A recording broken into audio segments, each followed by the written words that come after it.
Chapter 136. Silently feeling the ties of kinship, Sia left a hint in Tommy's mind that he should leave the secret base directly after waking up and forget everything here. Fearing that it would cause pressure on his brain nerves, she used very little magic power. After checking that there was no problem, she took the initiative to deactivate the avatar. At this time, Sia was running with Laurel. This big sister really had the potential to be a hero. She had 2 Ds and wore high heels. Although she was a bit embarrassed, she still kept up with Sia's speed. Okay, let's take a break. Thea saw that Laurel was exhausted and gradually stopped. Since she ate the green fruit given by the swamp monster, her lungs were very strong. At this speed, she could run for a whole day without feeling tired. Laurel was out of breath. When she heard that Thea was going to take a break, she didn't sit down immediately. Instead, she looked back and was relieved when she saw that there were no pursuers. Thea, you have good stamina. After resting for a while, the observant Laurel immediately noticed that something was wrong. She was so tired that her tongue was hanging out, but Thea next to her looked like nothing had happened. Thea could only change the topic to her regular exercise and family inheritance. Olivier's body was so strong that it was inherited from his parents. She gave Laurel a knowing look. At this time, Laurel had sobered up and was not as bold as before. She didn't understand that these 2 aspects were actually not the same thing. She nodded a little embarrassedly and changed the topic. The 2 women talked about the recent security issues in Star City. At this time, Thea's avatar returned to her original body and she understood what had happened. Do you know who shot that arrow? Thea lowered her voice, as if there was a big secret hidden in it. Laurel's eyes were a little strange. How would I know? I didn't see anything clearly. I only remember that I was scared, and then the bearded man suddenly fell to the ground. After that, it was pitch black and you pulled me out. Laurel crossed her arms and looked up at a 45-degree angle to think about the truth. This was the true female lead at work. After being rescued by a hero, her curiosity had reached the limit. She had to find out who the masked hero was. After that, she would court death in all sorts of ways. Among the more representative characters were Louise Ryan, Ayers West, and so on. Thea glanced at the deep cleavage that was squeezed out by her arms. Was this a demonstration? There was only one truth. I won't tell you. You can take your time to guess. The next day, Thea accompanied her mother for another day. She greeted her mother and arrived at the Merlin group in the evening. Hi, Thea. Tommy, who was sitting outside the CEO's office, saw her enter. Although he was listless, he still greeted her. Thea scanned her brother with her psychic power. Well, he had recovered well. The small part of her psychic power that she had left before had completely dissipated. It either worked or was wiped out by a higher level of power. Thea felt that it was the former. Why are you in such a bad state? She asked knowingly. Tommy looked a little embarrassed and said that he didn't have a good rest. Thea didn't treat herself as an outsider at all. She leaned on his desk and asked, "What's going on between you and Laurel?" I talked to her a lot yesterday. They did talk a lot, but most of the content was not suitable for children. Tommy didn't know that his dark history was in the hands of the unscrupulous black-hearted girl. When he heard her talk about his girlfriend, he remembered the conversation between Malcolm and his father when he knew that he was going to be a hero. Old Ma's meaning was very straightforward. If you want to be a hero, you can go ahead, but you have to be prepared for the people close to you to be hurt. If you don't prepare anything before killing your way out, then you can only wait to regret it and hammer yourself in the balls. As Oliver's good friend, the 2 had certain similarities. Whether it was the fact that they both liked Laurel, a woman of infinite justice, or the spirit of sacrificing themselves for the greater good, they both made the same choice, which was to stay away from their loved ones. Thinking of this, he looked at the graceful Thea in front of him. He didn't know the truth, but he secretly sighed that his friend's sister was getting more and more beautiful. It could be said that he had never seen such a beautiful sister in his life. In order not to implicate others, he had to stay away. I'm going to take care of something. Take a seat first. He didn't wait for Thea to respond. He picked up the documents on the table and walked out. His abnormal behavior stunned Thea. The relationship between the two shouldn't be so cold. Why did he have such a big reaction when she mentioned Laurel? Or was there a problem with the hinting spell last night? Under the inertia of thinking, she thought that there was a problem with the spell, but she didn't delve deeper into the problem.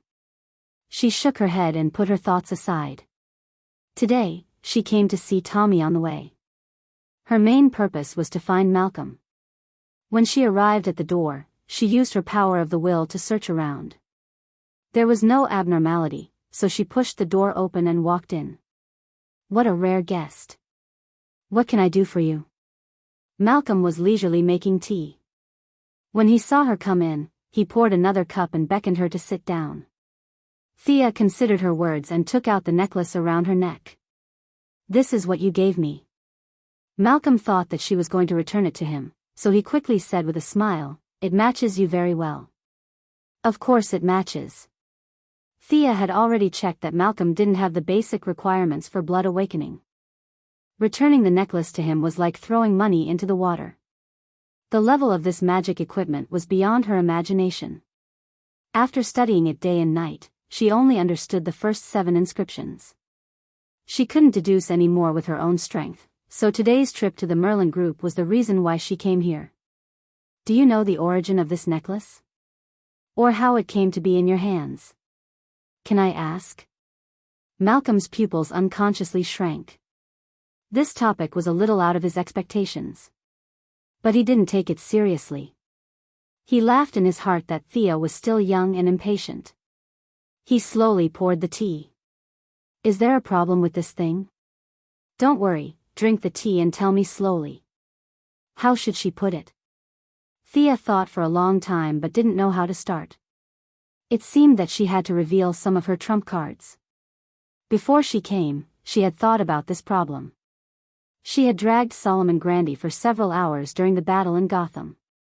There were thousands of witnesses, and most of them were Malcolm's eyes and ears. She had to tell the truth. Fortunately, although Malcolm was a bad person, he had a good character and was not heartless. He was still very good to his children. In the original plot, he smiled and generously faced death for Thea. From a father's point of view, he was far more humane than heroes like Oliver Diggle. Thea shook her shoulder, and a big change took place right in front of Malcolm's eyes. A translucent figure walked out from her shadow. In less than a second, the facial outline of the figure gradually became clear. Pfft, Malcolm was holding a cup of tea, full of the aura of a master. When he suddenly saw 2 Thea standing in front of him, he couldn't help but spit out the tea in his mouth. What's going on? Old Malone didn't care about his appearance anymore. He stood up in a panic and looked at the shocking scene in front of him. This is the adventure I had in Gotham. This is why I came to find you. The 2 Thea spoke one after another. Their voices, intonations, and temperaments were exactly the same. Malcolm couldn't believe his eyes. He stared hard for a long time, but he couldn't see what kind of trick it was. Chapter 137. Thea retracted her doppelganger and tried to hold back her laughter. She then told him what had happened.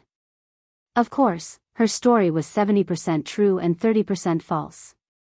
She only mentioned that she had been chased by Grundy all over the streets and that she had suddenly awakened some of her abilities. The memories deep in her bloodline told her part of the reason. Merlin? Malcolm murmured the name that he was very familiar with. It was as if he had been living in the slums for 30 years and suddenly received a notice that his house was going to be demolished. Excitement, confusion, and surprise were mixed together. Malcolm, who had always lived by the principle of calmness, was scared out of his wits. Can I have this kind of ability too? Malcolm, who was extremely thirsty for power, held back and asked his question. Thea had expected this question. She believed that any man would have some expectations of supernatural abilities, let alone this man who had been traumatized. If she said that he had no ability, he would have no chance in this lifetime. Go play with your bow and arrow. Of course, she couldn't say this directly. Family ties needed to be protected. She couldn't just talk nonsense. Besides, Thea didn't know if he could awaken his bloodline. Just because she couldn't feel it didn't mean that it didn't exist. Just like in the cultivation world, she was considered to have above-average double spiritual roots. She could build her foundation with a little luck. Old Ma and Tommy were similar to mixed spiritual roots. It was extremely difficult for them to cultivate. However, it wasn't impossible. It was just that she didn't know the method. She couldn't let him down. Thea considered her words carefully. I'm not sure. The memories in my bloodline are too little. I don't even know the basics. I can only say that there's hope. Malcolm spun a few rounds on the spot and pointed at the necklace in her hand. What's the effect of this thing? Or what did you discover? Thea was very proud when she mentioned this. She had at least figured out a small part of it. According to what I know, the world is composed of 4 elements: earth, fire, water, and wind. After the creation of the world, light and darkness were added. This necklace contains the power of wind and water. My personal attribute is more towards fire and wind, so I can only decipher the content of wind. Malcolm crossed his arms and listened to her talk with drooping eyelids. Wasn't the material world made of atoms? Won't your physics teacher beat you to death? But considering the frightening cloning technique just now, he didn't say anything and waited for her to continue. The main bloodline of the Merlin family is of the wind attribute, so this part is explained most clearly in the memories. I'll let you experience it. Thea grabbed the necklace with her left hand and drew a complicated inscription in the air with her right hand. The spell's complexity was beyond her ability. It took her 30 seconds to complete the 7 runes. Her mana was depleted in an instant, and this was with the help of the necklace's mana. Her current mana accumulation was far from enough to cast this spell by herself. Malcolm looked at the green wind around Thea's finger. Before he could ask, Thea pointed at him from afar. Pale green energy instantly surrounded him. If he didn't know that Thea wouldn't harm him, he would have jumped up. He raised his hands and looked at the translucent light that flashed across his arms. Is this magic? That's nothing. Thea laughed mischievously. Wind-walking spell. Take 2 steps and experience it. The serious-looking old ma turned a blind eye to her teasing and took a step forward in what he thought was a steady manner. Bang! Malcolm's step didn't hurt his balls, but his steps were lighter than expected. His left foot stepped on air. In order not to embarrass himself in front of his daughter, he used all his strength and tried to regain his balance with his right foot. However, the bad thing was that he didn't manage to control his balance. Like a rocket, he crashed into the ceiling 5 meters above the ground, making a loud dong sound. Malcolm rubbed his head and felt that his face was distorted by the pain. Looking at Thea, who was happily beating the floor, he felt depressed. Fortunately, he was indeed extraordinary. After moving around a few times in the room, he gradually familiarized himself with the changes in his body. So light, I can barely feel the weight of my body. At this time, he was running quickly in the spacious CEO's office, occasionally running a few steps on the wall. This was something he couldn't do before. This made him yearn for this power more and more. How long does this spell last? Old Ma ran happily, a smile appearing on his usually gloomy face. This speed is too slow. Won't you go crazy if you see the flash? Thea expressed her disdain for her father's curiosity. It works on me for about half an hour. I don't know if it works on you. Why is there a difference? Old Ma couldn't help but think. Could it be that his talent was particularly poor, so the consumption of magic was high? In fact, his guess was not far from the truth. Thea didn't prepare to explain it in detail. She vaguely said that the spell was like this and that if he was angry, he could bite it. 15 minutes. Thea observed that the green light on Malcolm's body had completely disappeared. It seemed that the spell's duration would be reduced by half when it was used on someone other than the original body. Thea naturally went into today's main topic. I'm not here to ask you to perform. Do you have any specific clues about the Merlin family? Do you have any records about the inheritance? Malcolm was more anxious than Thea after experiencing the wonders of magic firsthand. He racked his brains. Did his father, who had died 30 years ago, and Thea's grandfather, who she had never met, tell him anything before he left? The more he thought about it, the more confused he became. When his father died, it was during the Cold War. The American economy was in a slump, and Thea's grandfather only taught him the craft of shoe repair. He didn't care about it at all. After that, he went to sea. Damn, would there be any clues about the inheritance? He vaguely remembered that the old man gave him a shoe repair kit, and then he died. It had been 30 years, who knew where it was? Thea watched Malcolm's face turn from red to green, and then from green to black. She was afraid that he would go crazy and interrupt his train of thought. You have to think further. When did the Merlin family arrive in Star City? Did you have any relatives before that? Can you contact them?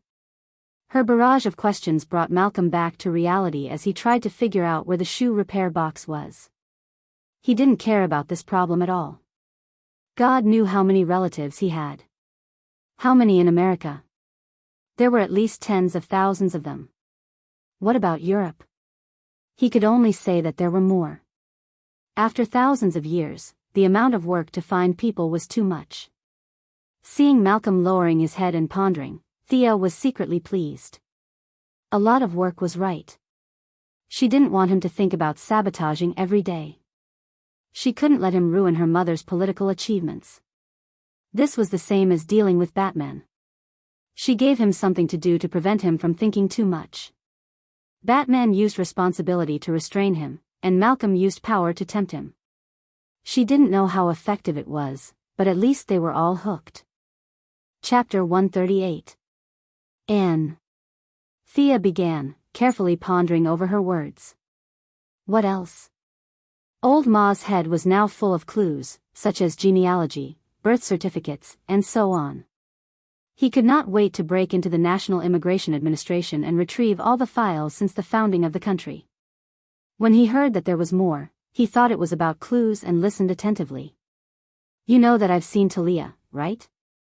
I got the news from her that the ninja master's purpose of taking you in was not simple. Thea would certainly not say that she knew the future plot, so she conveniently put the blame on Talia. Anyway, she was hiding deep in the mountains and forests, and old Ma would not go to her door to ask for confirmation. When he heard the name of the ninja master, Malcolm's expression was a little unnatural, but he still forced a smile and said, "This is Talia's way of getting someone else to do her dirty work." She was afraid that the master would find trouble with her, so she used the scheme of diverting the trouble. Humph, Thea, you fell for it. This was the bad thing about bad people. They thought that everyone had a conspiracy and were too paranoid. Thea could only give him another strong dose of medicine. In this world, there are wives and husbands who die young every day. Why didn't the ninja master find someone else and choose you? He saw that you were pleasing to the eye and cultivated you wholeheartedly without asking for anything in return. Don't you think there's something wrong with this? Thea's words instantly broke through Malcolm's defenses. He subconsciously did not think there was anything wrong with this, but her words stabbed into his mind like a sharp sword. Malcolm only felt a splitting headache. Countless thoughts rushed into his mind, and large pieces of memory fragments were constantly reorganized and shattered. A large number of sealed memories rushed into his mind. In order to support himself, he could only hold on to the desk with trembling hands to prevent himself from falling. What's going on? I just said it casually, why is there such a big reaction? Thea was confused. She wanted to help, but she really did not understand what was going on. She could only watch from the side worriedly. After a full half an hour, Malcolm's tightly knitted brows finally relaxed. He let out a long breath and said, "This old man, he plotted against me." Who? The ninja master. He had hypnotized me a long time ago. No wonder I didn't think of such an obvious flaw. Malcolm tore off his tie angrily as he panted heavily. Thea finally understood. This was obviously done by the ninja master many years ago. It was similar to how she used magic to brainwash Catherine and Valky. However, she used magic, but she didn't know what he used. Then do you still remember your previous experience? Why haven't you noticed the problem after all these years? I only remember that I was very vigilant at first, but there was a lot of incense in his room, and the smell was really intoxicating. I don't know when it started, but I relaxed, or should I say, I automatically ignored some of the abnormalities. Damn it, that old bastard. Old man. Malcolm was constantly correcting his own memory. Many of the words he felt were inaccurate, so he kept correcting them. When he finally mentioned the ninja master, his lips began to tremble uncontrollably. He thought of Window as some old thief and cursed him. You're not angry at him for brainwashing you. You're angry because you've been plotting and scheming for half your life, only to find out that you've always been tricked by someone else. Thea had recently read a lot of psychology books because of the suggestion spell. Based on the summary of various clues, she could analyze Old Ma's current state of mind. The ninja master's method was not difficult to guess. It was nothing more than drug relaxation and forced brainwashing in the depths of one's mind. The truth-telling serum was widely used in modern medicine, but it was now widely used by secret service organizations. The old man who had lived for 800 years must have a stronger serum in his hands. Thea waited for him to gradually calm down. Do you still remember what he did to you? Malcolm thought for a full 5 minutes before he said with uncertainty, I don't think there's anything special about it. When we first arrived in Nandar Bart, he handed me his sword and asked me to cut my palm and swear to join him. At that time, I didn't know any martial arts, and I only felt dizzy. I always thought it was because I had never seen blood before. Could it be?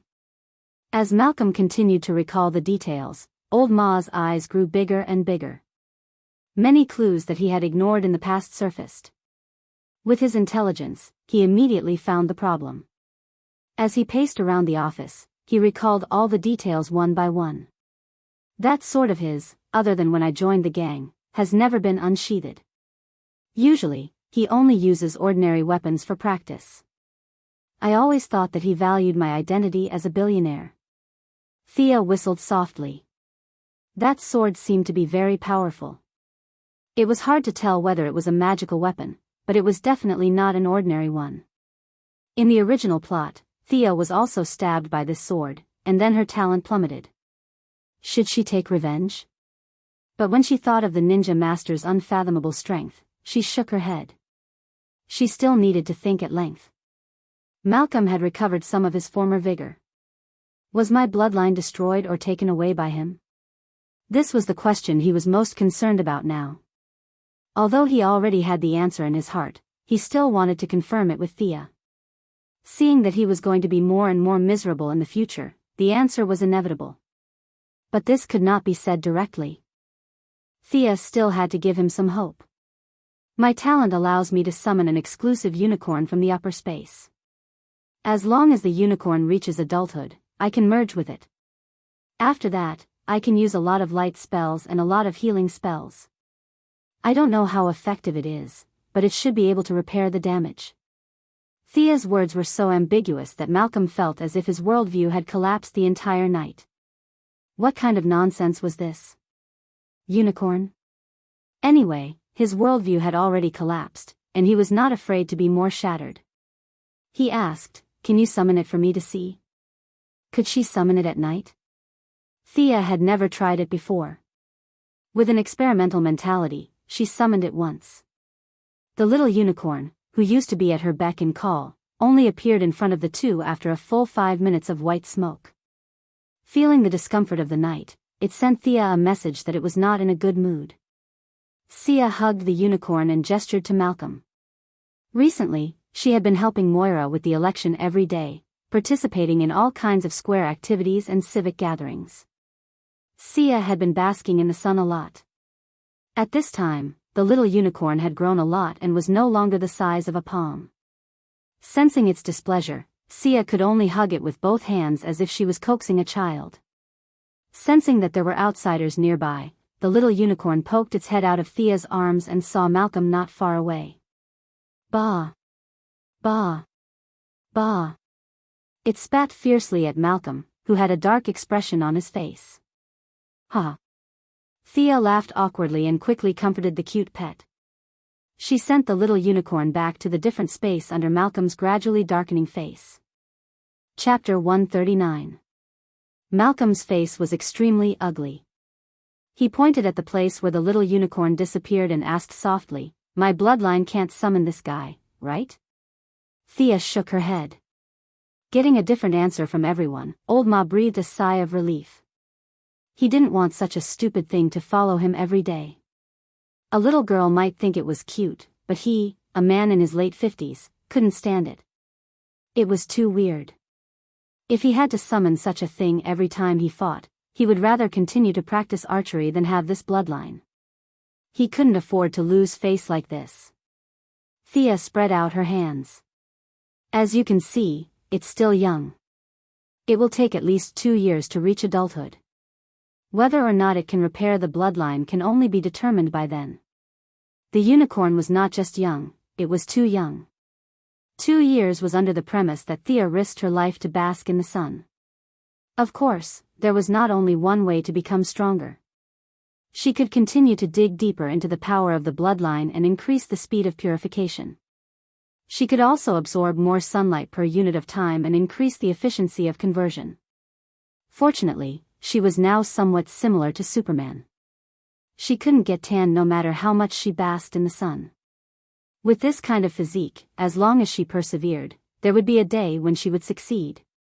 Basking in the sun was relatively reliable. She just had to find a beach and lie there. Whether it was the Quinn Group or the Owl Court, they both controlled a lot of private beaches. Absorbing moonlight was a pain in the ass. Who would lie outside in the middle of the night instead of sleeping? It was too illogical. Anyone would be able to see that there was something wrong with you, or that you were a little crazy. Thea scratched her head at the thought of strengthening in this aspect. She threw a basket of problems to Old Ma. These were long-lasting troubles that would take him 8 to 10 years. Presumably, he didn't have time to think about the plan to destroy the slums in Star City.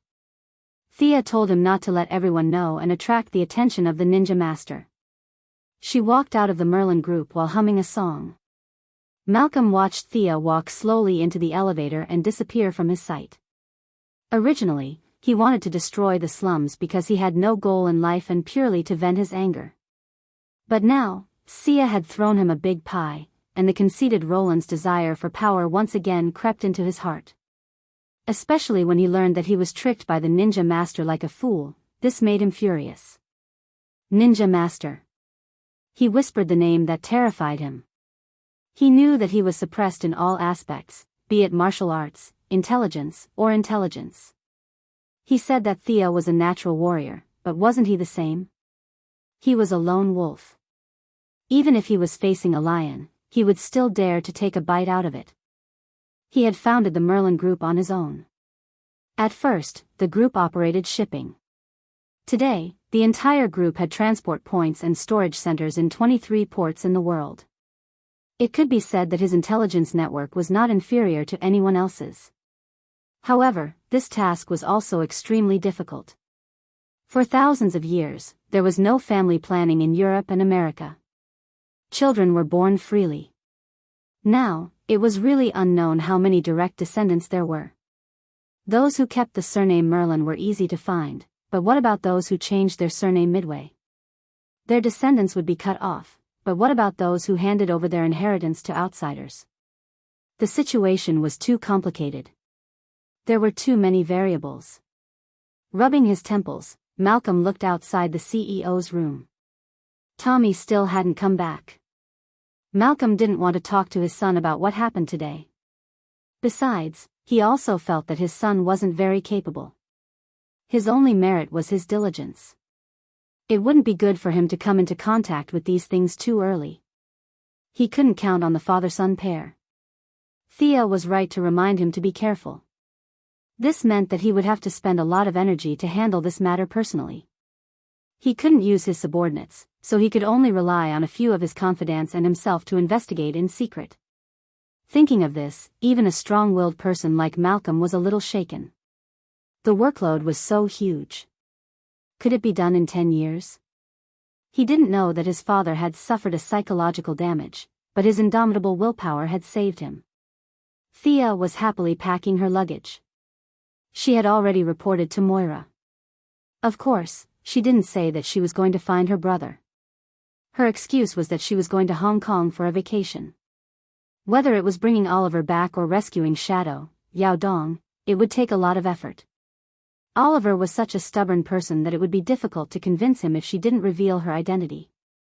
As for Slade Wilson, nicknamed Death Knell, and the guy who killed Moira in the future, Thea didn't know how to treat him. Oliver regarded him as a close friend. The two of them had been entangled in a feud for 10 years. In the end, they still couldn't settle it. Although her mother was alive and well, Thea was still very unhappy with him. For some reason, Oliver had almost forgiven him. However, she was a woman, and she had inherited Old Ma's protective personality. How could he expect to have a peaceful ending after hurting her family? Although he hadn't done anything evil yet, she would leave him to fend for himself on the island. In addition, there was a magical equipment on the island that was worth her time. She remembered that in the 4th year of the original plot, Constantine found it with Oliver's help. It was an ancient Egyptian treasure, the Orb of Horus. Although she didn't understand how an Egyptian magical equipment came to the East, Thea believed that if Zach Kong was interested in it, it must be something good. As for the evil god statue that Damien Dark got later, Thea politely declined. It was useless. The statue had magic power, but it was useless without it. It was too trashy. As long as she pulled Green Arrow away, the statue would stay in the cave obediently. There was no need for her to touch it. The location of Purgatory Island in the TV series was vague. It said that it was in the North China Sea, but the map showed that it was in the east of Honshu, Japan. They were about to reach the Kamchatka Peninsula. How could it be in the China Sea? The news media must be stirring up trouble for some ulterior motive. Then they said that it was in the South China Sea, on the route from Germany to Hong Kong, and that they were going to set up some kind of missile interceptor. The information was so confusing that no matter how good one was in geography, they wouldn't be able to figure out where it was. Thea had done her homework. She checked the location of the Queen's crash and checked the hydrology and ocean currents at the time. She barely managed to draw a rough area. She ordered the Court of Owls to prepare a helicopter for her in Hong Kong. She learned how to pilot all kinds of modern equipment from Batman. Although she wasn't proficient, flying safely wasn't a problem. Moira was also somewhat immune to her running around the world. If you want to go, then go. Thea checked in her weapons and arrived in Hong Kong on time that night. The familiar Chinese characters, the familiar skin color, but the person was no longer the same person. Thea wanted to find Yao Fei's other daughter, Yao Mei, but the court's influence here was weak, and the few contacts were not very effective. Thea could only give up and let Shadow find Yao Mei herself. She vaguely remembered that the Sky's Eye Society had a huge base here.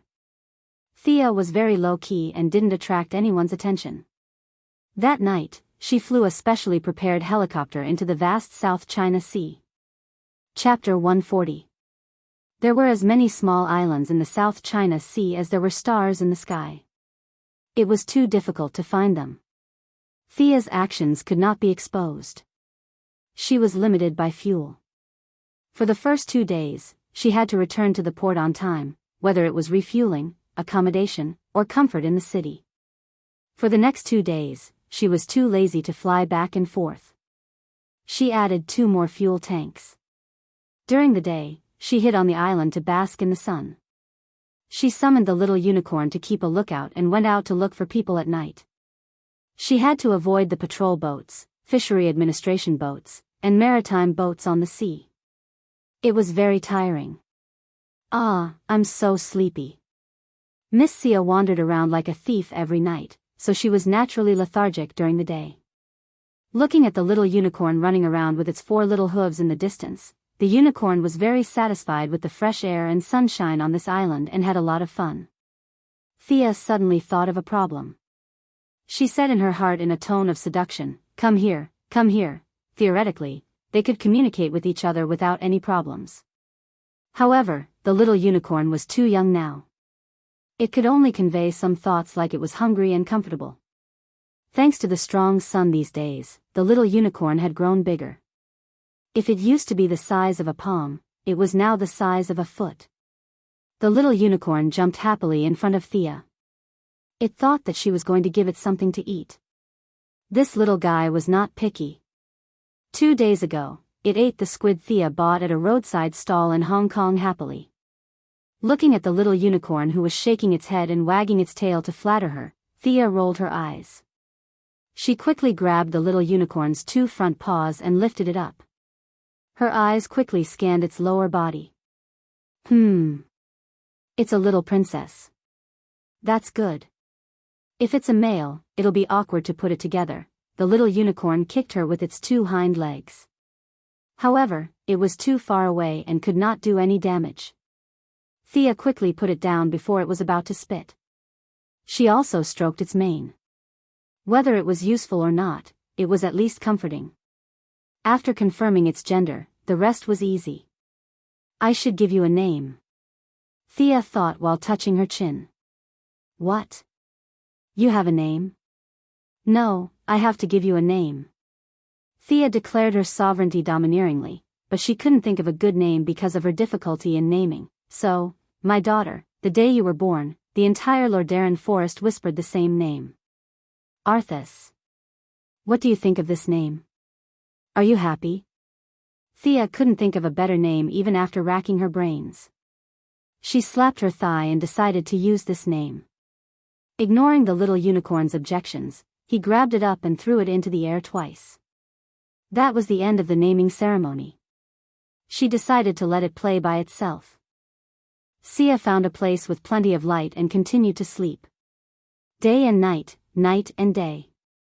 Hard work paid off. Sia finally saw the large island in front of her at dawn on the 7th day. It's really hard to find. No one told me that there are such thick clouds around this broken island. Thea was a little depressed. She had flown over this area before, but the thick fog made her automatically ignore it.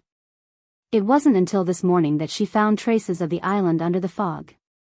The half-moon-shaped island was densely covered with primeval forests. In the center of the island was a watchtower built by the ancient Han people. On the south side was a ditch, where the submarine from the Foot Basin country in World War II crashed into the rocks. She repeatedly compared it with her memory. This should be it. Thea had no intention of getting her hands on the biochemical drug Miraculou. She didn't need the power that sacrificed her rationality, but she didn't mind taking a few bottles back for research. That professor who was searching for the drug had a hole in his head. This was a drug from the Foot Basin country during World War II, 50 years after the present day. It wasn't that there weren't any scientists who were 50 years ahead of humanity, but they were few and far between. As for those people from the Foot Basin country, Thea didn't think they had the ability to do so. The tribunal's experiment on strengthening humans had some similarities with Miraculou. She would give them a bottle and see if they could learn from each other. Thea didn't fly over to look for them. The island was much bigger than she imagined, about the size of a second-tier city. Oliver thought that there were only a few of them on the island, but he was wrong. There were people who planted flowers, made medicine, dug holes, and searched for treasures on the island. There were thousands of mercenaries from all over the world. If you left today, I'd come back tomorrow. There was no free time at all. It was just that the island was too big, and no one would bump into each other. She lowered the altitude, found a small valley, and parked the helicopter. This time, she took out all her equipment. Not a single arrow was missing. Her mechanical arm had also been successfully developed. Relying on Batman's nanotechnology, the mechanical arm was usually worn as 3 accessories on her left arm. With a press of a switch, it could be armed in 1 second. At full power, it could carry 2 to 10 tons of force. The arm was made of hafnium metal. This metal was resistant to high temperature and wear. It could even withstand large-caliber bullets.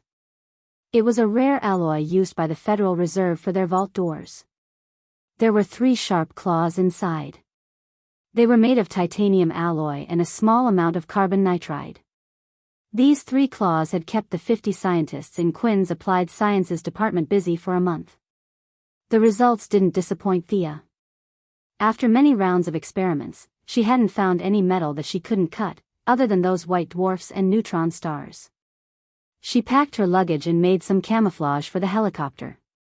Even if she was discovered, she could fly back with the skateboard. It was just not as comfortable as a plane. She flew onto the skateboard. If she didn't have magic, it would be difficult. But now, she only needed to use a tracking spell to find Oliver, who was connected to her by blood. So far, the magical guidance was faintly discernible. It could only mean that the distance between them was far beyond the limit of magic detection. It's in the west. After confirming repeatedly, Sia flew close to the ground and faced the distance. The sun gradually moved to the west. The afterglow of the setting sun was reflected in the clear lake. A man and a woman stood face to face. The man looked sad, as if he was carrying a mountain on his back. The woman looked at him worriedly. There was some sympathy and love in her eyes. I just feel that this island has made me very scary. The man's voice was low, and his tone was full of sadness. The woman thought for a moment. She scooped up a handful of water from the lake and smeared it between the man's eyebrows. There is no island, no place, that can make you become what you don't want to be. But her words didn't dispel the man's discouragement. So I've always been an assassin? The woman organized her words. Everyone has a demon in their heart. The Tao Te Ching talks about the relationship between yin and yang. We all have 2 opposing forces in our hearts. Darkness and light, assassins and heroes. After saying that, she touched the man's face. Her eyes were full of love. They didn't know that not far away, a muscular middle-aged man was watching them hug each other into the water. His eyes were full of struggle and unwillingness. Chapter 141. When Thea arrived, she happened to see this scene. She wasn't ready to act out the melodramatic reunion of the siblings. She wanted to test their abilities. She put on the hooded glasses. Although European and American face blindness was serious, and people wouldn't recognize her if she wore a pair of glasses like Superman or Supergirl, she still felt that it was not safe. She used the black fog to cover her face. It was hazy. Not to mention Oliver, who hadn't seen her for more than a year. Even old Ma wouldn't be able to recognize her now. It doesn't look right. Be careful not to get a needle eye. Thea's long-range infrared glasses instantly found the middle-aged man peeping in the forest. Without alerting the 2 below, she circled half a circle behind the middle-aged man and mocked him maliciously. The muscular middle-aged man was the future Death Knell, the current Slade Wilson. He was half teacher and half friend to Oliver, who was fighting with a woman in the water. Just as he was burning with jealousy, he suddenly heard the words behind him. Without thinking, he turned around and slashed down. Your swordsmanship isn't bad. Thea nodded. Slade wasn't a pure martial artist. He was a mercenary. His swordsmanship was simple and quick, fully displaying his own characteristics. His strength and speed combined with his height and arm length made this slash full of momentum and power. Even if Thea was given a sword to slash, she wouldn't be able to bring out the charm of this sword. Slade didn't reject firearms. He could combine pistols and rifles with traditional cold weapons. But now that he was in purgatory, there were no firearms. Fortunately, his cold weapons weren't weak. He was good at the Kali martial arts of the Philippines and had practiced this skill to the peak. His swordsmanship in Kali martial arts could only be considered average. It was still far from being profound. But this average swordsmanship was based on Slade's own understanding and rich experience. He could bring out 150% of it in battle. Thea was a little excited. With her current level of fighting skills, there weren't many who could be considered her opponent. She couldn't fly to Gotham every day to find Batman to practice. Today, she finally met this non-famous crosstalk actor, non-famous martial artist. She didn't use magic or mechanical arms. She only used her own martial arts to fight with him. Sia quickly dodged the attack, pulled out her sword, and stabbed at his throat with a backhand motion. Richard didn't expect this guy covered in black fog to be so strong and fast. He could only pull out the other long saber on his back and block the swift sword. "Who are you?" He was a little puzzled. How could there be such a powerful person on the island? Thea didn't pay any attention to him at all. The sword in her hand was like a snake as it pierced through several vital points on his body. Richard was a little annoyed that he didn't get the answer he wanted to hear. Taking advantage of his height and strength, he slashed left and right with his two swords and fought with Thea. Thea did not take the broad path of Batman. Of the 127 types of martial arts, she had only practiced a little more than 20. Although her IQ was considered top-notch, she had not reached the limits of human beings like Batman. Learning too much would only make her dizzy. Batman's method was only suitable for himself. Therefore, she had never practiced Richard's Kali martial arts. From the bottom of her heart, she looked down on the Philippines. What kind of top-notch martial arts could a broken country like that have? After exchanging a few blows, she relied on parrying to familiarize herself with his moves and to spy on Richard's flaws. As a veteran, Richard naturally knew what she was trying to do. However, it was not an exaggeration to say that he was old and strong. He used the entire set of swordsmanship back and forth twice. He had no intention of changing his moves. His two long sabers flew up and down, trying to finish off his opponent as quickly as possible. Thea found it funny. This set of swordsmanship was really ordinary. Even the creator of this set of swordsmanship was not as good as the current Richard. After all, this wasn't swordsmanship at first. It was a stick technique. In the remote forests of the Philippines, there was almost no iron ore. Sticks could be seen everywhere. Long sabers? She could only laugh at that. Now, the two short sticks had been forcefully changed into dual sabers by Richard. The power had not decreased. Instead, it had multiplied. But that was it.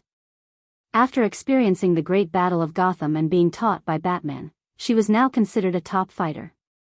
Although her ranking was definitely not among the top few, seeing that Richard was only using the same few moves, Thea began to use her strong martial arts foundation and her advantage in agility. She dodged left and right, trying to disrupt Richard's rhythm. Although Thea's swordsmanship was superb, she quickly found a flaw. Richard used his left saber to protect himself, while his right saber slashed horizontally at Thea's neck. This move was actually quite clever. However, Filipinos were short, so it was very lethal. Richard was tall, so this slash was a little too high. Thea shrunk her neck and nimbly dodged the slash. Without waiting for him to put away his saber, she turned around and held her sword with both hands, aiming the blade at the body of the saber.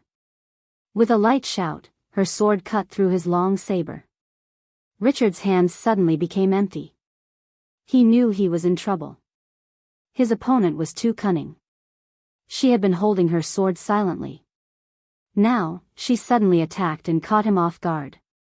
He saw Thea's wrist tremble slightly, and the sword made a half circle, stabbing towards his eyes. "Stop!" a woman shouted. Although her tone was urgent, the gentle and delicate feeling in her voice was still lingering. Sia had long noticed her and Oliver rushing over. Although the two of them had the elegance of a mad scholar from the Wei Jin dynasty, at least they knew what kind of environment they were in. On the other side, Slade was shouting as he fought.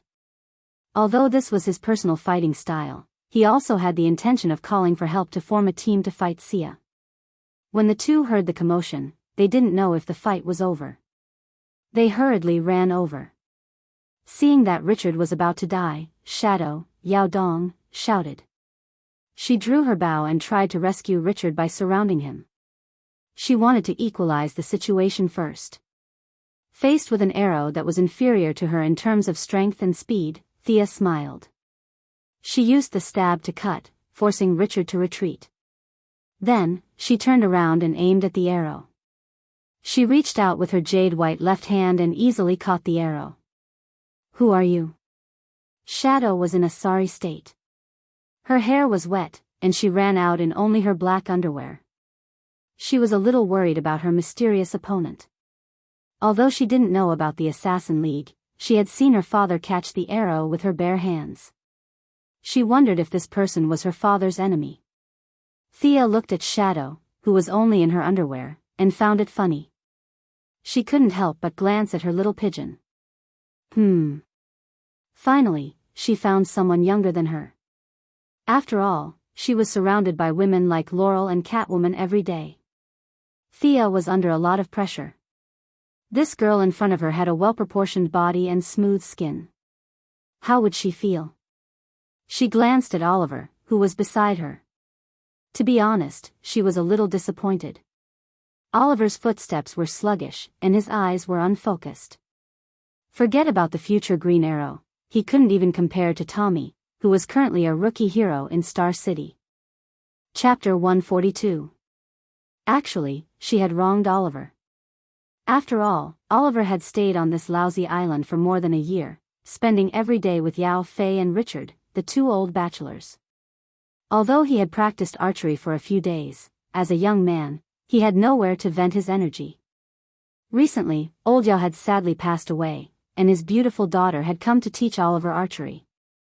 Although he felt a little sorry for old Yao's ardent expectations, it was always pleasing to see a beautiful lady replaced by a fierce old man. Not to mention such a gentle girl, even Oliver would get excited when he saw a sow. He felt that the heavens had not mistreated him. Today, he had suffered a bit of a blow, and Shadow had gone to comfort him. The two were on the same wavelength, and they were about to bond over the lake. Just as the water reached the canal and was about to flow, Shadow heard Richard shout.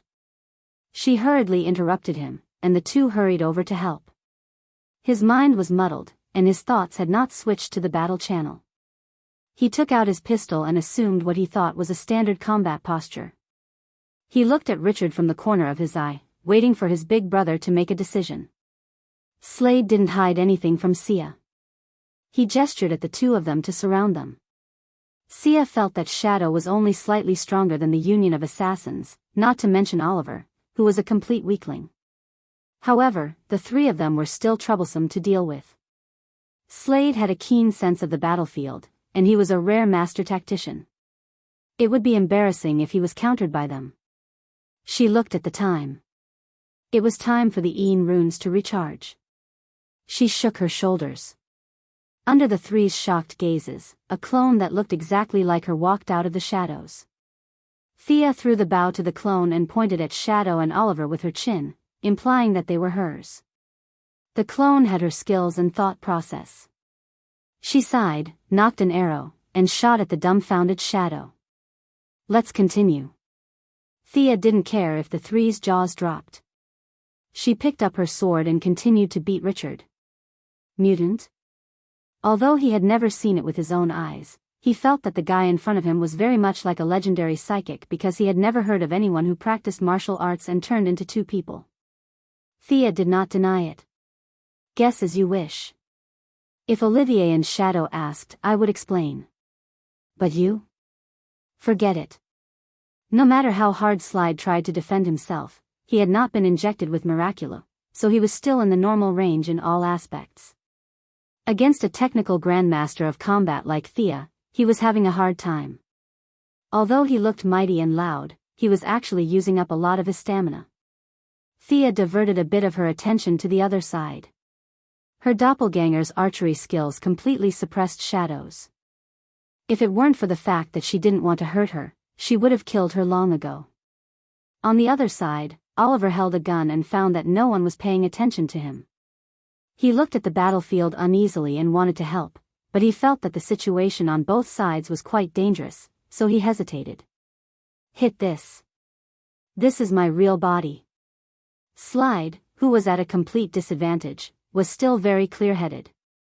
Although he had never seen a doppelganger technique before, his intuition told him to make the right decision. As expected of the master tactician who almost defeated the alliance. Thea couldn't help but admire him. It seemed that she shouldn't use this technique in front of the enemy next time. Facing Oliver's gun, she glanced at it indifferently. Although she was not afraid, she did not want to play dodging games.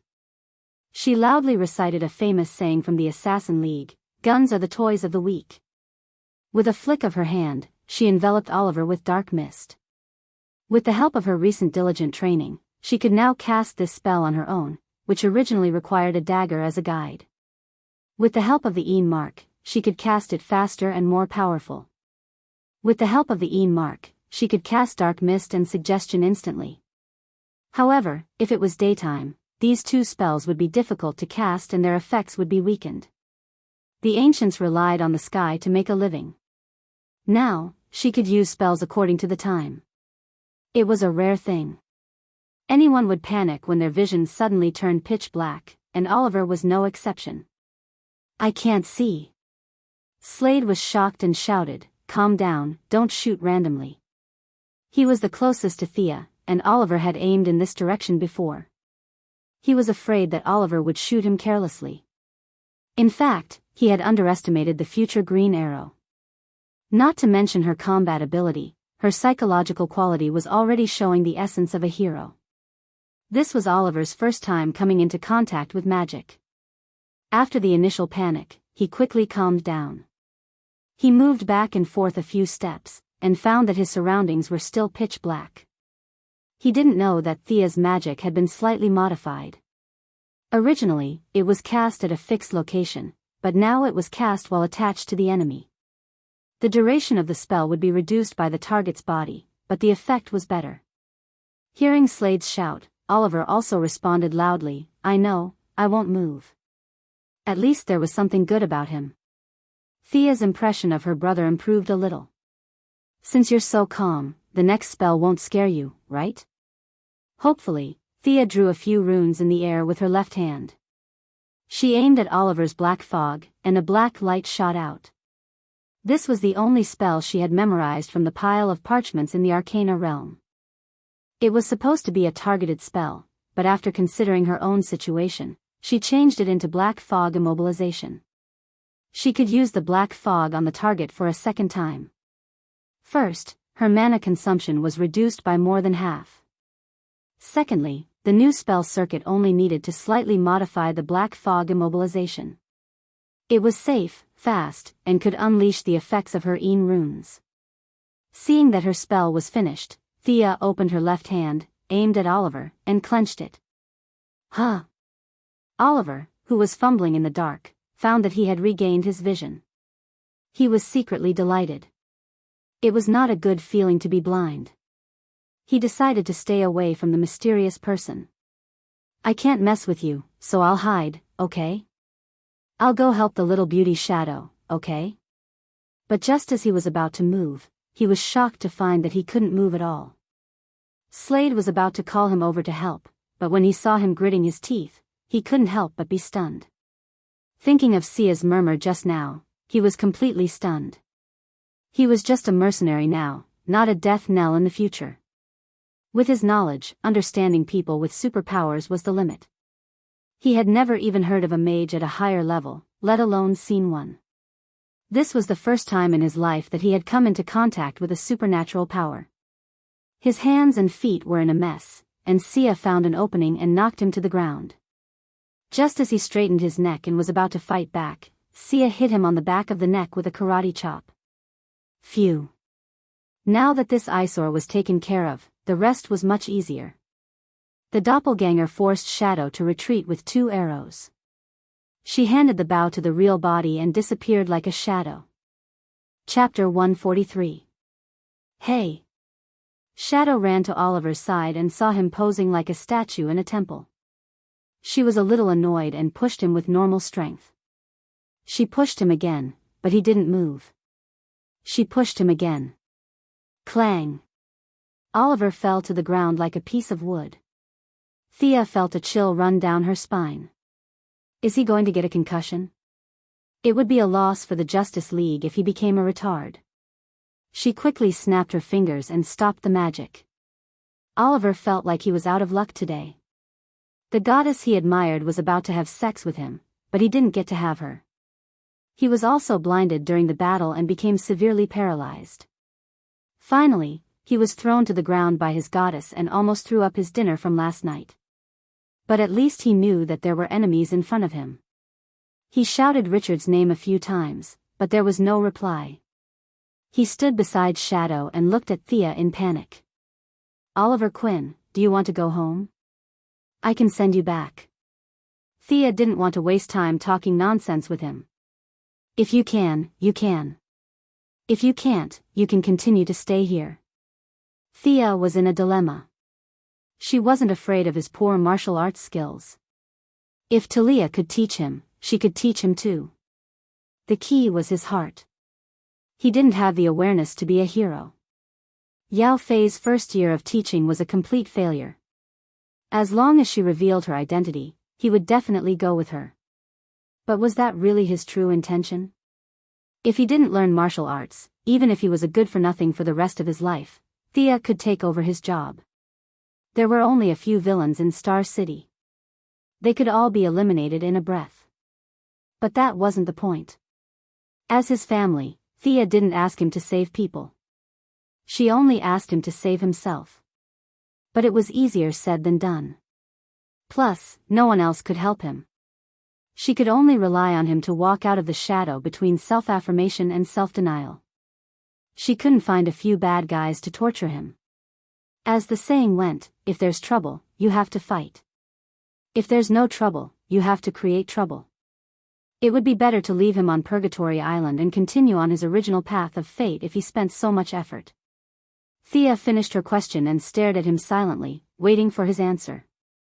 Oliver did not know that this question would decide his future. He was a little dumbfounded, but he was not stupid. He immediately reacted. "You were sent by my family?" Thea nodded and didn't say anything. "I'm your family, and I sent myself here. There's nothing wrong with what you said. Do I have such a fierce person in my family?" Oliver turned his head to look at the unconscious Richard on the ground. Previously, he had thought that Richard was as swift as the wind and as ferocious as a tiger, and that he was about to become the world's #1 expert. Now, he had actually been defeated by an expert his family had found. This made him misjudge the Quinn family's background. Just as he was about to agree, he fell silent. Could he really pretend that nothing had happened and continue to be a playboy in Star City? Old Robert had given him a mission. Did he have the courage to cut off everything to complete it? I think. Oliver looked at Shadow, who was nodding at him. "What about them?" he asked. "What about them?" "They are my friends, so they have to go with me." Thea pointed at Shadow. "She can." She pointed at the unconscious Slade. "He can't." "Why?" At this moment, Oliver felt a little puzzled. Thea thought for a moment and said vaguely, "This person will cause you irreparable harm in the future. Do you still want to take him with you?" If someone had said this to him before today, Oliver would have spat all over that person's face. However, Thea's spells had shocked him too much. His worldview was showing signs of shattering. He had no choice but to think carefully. However, Thea's words were too vague. How could it be irreparable harm? Was it wounds on his body or the death of his family? The range was too vague. Oliver thought for a long time but could not think of any harm. He thought back to the times when he had known and accompanied Slade. The two of them had been half teacher and half friend for more than a year. Slade was like an elder brother to him. Although he was very fierce, he had never hurt him. "If you can't take him with you, I won't leave," Oliver said viciously. Oliver said fiercely. He even played a trick here. He thought that the other party was a hired thug and would at least give him some face. For the sake of the mission, the other party would definitely compromise, or at least discuss it with him, right? Unexpectedly, Sia nodded. "All right, let's do it this way." Oliver was dumbfounded. Why didn't you follow the script?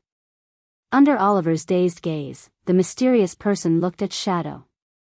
"What about you? Are you going to leave this island? I can send you to Hong Kong. Your sister is still waiting for you." In fact, Thea did not know who her sister was. She was just casually making up a story based on the TV series. Yao Mei. Thinking of her twin sister, Shadow wavered. However, when she saw Oliver's pitiful gaze, she cruelly rejected Thea's suggestion. Thea saw their little exchange of glances but did not mind. I'll stay on the island for a few more days. If you change your mind.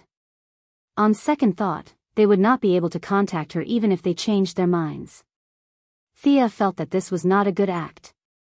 I'll come back when you change your mind. With that, he threw out a Batman smoke grenade and quickly disappeared from their line of sight. Slade. When Oliver saw the mysterious person disappear, he hurriedly went to check on his brother, who was lying motionless on the ground. Unexpectedly, Richard didn't even need his help. With a pair of ferocious eyes, he sat up on his own. Although Thea's technique was fine, she had underestimated Slade's extraordinary physique. Even without the injection of Miraculous, his physique was at the limit of a human's. A karate chop that could knock a normal person out for half an hour woke him up in less than 10 minutes. He was just afraid of Thea's strength, so he had been playing dead on the ground. Kid, did your family send that guy? Although Slade wanted to find a lot of excuses, such as the fact that his opponent was an adept, he knew that even without these factors, he would not be able to defeat his opponent. If the two of them came at him together, he would be dead by now. However, his question was difficult for Oliver to answer. He had been away from home for more than a year. Even if Moira was here, she would not be able to answer. After all, this was an era where Superman was still searching for his own worth. There was no sign of the official alliance yet. Even a government organization like the Sky's Eye Society could not find a master like Thea. Oliver stammered and could not give a clear answer. Slade thought that he did not want to talk about it, so he snorted. He picked up his twin knives. One of them had been broken by Thea. He was even more annoyed. That guy should have a plane or a ship that can leave this island. Let's go find him. Slade, with a murderous look, said to his two companions. The two of them nodded in agreement. Chapter 144. Look for his tracks. Follow the footprints and you'll be able to find his means of transportation. If you don't take me with you, I'll make sure you die on this island. Slade said fiercely. It was obvious that he had heard most of their conversation. He did not believe Thea's words about the future at all. He only thought that it was an excuse not to take him with them. However, 20 minutes later, the experienced veteran Slade was a little dumbfounded. He could only find traces of their battle. Why were there no footprints? Could it be that a living person flew here? This was completely contrary to his past experience. The more he thought about it, the more he broke down. His already shattered worldview was now completely destroyed. After looking at it over and over again, it seemed that flying here was the only explanation that made sense.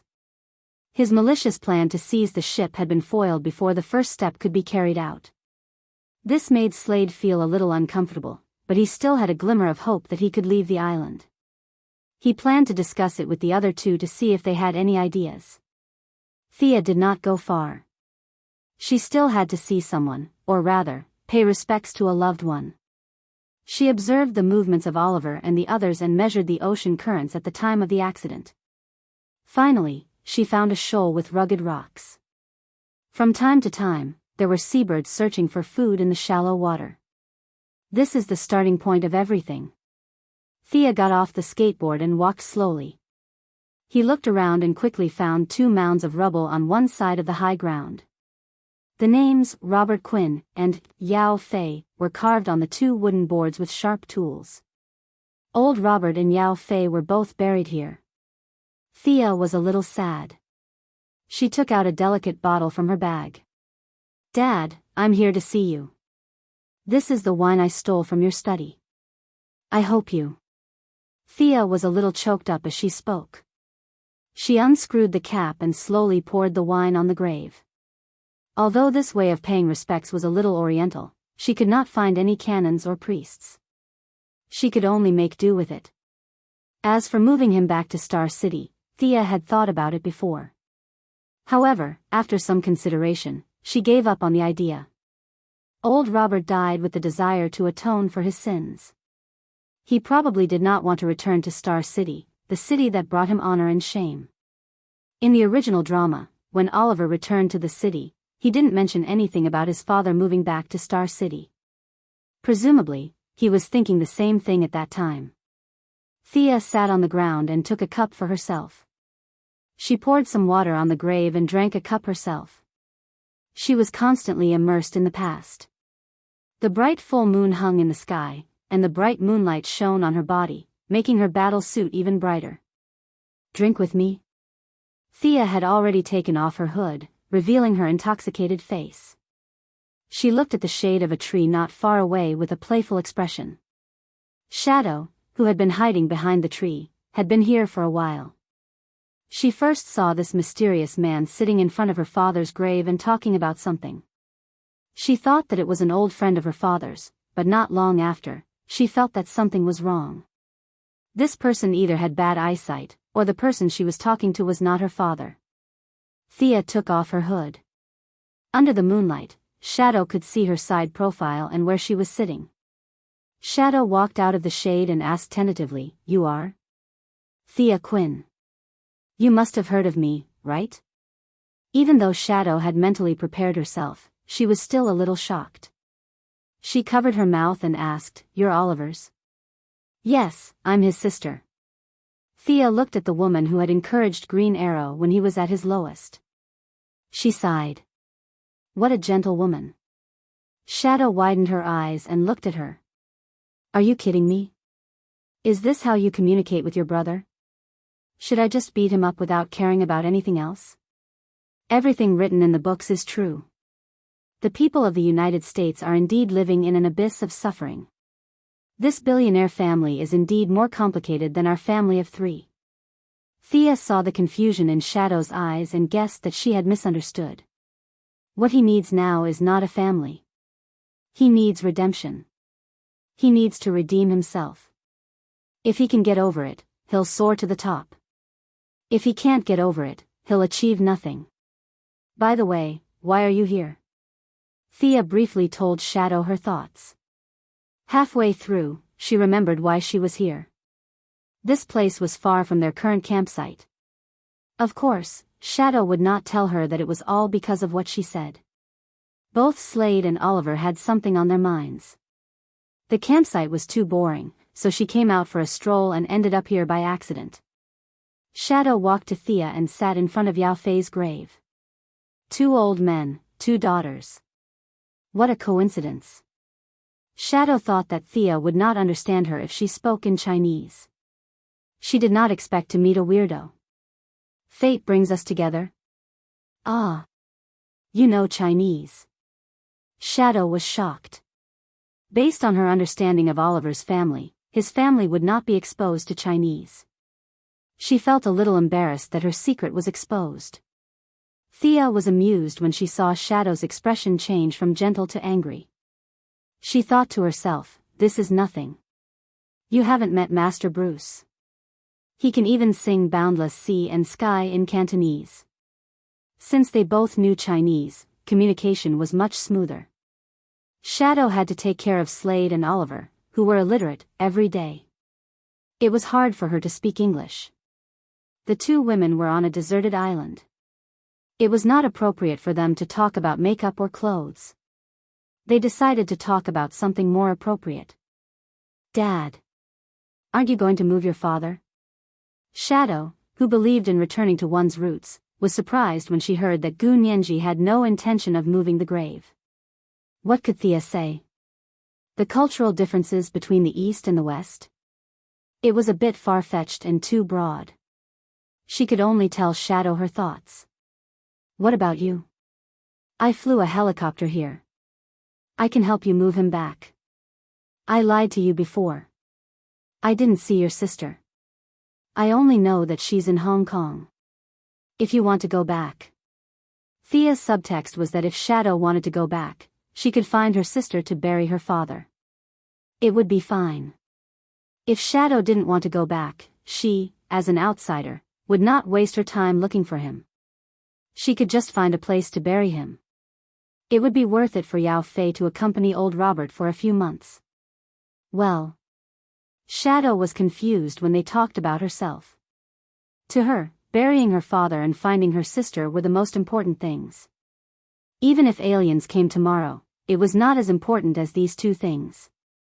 However, she did not want to give up Oliver on the island.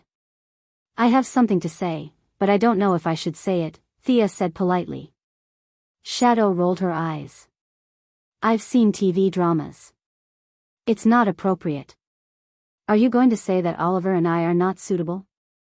That's what a mother-in-law would say, right? You're really strange for a sister. Did you bring your checkbook? TSK. You're not playing by the rules. Thea was a little upset. This was not the right way to describe it. There were too many family dramas in the country. Shadow was experienced. Chapter 145. Although she choked back half of her words, she still had to say it. Sia cleared her throat and said, Ahem, you and Oliver are indeed not suitable. Don't glare at me, at least not now. Shadow's beautiful eyebrows were raised as she glared at her angrily. She probably couldn't beat her in a fight, or she would have argued with her this morning. Oliver and I are a match made in heaven. Is it appropriate for a sister like you to say that? I know you don't want to hear it, but I still have to say it. Did you notice the gaze of the man with 2 swords on his back?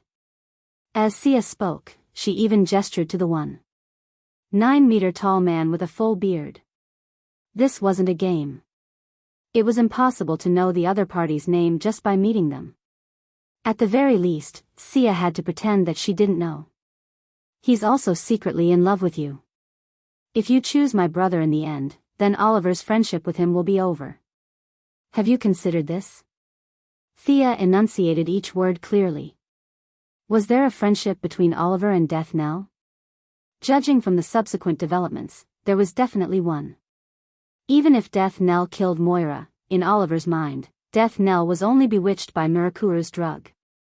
Death Knell was still his good brother and friend. It wasn't as if Shadow didn't know about this. She had thought about it before, but when the choice fell into her hands, she still panicked. After thinking it over and over again, she really couldn't find a perfect solution. Then there was only one way left for her. After standing silently with her back to Sia for half an hour, she finally made up her mind. Okay, I'll go with you. When? My plane is quite far from here. I'll get it. You can take your father out first. Thea jumped on the skateboard. She flew for about 10 meters before turning back. It's a little hard to say. My subordinates have a human revival experiment. The success rate is only 10%. Do you want to try it? She felt guilty about experimenting on someone else's father. However, Shadow didn't pay attention to these details. Her mind buzzed. You mean, my father can be revived? Thea suddenly thought of it just to increase the reason for her to leave. She nodded and said, it's a kind of biochemical experiment. It's not effective for people who die of natural causes. Your father didn't die of natural causes, did he? Of course not. No one would die of natural causes if they were shot in the head. Shadow's tears flowed uncontrollably. She would try even if it was 1%, let alone 10%. Olivier and whatnot were thrown out of the window. No matter how good a man was, he would never fall into her bowl. She didn't want to think about it anymore.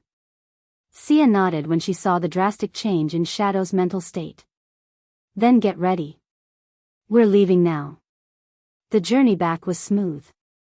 When they arrived at their temporary residence, Thea gave Catherine Monroe a call and briefly told her what had happened. This woman was well-connected and knew what to say and what not to say. Thea's explanation of the revival project was very vague. Shadow could only assume that it was a secret experiment by the American military. This made her feel uneasy, but at the same time, she had a glimmer of hope. No matter what, American technology was so advanced. Perhaps it could really succeed. The court personnel came quickly. They took Shadow and the frozen old Yao to Gotham in a private jet. Before they left, Thea gave Shadow her contact number and warned her that this experiment had a deep background. She told her to be careful when she got there. Of course, it would be better if she pretended to be dumb or blind. I'm finally out. Thea crawled out of the ground like a miner. Her face was covered in dust. It had been 5 days since she parted ways with Olivier and the others and sent Shadow away. Since my brother doesn't want to leave, I'll go treasure hunting. That was what she thought, and that was what she did. In the original novel, Constantine would come to the island in the 4th year to search for a treasure called the Orb of Horus. However, Constantine came with a map. With Olivier leading the way, he found the underground chamber and successfully returned with the treasure. Thea had nothing now. Even if she asked Olivier, it would be useless. The island was too big. There were no signs. Who would know where the treasure was buried? She could only use the stupid method.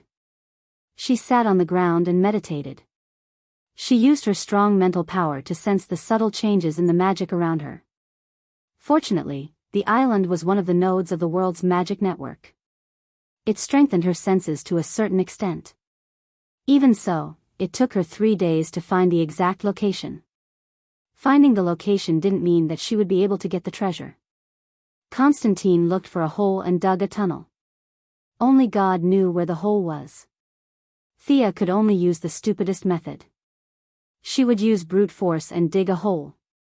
She took out the military shovel that she had prepared and equipped the mechanical arm to dig a hole.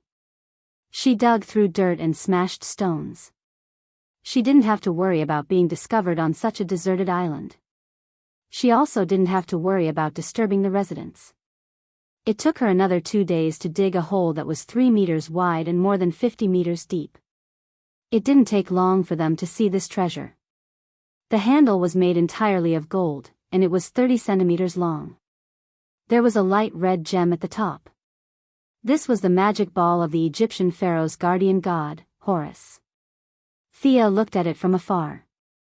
The temptation of the inner demons and the guards in full golden armor that she imagined didn't appear. The magic ball was inserted on the altar alone, like a watermelon in an old farmer's field waiting for someone to pick it. Thea remembered that when the magic ball was picked up, a frame full of sharp blades would fall from the top.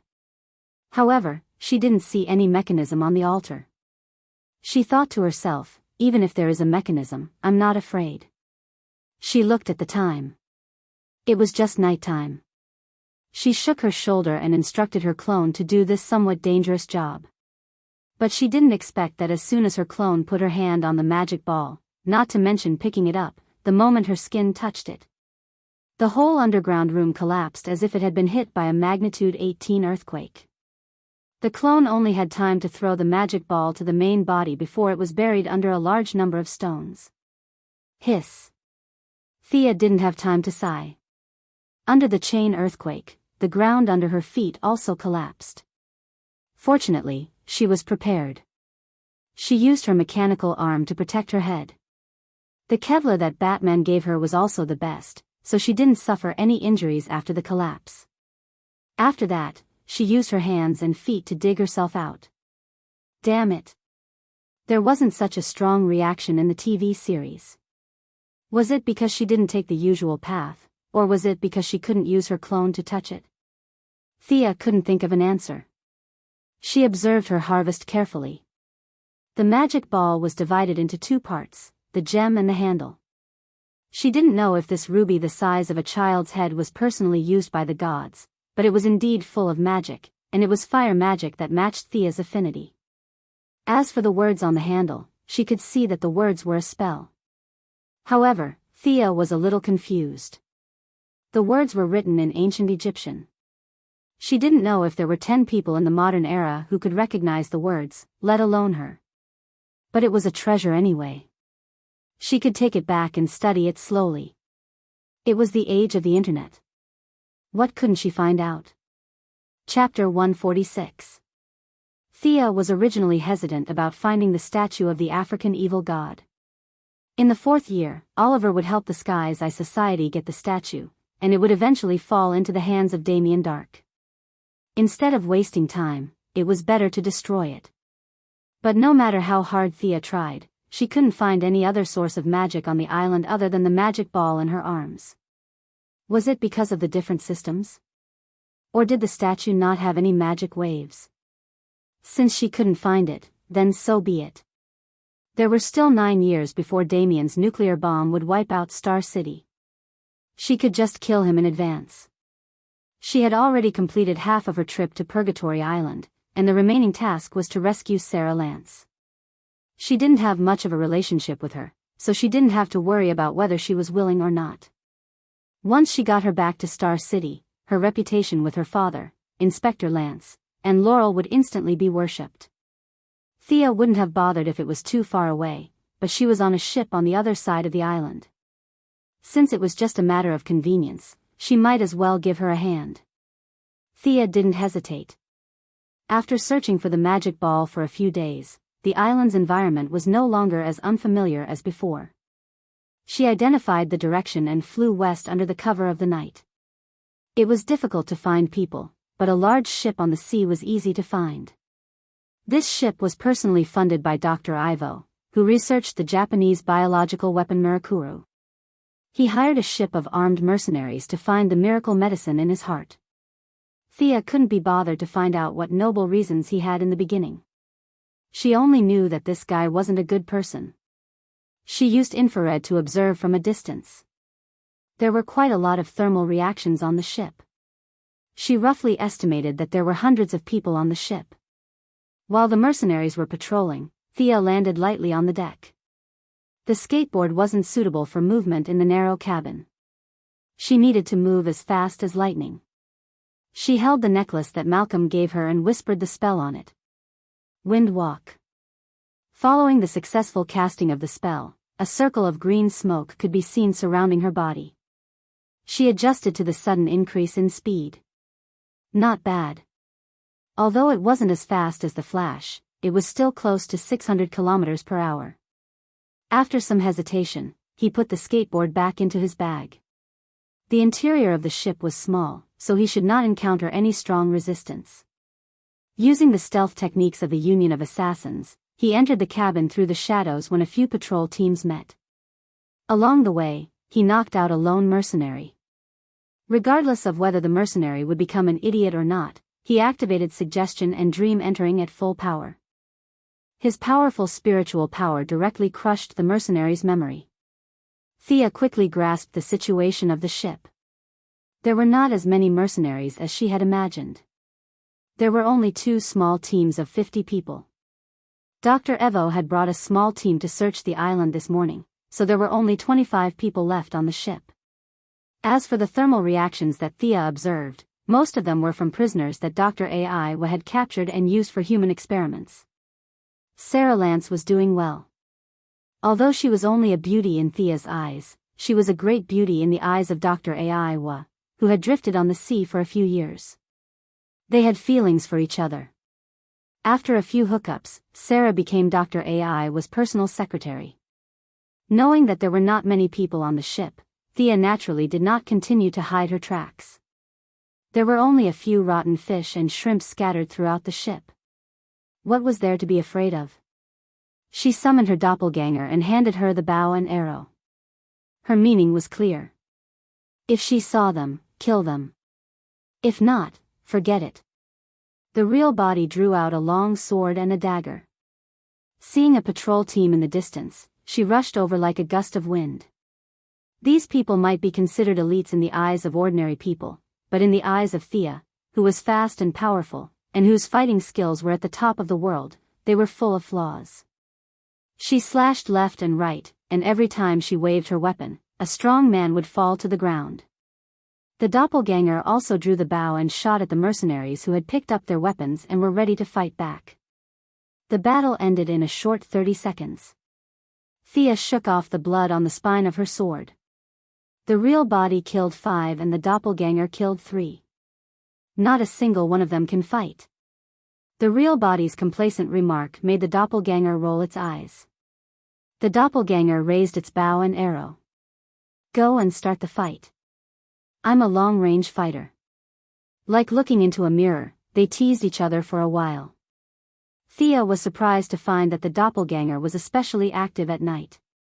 She seemed to be able to absorb energy from the killing. Her originally stiff expression became much more lively. Does this mean that I have to be the light emissary during the day and kill at night? My talent is really strange. Will it really not split after a long time? Then, another patrol team was wiped out. Thea followed the memory that she had read and found the captain's room. The iron gate was tightly locked, and it looked very sturdy. Thea could not go up and shout that there was a delivery. Open the door quickly. She could only turn on the power of the mechanical arm and punch at the suspected keyhole. Poof! There was a crisp sound, but the expected earthquake did not happen. The door looked sturdy, but it was actually a layer of iron that could be pierced through with a light poke.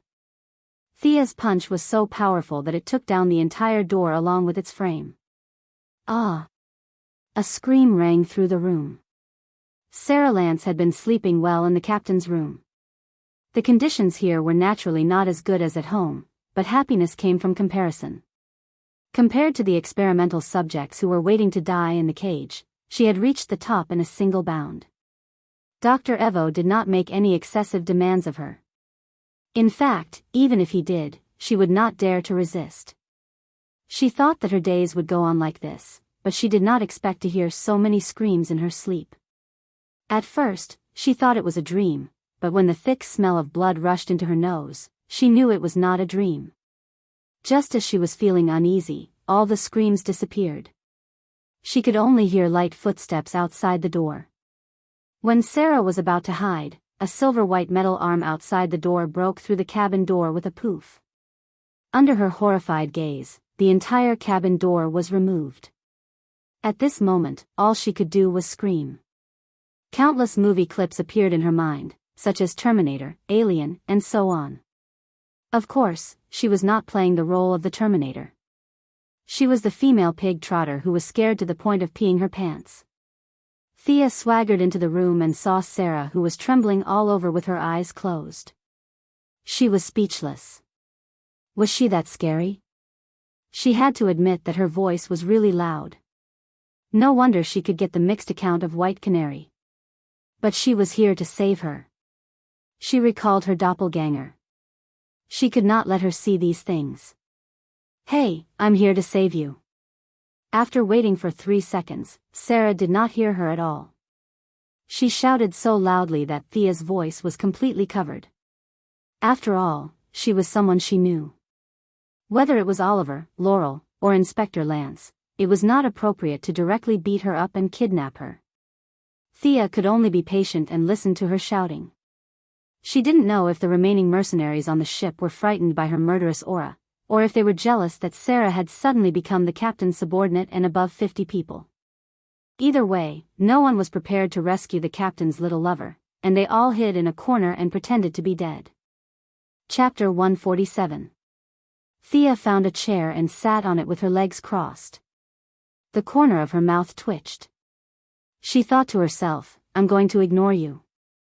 Let's see how long you can howl for. Sarah Lance's mind was blank. She thought about being dismembered by the enemy and wondered if the enemy had taken out a gun. She was scaring herself, thinking that she only had a few seconds left in this world. She should make full use of it and continue to scream. But when her voice was hoarse, she realized that something was wrong. She was going to be a heroine in the future, so her basic intelligence was still online. Huh. There seems to be only my voice in the room. Where's the enemy? Was he knocked out by my scream? She opened her eyes a little. No one. The enemy ran away. Sarah Lance was overjoyed. She opened her eyes and let out a sigh of relief. But when she turned her head, she almost bit her tongue when she saw Thea sitting on the chair. You. Huh. Sarah pointed at Thea's face and thought. At this time, Thea took off her hood and revealed her face. She should know her. After all, it had only been a year, so her appearance wouldn't change too much. But it was hard to say. At least, Thea didn't have much of an impression of her. Fortunately, she was arrogant in the past, but people still paid attention to her. You're Ollie's sister? Sarah felt that the woman in front of her looked familiar. She slapped her forehead and tried to recall.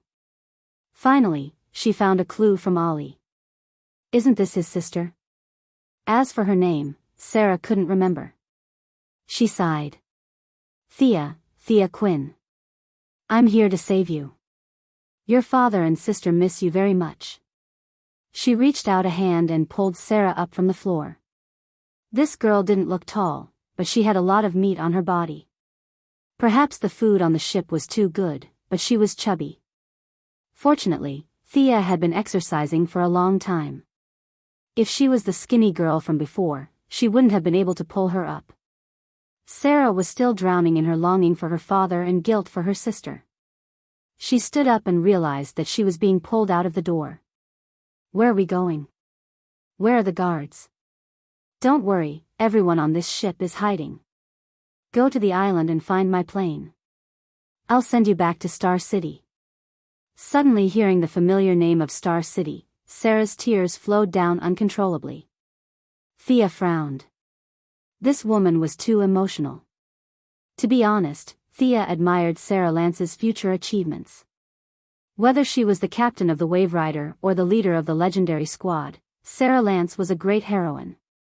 Relying on his own continuous struggles to repair the changes in the timeline, especially the phrase, "Legends never admit defeat," that left a deep impression on everyone. Compared to the Flash on the other side, Sarah's reverence for time was 10,000 times higher than his. The Flash had triggered the Flashpoint incident and rewritten the fates of countless people just to rewrite his own childhood misfortune. But that was the future. Thea could only say that heroes were created by circumstances, and that no one was born outstanding. Only heroes who worked hard to fight against fate were worthy of praise. Sarah only recovered a little when they were really out of the range of the ship. Her father's nagging and her sister's complaints were nothing. As long as she could leave this damn island, she would even beat her up. At this time, not far from the two of them, a wave of blue light appeared in the air. After a violent wave, a man and a woman walked out of the air. The short blonde woman was very alert, but when she looked around, her face was full of disbelief. Purgatory Island? The tall man on the side heard her call and looked around carefully. This is the Purgatory Island that you and Oliver stayed in? Why did Gideon send us here? Shouldn't we be in the Star City police station in 2007? The two of them were speechless. They could only silently get up and walk into the darkness. What is this thing? When Thea was installing the skateboard, Sarah's brain had returned to normal. She asked a lot of questions, like where was Ollie, how was her family, and so on. Thea could only answer a few selectively. It's installed, Just when Thea was about to jump on, she suddenly felt her temple throbbing. A strong sense of danger surged in her heart. She could only see a blue light flying toward her. Get down. He pounced on Sarah Lance, who was still looking at him in a daze. The blue light didn't hit them, but under Thea's horrified gaze, it pierced through the skateboard. God! The skateboard that was floating in the air was like a kite with a broken string. It wobbled and fell to the ground, never to move again. F***ck your mother. Thea was instantly filled with anger. She turned her head to look at the culprit. Not far away stood a tall woman in black clothes with black hair and a blank expression. Who was this? Why would such a person suddenly appear on Purgatory Island at this time? But before she could open her mouth to ask, the weapon in the woman's hand started firing non-stop. Swoosh. Swoosh. Swoosh. Rays of blue light shot towards Thea and Sarah. Laser weapon? Thea was a little confused. There weren't such high-end weapons in this era. The Batfighter was considered the pinnacle of human technology, but it hadn't entered the laser era. Could it be that this person was an alien? The situation was grim. No matter who the opponent was or where she came from, the fact that she was an enemy was undeniable. After whispering to Sarah to hide, Thea raised her hand and cast a dark magic. She didn't need to trap the opponent. She only needed to temporarily interfere with the enemy's vision. Then, under Sarah's shocked gaze, Thea cast the wind-walking spell on herself again.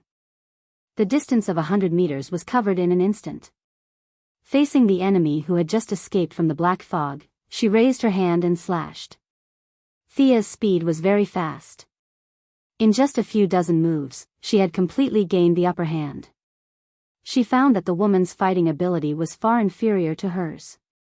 At best, she was at the level of a special forces soldier. But she was very strong and her body was very sturdy.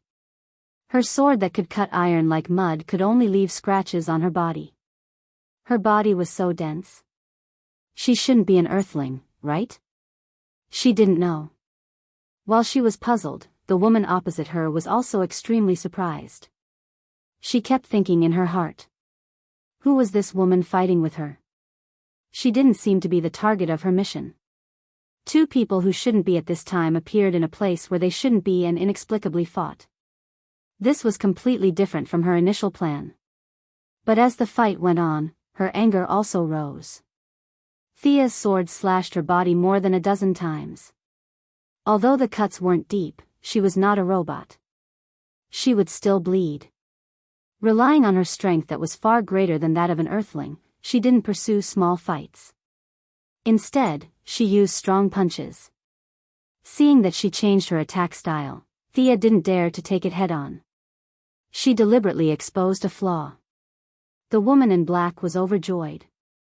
She ignored the sword that was going to pierce her collarbone and punched Thea's face. Chapter 148. I was waiting for you to use this move. Thea's mechanical arm was already equipped, but it was hidden under the combat suit and could not be seen by outsiders. Now that she saw the punch that she thought was effective, she sneered in her heart. Aren't you just relying on your strength? I'll let you see what science is. She raised her hand and punched out. The woman in black saw that Thea was about to punch her, and her heart tightened. Is this woman from Earth really powerful?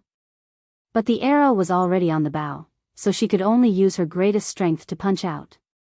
Bang! With a muffled sound, the woman in black felt an overwhelming force rushing from her arm to her shoulder. His entire body was knocked off the ground and flew back more than 5 meters. Damn it! How can this woman be so powerful? The woman in black was well trained. She turned around in the air and regained her balance. Her eyes kept rolling as she tried to figure out the enemy's plan. Thea was quite satisfied with this punch. She had already used all the available power in her arm. Although the maximum power in the design was 10 tons, considering the way the human body exerted force and the recoil, the actual power could not reach that high. However, this punch still contained more than 5 tons of strength. Although the woman in black was also known for her great strength, she was at most at the level of 1 to 2 tons, which was similar to the non-berserk Bane. Now that she was caught off guard, her arm was numb from Thea's punch, and her strength had decreased by at least 20%. Although Thea also suffered some recoil, the excellent shock-absorbing performance of the metal arm almost eliminated this force. She took half a step back and attacked the woman in black while she regained her balance. Who are you? The woman in black felt that this fight was not clear. Thea immediately asked, Tell me who you are first. I can't tell you. Tell me who you are. We must have misunderstood. The woman in black's fighting skills were not as good as Thea's, and now she was at a disadvantage in terms of strength and speed. She was beaten by Thea like a dog. Now you know it's a misunderstanding. Where's the energy you used to shoot my skateboard? You still want to know my name. Is it for revenge in the future? I'll never change my name or surname. I'm Barbara Gordon. Thea announced her name casually without any embarrassment. Her expression was so calm that it was a mess. Achoo! Barbara, who was thousands of miles away, didn't know that she had taken the blame and was still receiving special training from Batman. She couldn't help but sneeze. The woman in black was naturally not a magnanimous person. She muttered the name twice in a low voice, Barbara. Humph, I'll remember this. Although she was furious, she couldn't beat him. She didn't have the ability to recall the memories of the main characters, so she didn't have that ability even if she wanted to. Seeing Thea's vicious punch coming towards her face, she became anxious. You're so strong, wouldn't that punch disfigure me? If he could tolerate this, what else could he do? He couldn't care less about the rules of the organization. Time stop. The woman in black raised her right hand and aimed it at Thea. An invisible field shrouded the place where the two were fighting. At this time, Thea maintained her right hand in front of her and her left arm in the air. She was completely unconscious and didn't realize what was happening. The woman in black gasped for breath. She could only change the flow of time in a small area temporarily. It was impossible to stop the entire world. However, even such a small area brought about a huge backlash. No one could deceive time. They were only the servants of time, not the masters. Next, she was ready to complete her mission and retreat quickly. However, she discovered a shocking fact. Thea, who was theoretically frozen by the flow of time, was moving slowly. Although the distance she moved was extremely small, she wasn't completely imprisoned. This guy. The woman in black was completely dumbfounded. This phenomenon could only mean that this guy who was fighting with her wasn't a nobody. She was an important person in this timeline. Countless people could have direct or indirect contact with her. Under the influence of these people, there was an even greater change in time. Instead of saying that she was imprisoning her, it was more accurate to say that she was fighting for control of the entire timeline. Let alone her, even if she pulled out the 180 people in the organization and multiplied it by 10,000, they still wouldn't be able to go against the laws of this world. It sounded like a long time, but in reality, only a second had passed.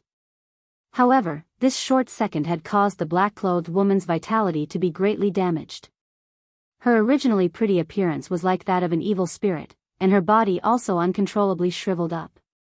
No, the backlash of time was too great. She had to stop immediately. She would rather be beaten to death than use this move. However, she underestimated the tolerance of time and overestimated her own limits. Halfway through her action, a huge amount of energy exploded from within her body. The explosion of energy was so quick and violent that it was shocking. Without even making a sound, the woman in black was blown to smithereens on the spot. This wasn't an adjective, it was reduced to an atomic structure. However, because the imprisonment field wasn't immediately removed, some strange substances in her body automatically entered Thea's body. With the woman's death, her time field was naturally removed, and Thea also smoothly regained control of her body. However, the scene in front of her made her a little confused. Although she was imprisoned, her memory was still there. The scene in front of her was that she jumped up and attacked, and then the woman in black was instantly blown to smithereens. Did I do this? Thea was confused. Did I hit her? Was she killed by my punch? Was she possessed by Saito-sensei? However, the enemy was indeed dead. Although many villains had the tradition of faking their deaths, as long as their heads weren't chopped off, this woman was already smithereens. In theory, it was impossible for her to revive, right? Carefully feeling her body, she vaguely felt that there was something extra in her body, but she couldn't identify it without a reference. At the same time, in the grass not far from her, two people were whispering. What do you think we should do? Rem, Thea killed the Time Wanderer. She's going to take my original body back to Star City. This is... What was it? The blonde woman in white leather couldn't say what it was. The tall man named Rem had a funny look on his face. I'm a doctor of physics, not time travel. However, this Thea is very different from the Thea we know. The blonde woman rolled her eyes at him, knowing that he couldn't give any constructive advice. Just as she was racking her brains for a solution, their communicator rang. Miss Lance, Dr. Palmer, the timeline shows that Wanderer is dead. Did you do it? The owner of the voice found it hard to believe, but his tone was very relaxed. The two in the grass looked at each other and smiled bitterly. They wanted to accept this glory, but they really didn't do it. Chapter 149. The two of them came up with no good ideas, so they decided to go back and discuss it. But when they moved, Thea immediately sensed them. Even when she was a pure martial artist, Thea was astonishingly sensitive, not to mention now that she had evolved into psychic power. Who's there? The sound of their footsteps instantly alerted Thea. Relying on the support of the wind walk spell on her body, she glided over to the two of them like a flying dragon, her feet barely touching the ground. But when Thea saw the faces of the two people clearly, she was instantly dumbfounded. The blonde girl was Sarah Lance, and the tall, handsome, and funny guy next to her was Ray Palmer. Why were they here? At this time, at this place? Thea vaguely understood something. She used her psychic power to sense Sarah Lance, who was knocked out by the shockwave. That's right, there were two Sarahs. The one in front of her was Sarah Lance from the future. Hi. I'm Ray. You don't know me. Oh, at least not now. No, I mean you shouldn't know me now. The handsome Ray Palmer, who was 1.9 meters tall, ignored the mysterious atmosphere between the two women and greeted them in a relaxed and cheerful manner. But after a few words, he found it more and more ridiculous, so he stopped talking. But he still stared at her with bright eyes. This guy was indeed Felicity's boyfriend. He was just as funny as she was. Thea pursed her lips and nodded reluctantly. Then she turned to the blonde girl who was silent. You're Sarah? Sarah Lance, who already had the demeanor of a future legendary captain, bit her lip and said helplessly, Yes, you, why are you on Purgatory Island? I'm here to find Oliver, Thea answered firmly and reasonably. No one could find fault with it. Sarah was having a headache. Naturally, she couldn't find any fault with the answer. Just as she was racking her brains, Captain Rip Hunter's voice came from the communicator. Hold her down for now. We'll be right there. Sarah and Ray exchanged glances and decided to let the Atom Man, who was more talkative, buy time. Hey, where were we? Oh, yes, you don't know me yet, but you will soon.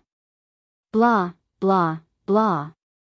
Sia didn't see their secretive gazes, but she didn't feel that these two guys were a threat to her. After all, they were on the same side. Ray used to be Felicity's boyfriend, and Sarah was Laurel's sister. She was related to them in many ways. Seeing that they had the intention to chat about their daily lives, even though she was a little confused, she still started to talk nonsense with him. Unfortunately, Ray Palmer was the kind of person who could talk nonsense all day long, but was always unreliable at crucial moments. After a few sentences, he could not continue. Thea saw through his intentions, but she didn't expose him. Instead, she changed the topic and discussed with him about physics, technology, and nanotechnology. This made Ray Palmer breathe a sigh of relief. For an authority in quantum mechanics who could solve the Ehrenfest theorem in an hour, he could talk about science and technology for 3 days and 3 nights without repeating himself. What a genius! Although many of his ideas were just general discussions, they still made Thea's eyes light up. This guy could be seen as a weakened version of Tony Stark. Just a simple conversation between the two had benefited Thea a lot. Just as Ray was explaining a formula to her, Thea smiled. Your friends are here. We mean no harm, Sarah quickly explained. Yeah. Ray Palmer nodded like a chicken pecking at rice. Whether or not they meant harm, they would only know when they met. Thea looked at the people opposite her who didn't hide their tracks and rushed towards her. A strange feeling arose in her heart. Was she so strong that she needed to team up to fight? She was so happy. Happy my ass. She didn't get any experience or reputation from fighting these people. 5 people came from afar. The one in the lead was the captain of Wave Rider, Rip Hunter, who was wearing a long brown windbreaker. On his left was Captain Frigid, who was wearing a down jacket and sunglasses and holding a slightly exaggerated-looking gun.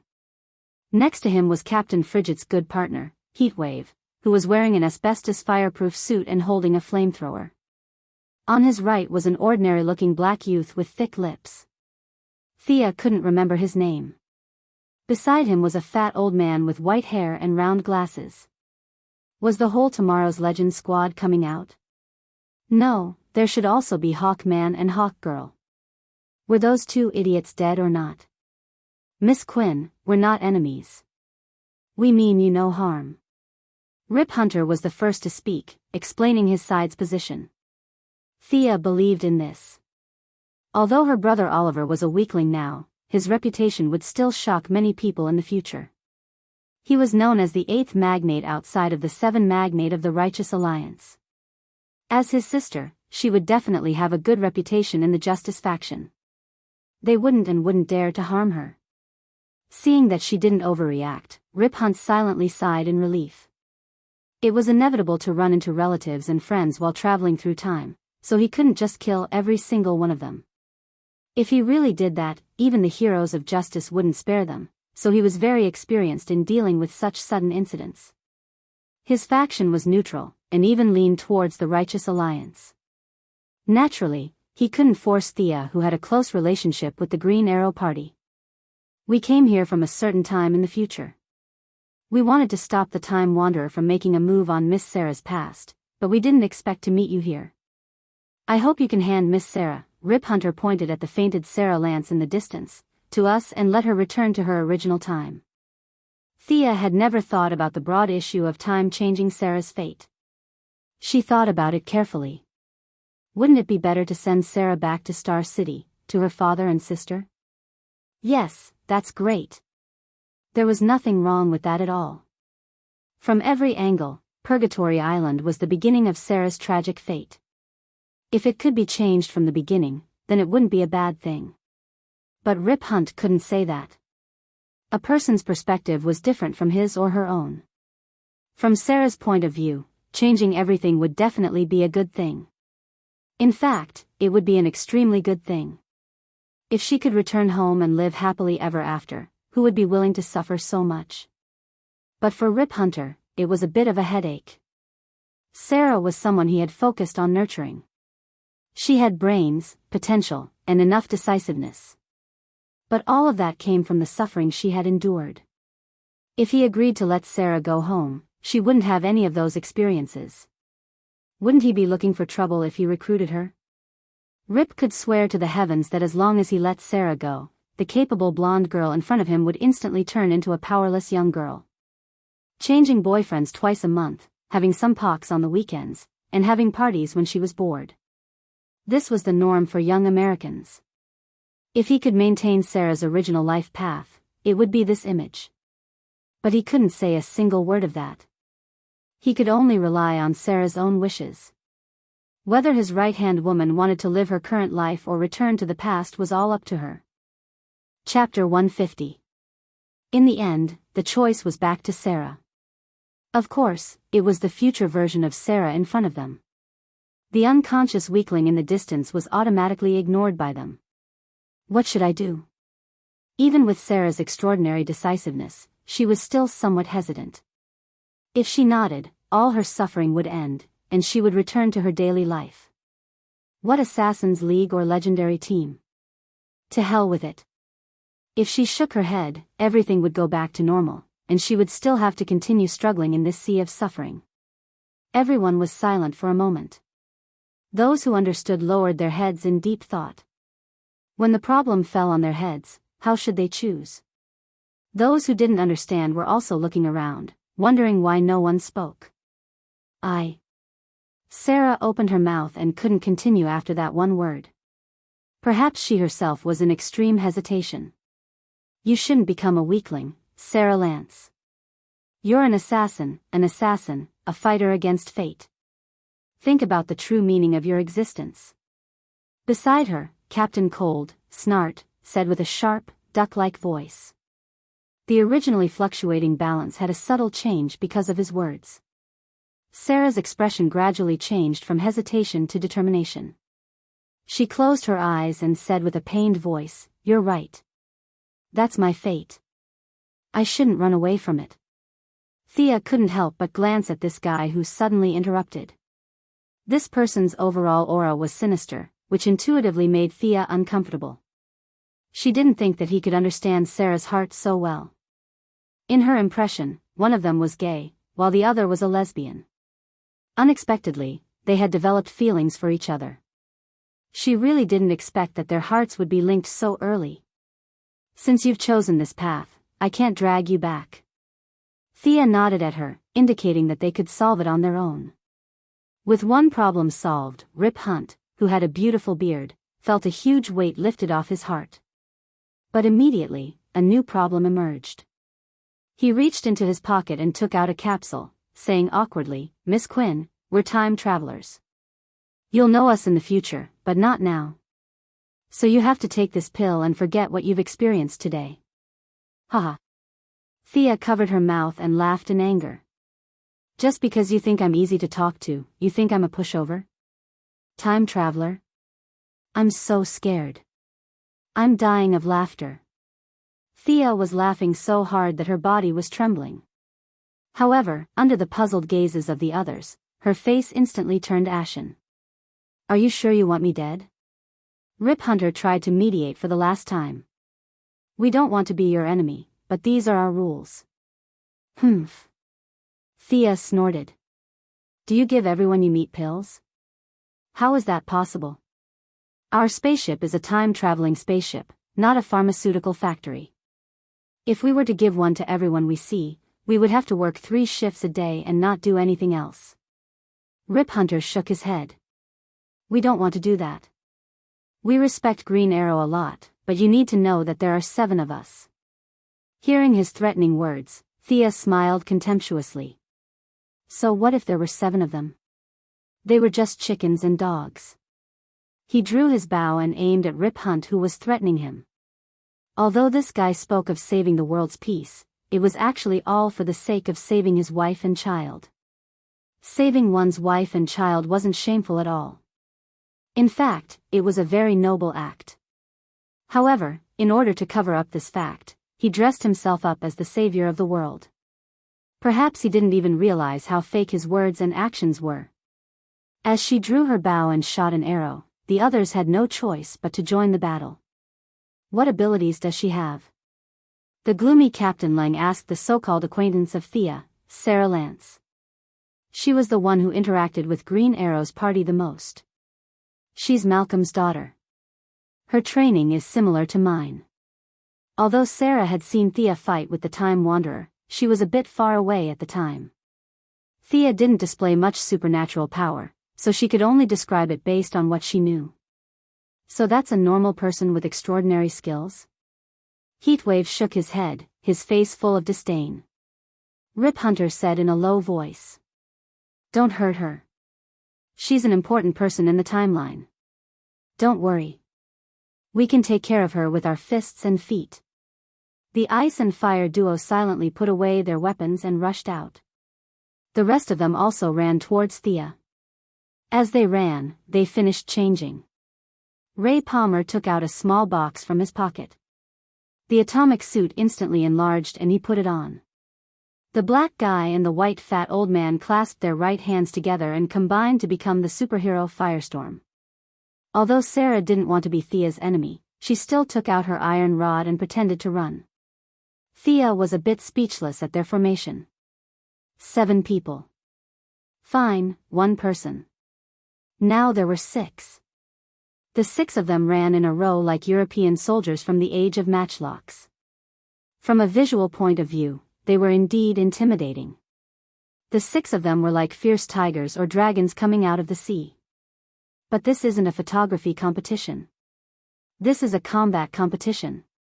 You're standing so close together that Thea was embarrassed to attack. But since she didn't want to take advantage of them, Thea decided to teach them a lesson. The name of the lesson was, "Mom, we'll never group together again." Her right hand released the bowstring and drew a few mysterious runes in the air. This was her modified illumination spell based on the dark mist spell. The starting movements and ending sounds were exactly the same. She just needed to change the rhythmic runes in the middle from dark to light. With the help of the Sun rune's strong light affinity, Thea released this modified spell in less than a second. The light attribute was known for its speed. Thea raised her hand and threw the glowing ball at Rip Hunter, who was running at the front. The ball of light instantly exploded around them. The originally beautiful formation immediately fell apart. "What's that? A flash bomb?" Thea didn't have the obligation to explain it to them. She quickly shot out a binding arrow. They didn't want to shoot the rat for fear of breaking the vases. She couldn't kill them directly either, so she could only use a skill to stun and blind them. Under this kind of unprepared situation, the difference between an ordinary hero and a hero with superpowers could be seen. Rip Hunter lived up to his name. With a very ridiculous posture, he was caught in the net without even making a sound. He reflexively struggled a few times, but the result was that the net became even stronger. He naturally couldn't withstand the chemical agent that could stun even Bane. In less than 10 seconds, he was GG. Heatwave, who was also rushing fiercely, was in the same situation as him. It came into close contact with the spiderweb. As an arsonist, the first thing he thought of when he saw the spiderweb was to burn it. But he didn't have a weapon with him. Even if he did, he wouldn't dare. He was still hanging on the net. He could only turn his head to his partner, Captain Cold, for help. Captain Cold, who was known to be able to fight against the Flash with his ordinary physique, had amazing reflexes. Perhaps his sunglasses also provided some protection, so he was less affected by the strong light. He could vaguely see Thea shooting an arrow, so he slowed down a little and avoided the fate of being caught in the net. Chapter 151. Sarah, on the other hand, was very lucky. She started late and was the closest to Thea among all the people present, not to mention that Thea had come all the way here to save her in 2008.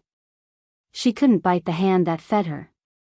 She seemed to be rushing out with the team, but in fact, she was still far away from Thea. The ball of light did not explode in front of her, and she used the heat wave to avoid most of the glaring light. Although it was more or less uncomfortable, she still saw the dense cobwebs and nimbly avoided them. Ray Palmer was usually very funny, but his atomic suit was not for show. The moment the spider webs were about to hit him, he shrank and passed through them. The remaining firestorm seemed to be a combination of two people. His brain was a little messed up and he rolled his eyes every day. It was not the supercilious eyes in anime, nor was it the adjective supercilious eyes. It was purely the action of rolling the black eyeballs to reveal the white eyeballs. Thea did not understand how they could receive retinal signals like this. Anyway, she knew that her flash did not work on them. The combined guy was on fire and went straight through the center of the spider webs, leaving a human-shaped hole. Captain Lang hesitated on the outermost side, wondering whether he should save his partner first or gang up on Thea first. Sarah did not want to fight at all. She pretended to be an 80-year-old woman and slowly moved forward. In the end, the only ones who rushed in front of Thea were the Atom Man and the combined firestorm. Both of them were strong opponents, and Thea did not dare to take them lightly. However, their fighting styles were not mature enough. The Atom Man's personal chivalry was too strong. He had a long-range weapon on his suit, but he insisted on fighting hand-to-hand. If a bookworm with several doctorates and a contemporary grandmaster of martial arts like Thea fought hand-to-hand, the result was already doomed. Thea didn't pay much attention to him and dealt with him casually. Her attention was always on the firestorm in the sky and Captain Lang Han, who was rushing over from afar. Firestorm's flying ability was quite fast, but he mostly used the reverse thrust of the flames to accelerate his flight.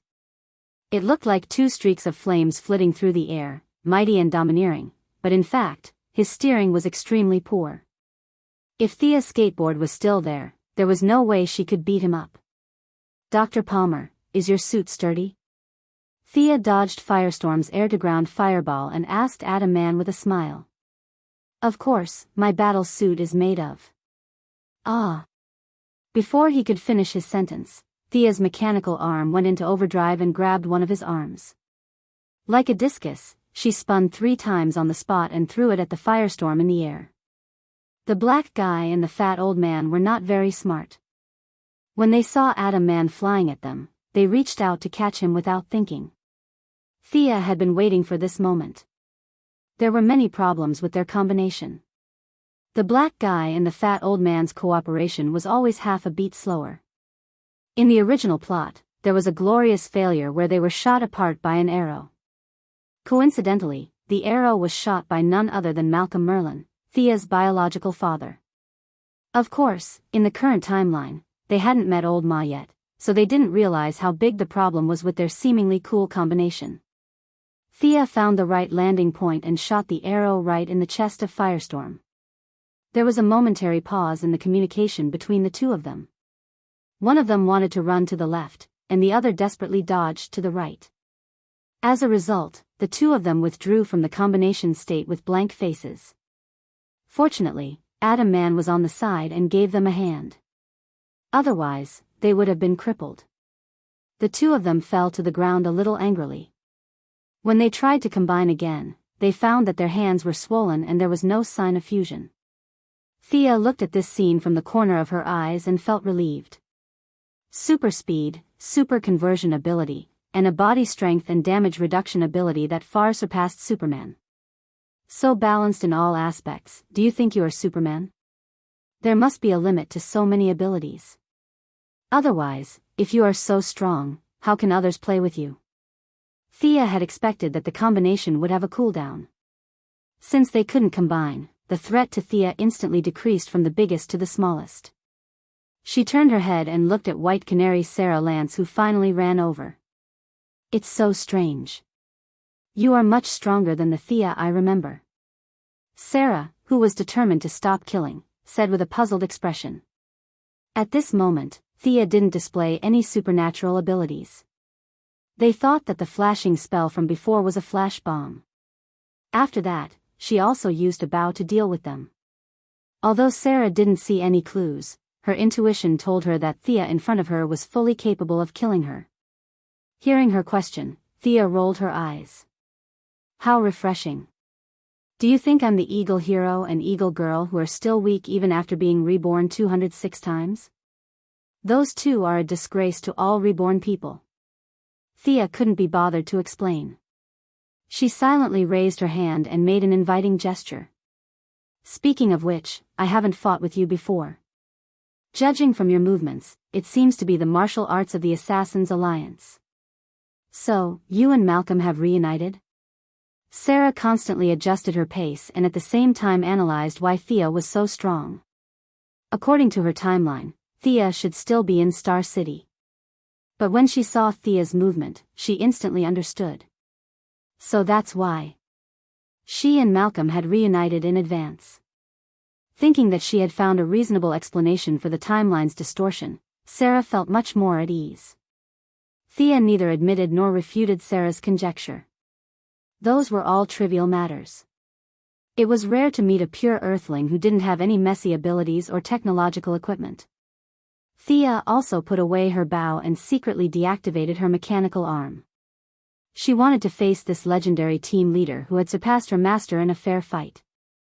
Both of them drew their swords, greeted each other, and began to duel according to the rules of the Alliance. This battle was far less intense than the last time with Talia. Neither of them had the intention to kill. Thea was stronger than Sarah in terms of height, combat skills, strength, and speed, but she didn't have an overwhelming advantage. At first, Sarah thought that she could defeat Thea with her experience, but she soon realized that Thea was more experienced than she was.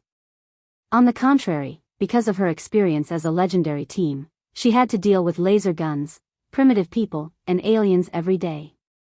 It had been a long time since she fought with a master of the same level. The two of them exchanged 7 or 8 moves, and her offensive was gradually suppressed. Thea was too familiar with her martial arts. Her level was far inferior to Old Ma and Talia, and naturally, she couldn't be compared to the current Thea. But out of admiration for her future bravery, Thea didn't go all out. She was prepared to end the battle with a draw. As Thea deliberately went easy on Sarah, the situation was reversed a bit. The Atom Man on the side stared at them with a pair of big eyes. It was not until Captain Frostbite shouted, "Sarah, let me help you," that he realized that he was still in combat mode. His body was sluggish, and he also ran up to attack. Chapter 152. The three of them seemed to have the advantage in numbers, but it was no different from before. Captain Frosty's freeze gun couldn't be used, so he could only pull out a dagger for close combat. The Atom Man, on the other hand, was more of a hindrance. He was 1.9 meters tall, and with his battle suit, he blocked their line of sight, which made the short Sarah stomp her feet in anger. The fat old man and the black guy were cheering them on from afar, which made Thea laugh. As expected, heroes on the side of justice were more or less funny. If they were Gotham villains, they would have run away by now. Thinking of running away, Thea was also ready to retreat. It wasn't that she couldn't beat them, but that there was no point in fighting them. It wasn't appropriate to win or lose, so she had to take care of their reputation. He kicked Captain Frosty away and grabbed Sarah's arm in front of him to block Atom Man's fist. Thea threw a Batman smoke grenade. Bang! The smoke grenade was specially made by her master, and no infrared or thermal imaging could see through it. It was the best escape tool in the DC world. Where is he? Where is he? The Atom Man, who was wearing an X-ray helmet, looked left and right.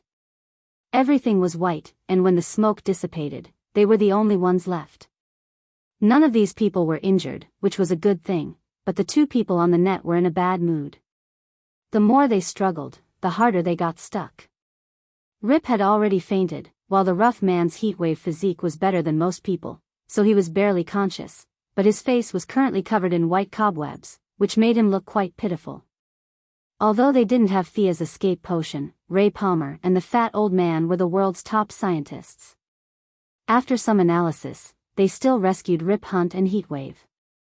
He did come down, but Rip Hunt's cool beige trench coat and his Heatwave army green fireproof suit were completely stuck to the ground and couldn't be removed. Heatwave was so angry that he took out his flamethrower and sprayed the cobwebs until his clothes were burned to ashes. Only then did he walk back angrily. The few of them were a little dejected. Thea did not appear to be very strong, but she was able to crush them as easily as crushing dry weeds. This made them doubt whether they could save the world in the future. That's right, a follower hero from Green Arrow's team could beat the 7 of them to such a state. Wouldn't a guy stronger than Green Arrow be able to kill them in minutes? Rip Hunter had lost his windbreaker and was only left with a shirt. His entire aura instantly changed from that of a rich and handsome man to that of a poor loser, but he didn't have the time to ponder over his image. He turned to the AI on the console and asked, "Gideon." "I'm here, Captain." A light blue 3D holographic projection appeared on the console. The mouth of the 3D person seemed to be opening and closing as he replied calmly. "Gideon, help me find out which timeline the Time Walker is in. We have to save everyone before she does." The light blue figure was silent for a while, as if he had gone through a careful examination. "Captain, the Time Walker did not appear at any point in the past, future, or present." "What do you mean?" Rip Hunter was a little confused.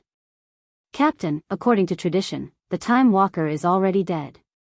She no longer exists. She has been completely obliterated, leaving no trace behind in the timeline." "How could that be?" Rip Hunter was a little dumbfounded. He wasn't like those heroes of justice who didn't understand the situation. As a member of the Time Master Council, he knew that the Time Walker was the #1 assassin under the control of the Council. Now, this #1 assassin had just shown her face and hadn't even done anything before she was killed by a passing hero in a few punches and kicks. Isn't your #1 a little too weak? Or was it that the heroes of the main plane were all very strong, and the Time Master Council was just a bunch of frogs at the bottom of a well, closing their doors every day to proclaim themselves as #1 in the world? This bunch of weaklings. Rip Hunter's impression of the organization he used to be loyal to was becoming more and more unfavorable. The people they trained were too weak. For a moment, he didn't even know what to do.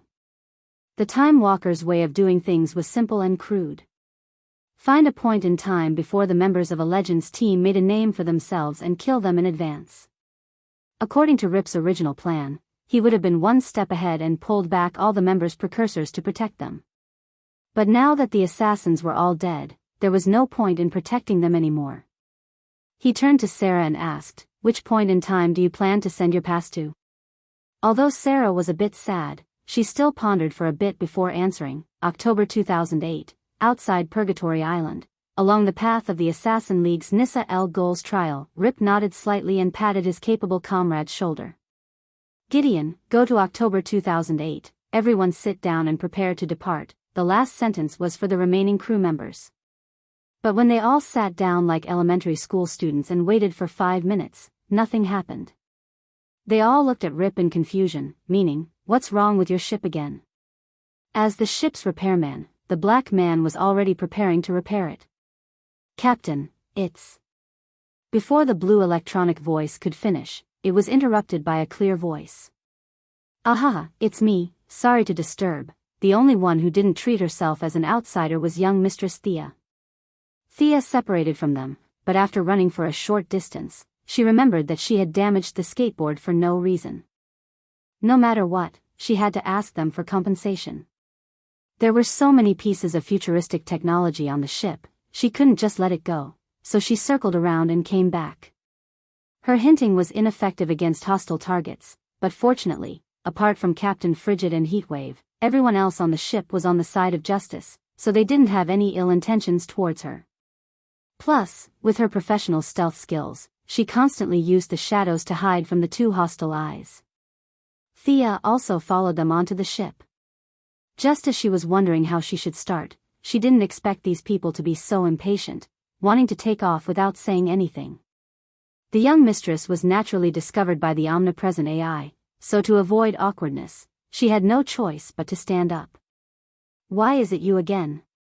Heatwave, who thought with his fists more than his brain, was furious just looking at her. He'd worn that fireproof suit for so many years that he'd grown attached to it, and it was all because of this person that he burned it in anger, so she had to pay for it. He wanted to rush up and fight, but the gloomy Captain Frigid held him back, coldly watching the situation unfold. Miss Quinn, what business do you have here? As the captain, Rip was the first to ask. If not, I wouldn't have come. Thea crossed her arms. That woman in black was here to cause trouble, wasn't she? There was nothing that couldn't be said, it was the truth. Rip nodded. You're talking about the Time Wanderer, right? That's right. Thea raised her skateboard and pointed at the large hole in it. She destroyed my equipment. Without it, I can't leave the island. My mother is home alone. If I can't go back, it'll be so pitiful. You'll have to fix it, right? Actually, she could have flown the helicopter back, but Rip and the others didn't know, so Thea described her situation as terrible. Chapter 153. Seeing Sia acting cute and pitiful without the demeanor of an expert, they all had complicated feelings, especially Rip Hunt. Was the Time Wanderer, an assassin whose name had shaken the multiverse, really killed by this guy? Fortunately, she wasn't here to blackmail them, and her request was reasonable. He had an AI on his spaceship, and 2 professors who could sell their theses by the pound. It was just repairing some technological equipment, and he could even fix a spaceship for her. Just as he was about to ask them to help him get rid of her and get it over with. Captain, let me remind you, we've stayed at this point for too long, and we've attracted the attention of the Board of Governors at this point in time. The search team is expected to appear in 3 minutes and 12 seconds. The artificial intelligence Gideon reported unhurriedly. Oh God, Rip Hunter slapped his forehead and quickly walked to Thea's side. Miss Quinn, you heard it, we're about to depart, don't you think you should? Does that mean you should run away? Thea wasn't so easily fooled. The skateboard wasn't badly damaged, and back in Star City, the tools were ready-made and could be repaired in half a day. She was just using this as an excuse to get on the spaceship. There were so many high-tech crystals on the spaceship, as well as the Atom Man's suit energy source and shrinking technology, all of which made her jealous. Now you want to drive me away? Dream on. She shook her head fiercely. Even if you let me get off the spaceship now, I can't go home, so I'll just stay here. Miss Quinn, I'm doing this for your own good. If you insist on traveling with us, of course I'll welcome you, but your own history will be forcibly erased. You're different from us, you're an important person in the timeline, so you can't just leave. Rip Hunter's words were sincere. The team members he chose were all people who had no influence on the original timeline. Hearing this, Thea was shocked. So not everyone could get on the spaceship. He didn't look like he was lying. I'd better hurry up and leave. What a waste of so many good things. In that case, I'll take my leave first. Thea said and ran out. Miss Quinn, you can actually time travel. AI Gideon said to everyone's surprise. Thea also stopped, waiting to hear what it had to say. Gideon, are you mistaken? As the captain of the ship, Rip understood the rules very well. Anyone who could cause more than a 1% change in the timeline was strictly forbidden from using time travel, because the slightest mistake could cause a huge disturbance. Captain, I'm not mistaken. Miss Quinn's body somehow absorbed part of the Time Walker's characteristics, but she doesn't have an official appointment from the Time Council. She is fully qualified for time travel according to the provisions of Rule 112, Paragraph 18 of the Council. Do you mean that she has the right to travel through time? She won't cause chaos in the timeline and can maintain the original historical trajectory? Rip Hunt was also a little confused. This was the first time he had heard of such a situation. After asking Gideon a few more questions, he hurriedly explained to Thea, giving her the general idea. He wanted to go into detail, but there was no time. Although she didn't understand some of the words, Thea still understood some of the inside story. In layman's terms, when the black-clothed woman self-destructed, her work permit was left with Thea. Rip Hunt was only a former employee of the Time Masters Council, while the rest of the people on this ship were all privately recruited by him, each of them temporary workers. Thinking of this, Thea suddenly felt a lot taller. Although she wasn't officially employed, she was still an official worker. Now that she got it, Thea hurriedly found a seat and sat down. If they didn't leave now, they would be discovered. The time travel process was nothing special. It was almost over in the blink of an eye. There was no scenery along the way. This short trip made Thea feel very uncomfortable, as if something was coming out of her body. According to the few people, there would be some symptoms during time travel. Some would lose their speech, some would lose their sight, but they would recover after a while. Thea was also relieved. The ship docked on land. After learning that they were going to put Sarah in 2008 back to the original historical trajectory, which was the time when Thea left, Thea didn't get off the ship. She always felt that it was like releasing animals in the wild. It was really boring, so she just looked around on the ship. Are you Miss Kendra? Thea stopped an African woman and took the initiative to greet her. This woman was Hawk Girl. In her previous life, or rather in her first life, she was the High Priestess of Egypt. She just happened to have the Ball of Horus translated. The very shy Hawk Girl smiled. Thea, actually I know you. It was you and Oliver who helped us. Damn it. This feeling is terrible. I know her and she knows me, but I still have to pretend that I don't know her. She still has to explain why I don't know her. Time travel was really the easiest place to pull the wool over one's eyes. Thea was too lazy to talk nonsense with her. After a short conversation with a few people on the ship, she had already figured out that her husband, Hawkman, had been dead for a long time. To be honest, she despised this couple. From ancient Egypt to today, they had been reincarnated 206 times. What was the result of wasting so many reincarnation opportunities? Every time, they were hunted down by their old enemy, Vandal Savage, and the old man didn't bother to kill them 206 times. What a waste. Normally, they would awaken their memories when they reached adulthood. Knowing that their old enemy would come, they should have made some preparations. What did these two do? And that was to run away as fast as he could. The two were chased like sheep. They ran from Siberia to Canberra, from Yokohama to the Congo. The two climbed snow mountains, crossed grasslands, and walked through deserts. Other than measuring the size of the world with their feet, they didn't contribute anything to the development of human society.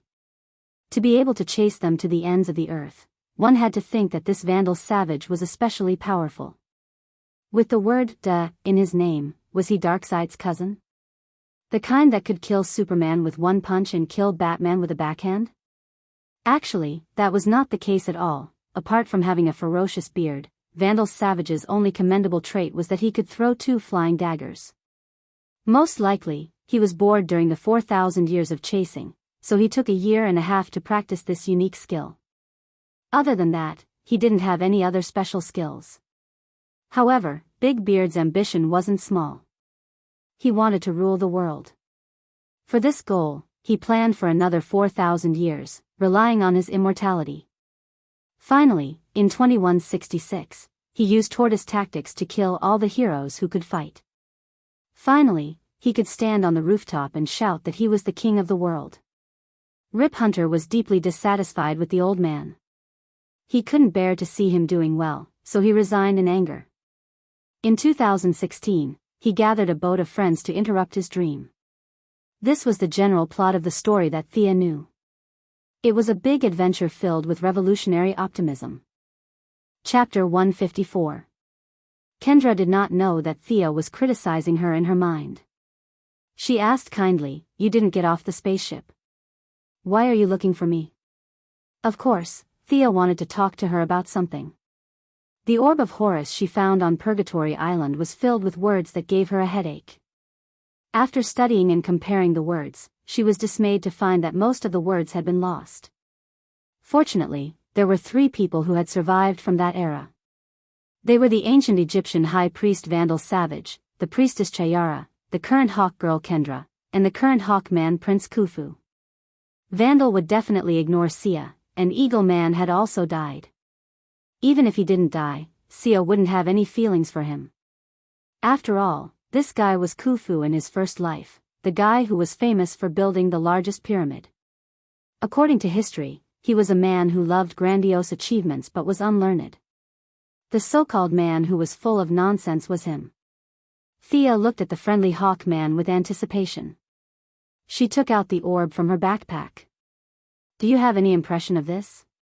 Kendra took the orb. Its handle was 30 centimeters long, and it was golden in color. There was a red gemstone at the top. She played with it and asked uncertainly, "Is this a hammer?" Pfft, Thea almost vomited blood. "Hammer my ass." Perhaps her expression was a little scary, but Kendra knew that she had misunderstood. She said embarrassedly, "You might not know this, but I was just a waitress in a cafe half a year ago. I don't know much about fighting." She was right. She did not know much about fighting. Her husband, who had accompanied her through 206th life, had taught her how to fight. She would spread her wings and fly over with the hammer.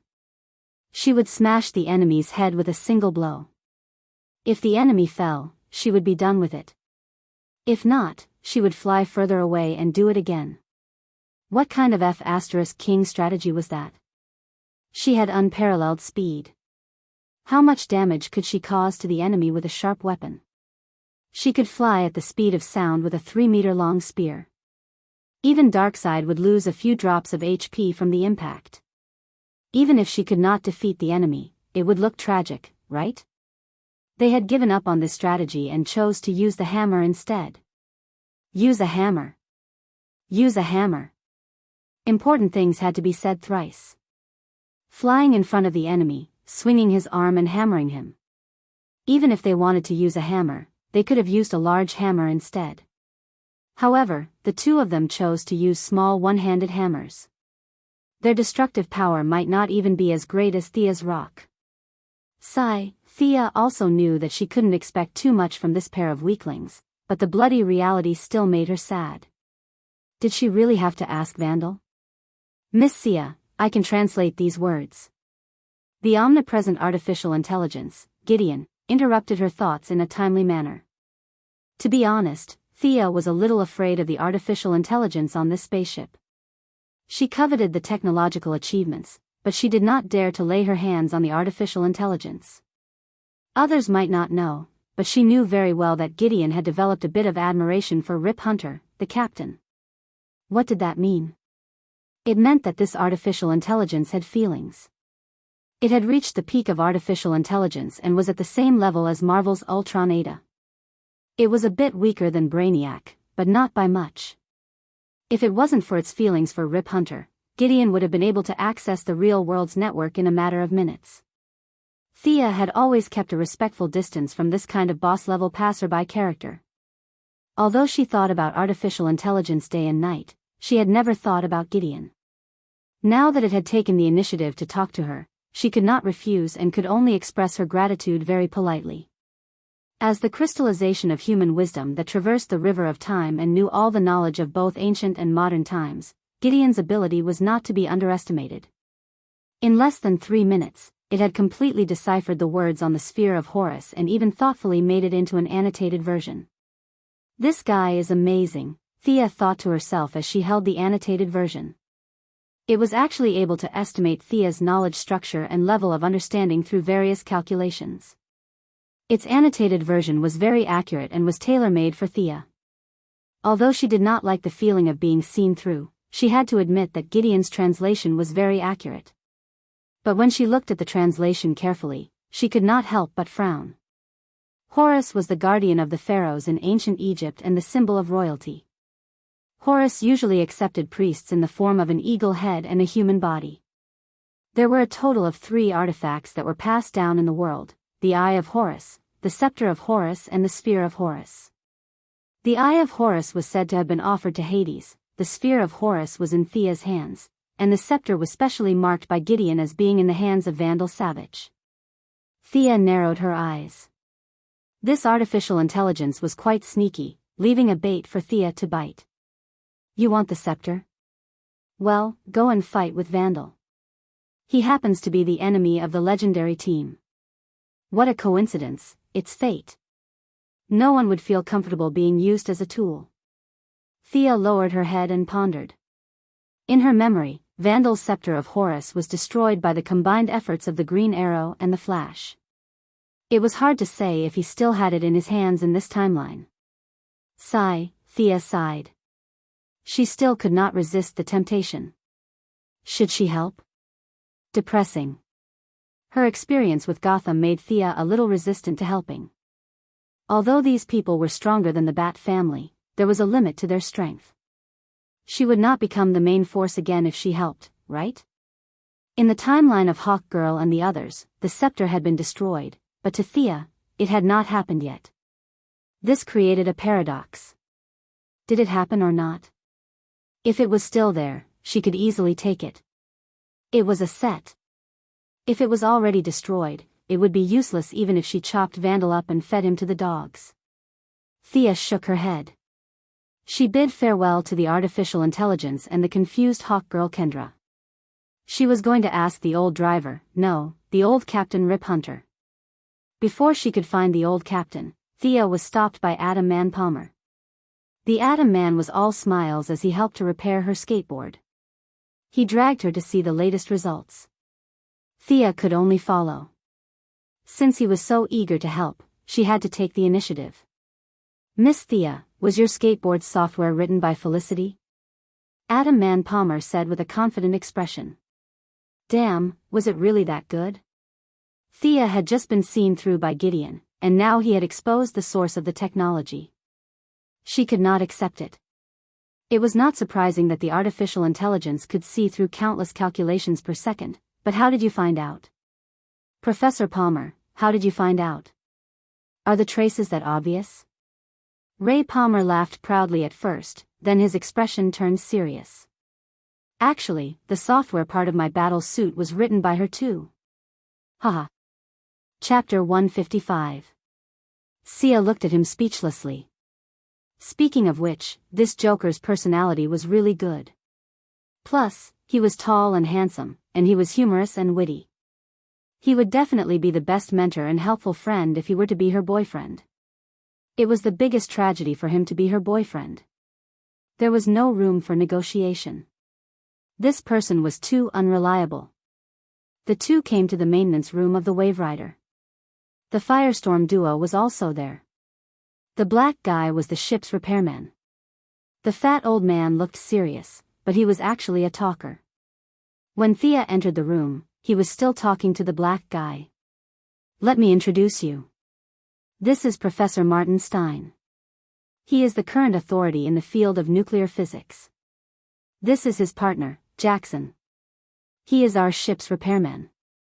He is very skilled. Ray Palmer introduced the two of them to each other. Sia saw that they were repairing her skateboard, so she praised the two of them very respectfully. She said that they were the leading figures in the field of physics, the saviors of Central City, and the defenders of human justice. The good thing about being a hero of justice was that they were thin-skinned. The fat old man had won countless Nobel Prizes and was often praised, so he had a strong immunity. The black guy who was working as a repairman was completely embarrassed. He showed his big white teeth and smiled brightly. Thea praised him for being free while looking at his handiwork. After all, this guy had been a car mechanic half a year ago, and had been forcefully recruited by the careless Rip Hunter to repair a spaceship. Thea had always been suspicious of his skills. But after looking at the scene, the black guy's repair skills were indeed quite good. Although he was not as good as the omnipotent Batman, he was still very talented.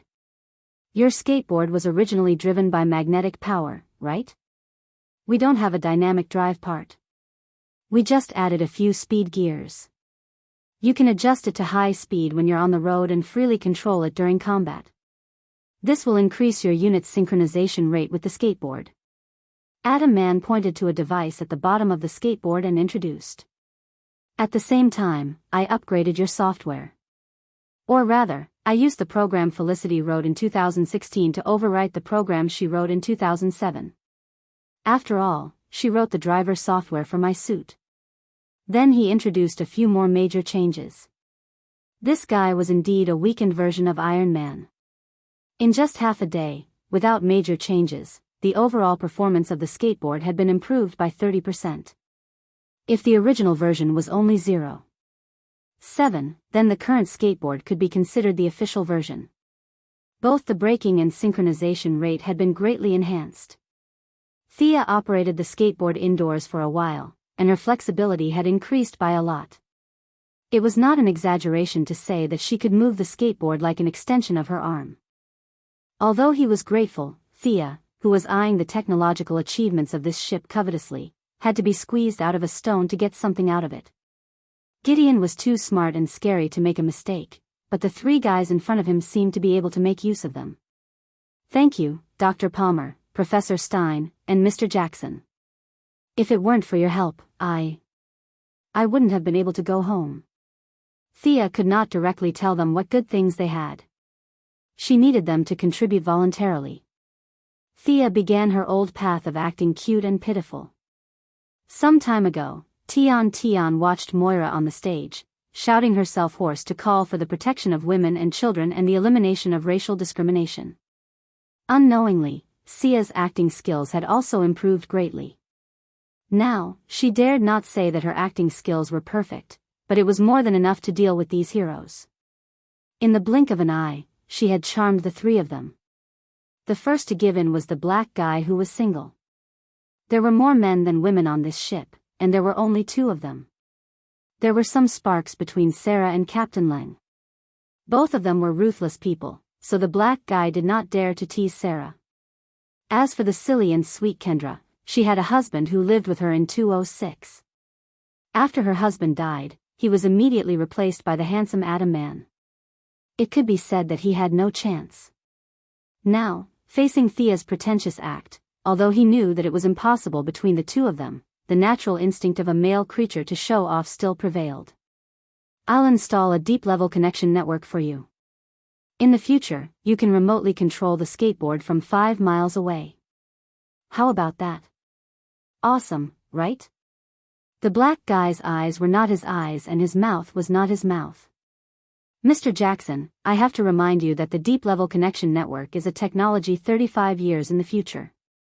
According to the Time Council's Article 19, 112, it is not to be disclosed.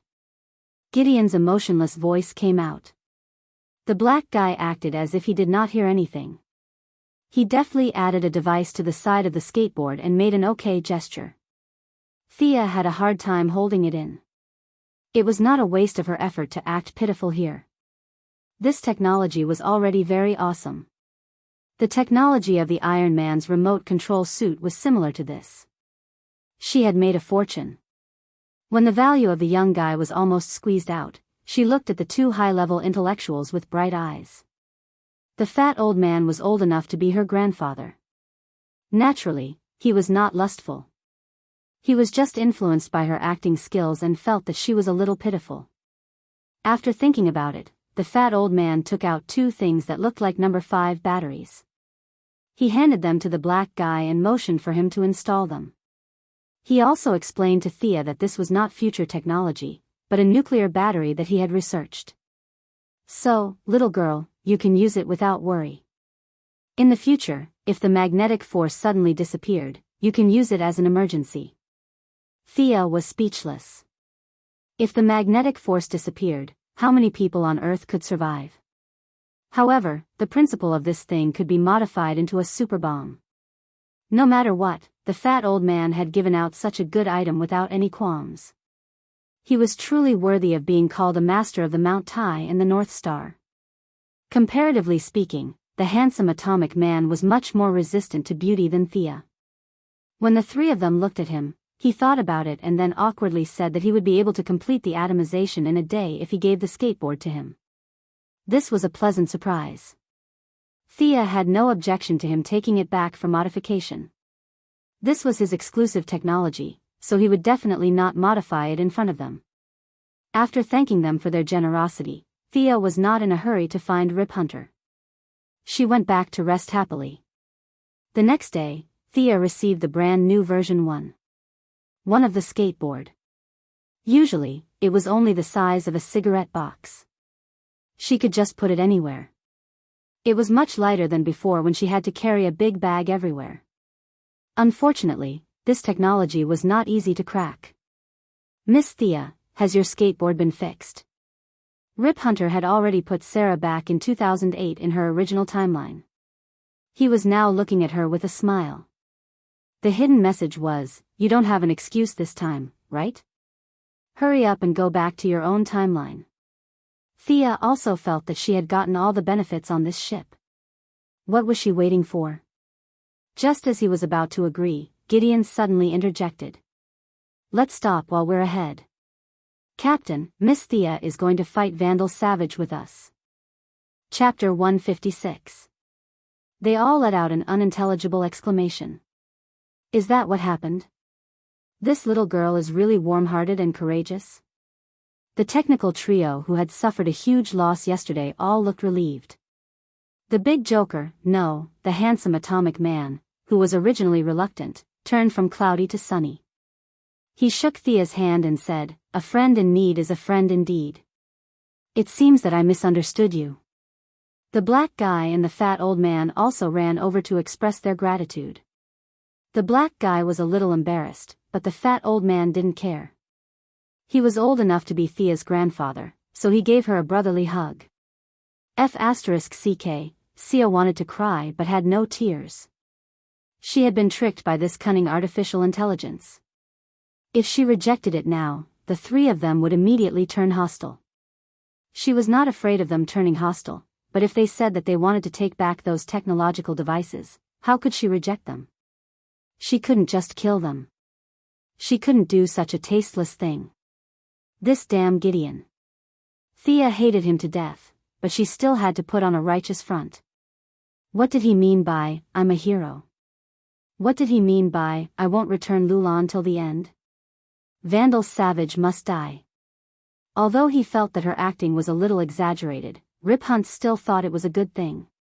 After all, Thea could fight 7 of them alone and retreat. That was strength. As the captain, he didn't have any objections to her bringing her own food to help. Come on, come on. Isn't it just providing a place to stay? We have a lot of empty rooms on board. You can stay wherever you want. Just as he was about to give a welcoming speech, Captain Lang said sarcastically, what does she have? With those few arrows? We didn't use any weapons that day. He was annoyed at the mention of this. In the future, he was someone who wasn't even afraid of the Flash. Now, he was beaten up by an ordinary person, and he was one of the 7. Just thinking about it made him angry. Damn it, if I used a freeze gun, would never lose. He was annoyed, and Heatwave was even more annoyed. Captain Lang went up and tried a few times, but whether it worked or not was another matter. He didn't see what was going on before he was caught in the net. After that, he was rescued like a dead pig. Thea kept her head down and ignored their hostility. I'm not going to explain it to you. If you want to fight, I'll just get off the ship. No one can say anything. But her thoughts did not escape Gideon, who was calculating billions of teraflops per second. This annoying artificial intelligence spoke again. According to Article 2, Article 55 of the Time Council Act of Principle, the members of the Wave Rider can check the history of special personnel, but at least 3 people have to agree. Check, I agree. Me too. Captain Lang and Heatwave expressed their opinions as soon as it finished speaking. The scene was quiet for a moment as everyone was trying to figure out who would be the third one to jump out. Actually, I'm quite curious too. Commander Billy Palmer nodded when he saw that no one spoke. I agree too. He even gave Thea an apologetic smile. Humph, Thea glanced at him. He was a billionaire after all. His sunshine and cheerfulness were real, but it didn't mean that he was stupid. If he was stupid, would his billions fall from the sky? Thea, who was also a rich person, knew this style of doing things too well. He took advantage of others without offending anyone.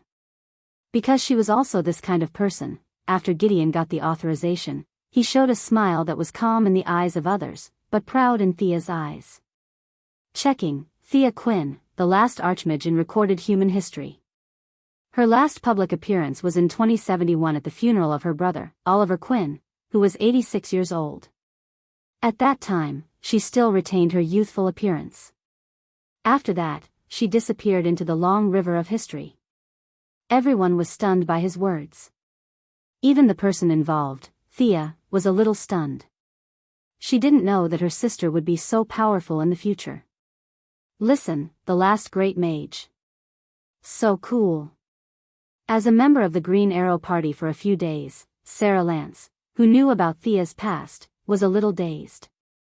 This is different from what I remember, right? Or do I know a fake Thea? Mage? Captain Lang was not satisfied with this conclusion. What are her outstanding achievements? Sorry, this involves important historical events. I can't reveal it. Gideon rejected Captain Lang's request under Thea's confused gaze. Can't reveal it? Seems like she's an important person. Captain Lang speculated while rubbing his chin. Then how did she enter the public eye? Can you tell us? Gideon's voice was still calm. It requires the person involved to agree. Everyone's eyes unconsciously turned to Thea again. They were curious, surprised, and gossipy. In fact, they were curious. Thea was also a little curious because she thought she hid it well. How did she give herself away? Okay, I'll agree. Although he agreed, he hated this evil AI to the core. Can't you tell me in private? They waited with rapt attention, but after 2 minutes, Gideon still did not show any sign of interest. Just when Rip Hunter thought it had crashed, it finally spoke. I also need the consent of another person involved. Their heads were full of question marks. What did this mean? Did this matter involve them as well? They looked at each other as if they were about to expose a traitor. Was it you? It must be you, right? Gideon, whose consent do you need? As the captain, Rip Hunter was too lazy to guess. It was better to just ask directly. Mr. Snart. Gideon gave an answer that made everyone's jaws drop. Captain Lang's mouth opened a little wider than usual. He put away his usual pretentiousness. I didn't know her in the past. I definitely didn't have any contact with her. It can't be the future. Didn't you say that when we enter time travel, our original tracks will be erased? In other words, it's impossible for me to meet her in the future. His analysis was spot on. A few members who thought that their IQ was passable were thinking about it. Sia was also wondering how she could have come into contact with him. He was in Central City, and she was in Star City. Normally, they wouldn't have come into contact with each other. Mr. Snart, you robbed the Central City History Museum in 2010. Miss Thea, who was in charge of the meeting, had no choice but to stop you. That's what history says. Captain Lang stood up angrily. Nonsense, I've never met her. I didn't rob any museum in 2010 either. No, you've met her. History can't be wrong. Seeing how firm it was, Captain Lang was a little uncertain. He asked his good partner, Heatwave, Mick, do you remember? Getting an uncertain answer, he was a little confused. It didn't make sense. His memory was clear. He definitely didn't know Thea. Chapter 157. Mr. Snart, Gideon continued to explain in an infuriating tone, Miss Thea has most of the Time Walker's authority. Her energy level is higher than yours. If she's in the same timeline as you, she'll automatically overwrite part of your past. At this time, Captain Han finally realized what it meant to be thunderstruck. Vaguely, some of his memories were indeed loosened. What the F***CK? You didn't say anything when she boarded the ship. You set me up. What's the point of telling me now? If Thea knew what he was thinking, she would definitely run over and shake his hand. You finally understand me, right?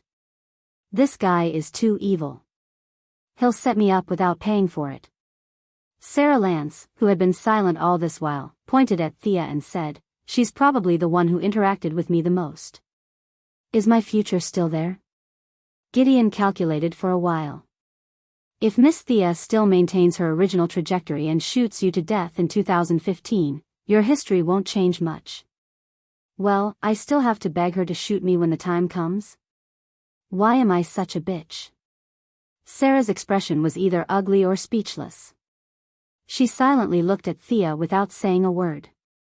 At this time, Thea finally remembered that she did shoot Sarah Lance to death in the third year of the storyline. However, at that time, Old Horse was the scapegoat.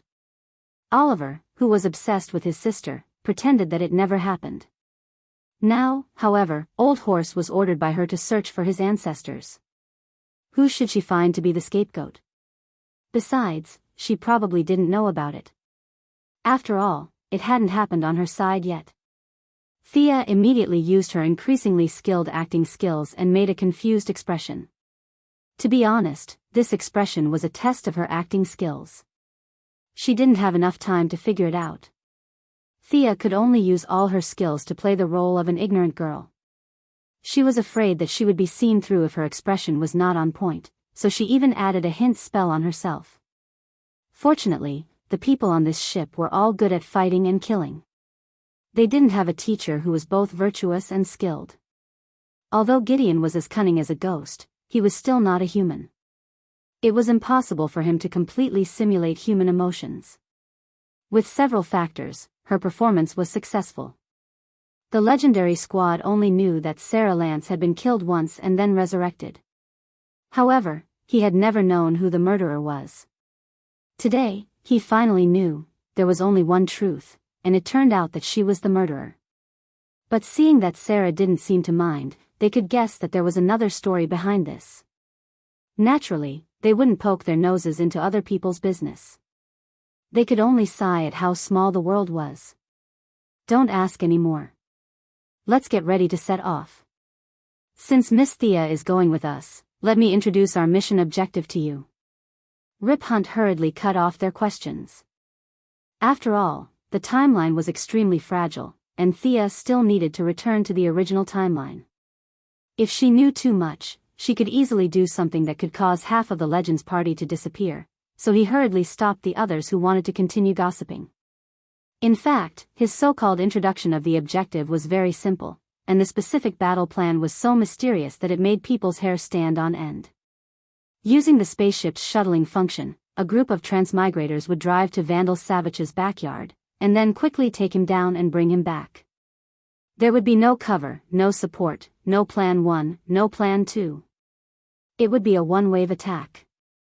Everyone would rush up and use their ultimate skills, regardless of whether they were dead or alive, to drag him back. This plan was simply brainless to the extreme. Sia was only left with disdain for these people's battle tactics. One had to know that they were outside the timeline, and they knew everything. Using such a huge cheat to fight an old native who didn't know the future for 16 episodes, they really embarrassed the transmigrators. But at least they were on the same ship. This place was different from Gotham. She didn't have overwhelming strength, so she wanted to keep a low profile. Thinking back, it seemed that Vandal was also brainlessly captured. Since they could win whether she participated or not, why should she be the bad guy?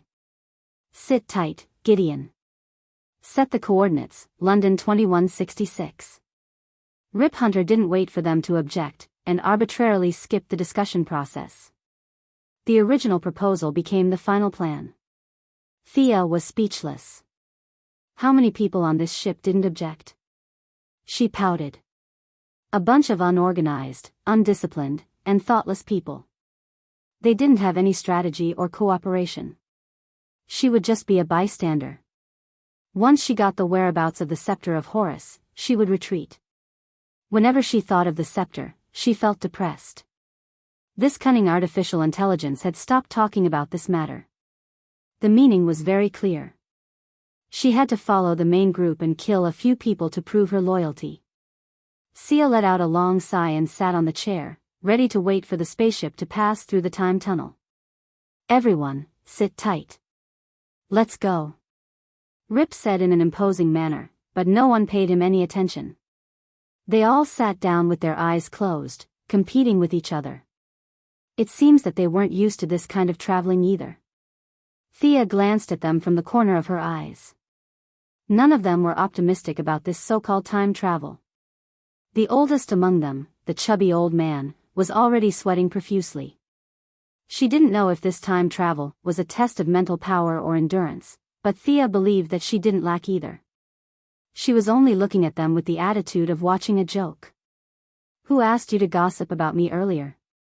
I'll just watch now, I won't say anything. But as the spaceship entered the depths of time, Thea didn't have the mood to watch a joke.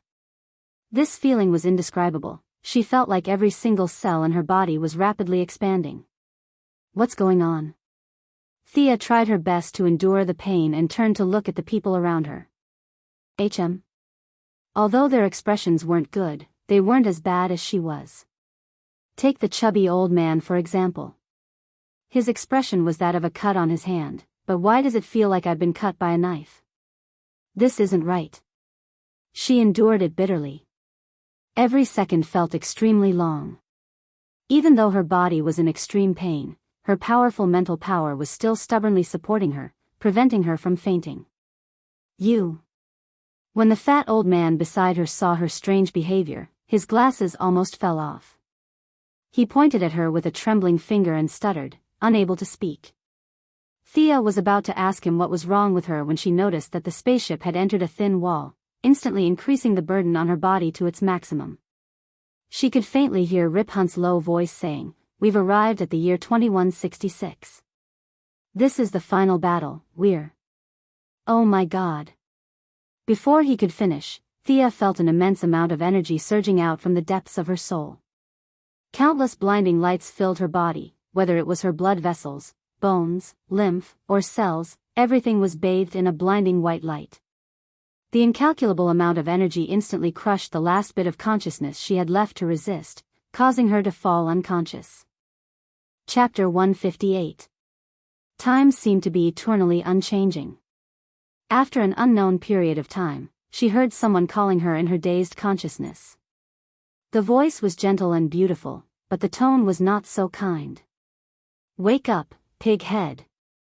You big idiot, you're going to die if you don't wake up." Who dares to call me that? Do you want to die? Thea opened her eyes in a daze.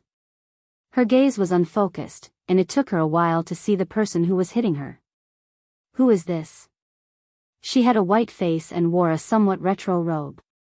She was tall with a pair of long legs, light-colored eyebrows, and silver hair.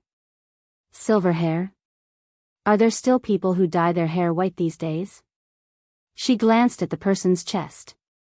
There were 2 small buns. They were not big, but the shape was not bad. Thea moved her lips.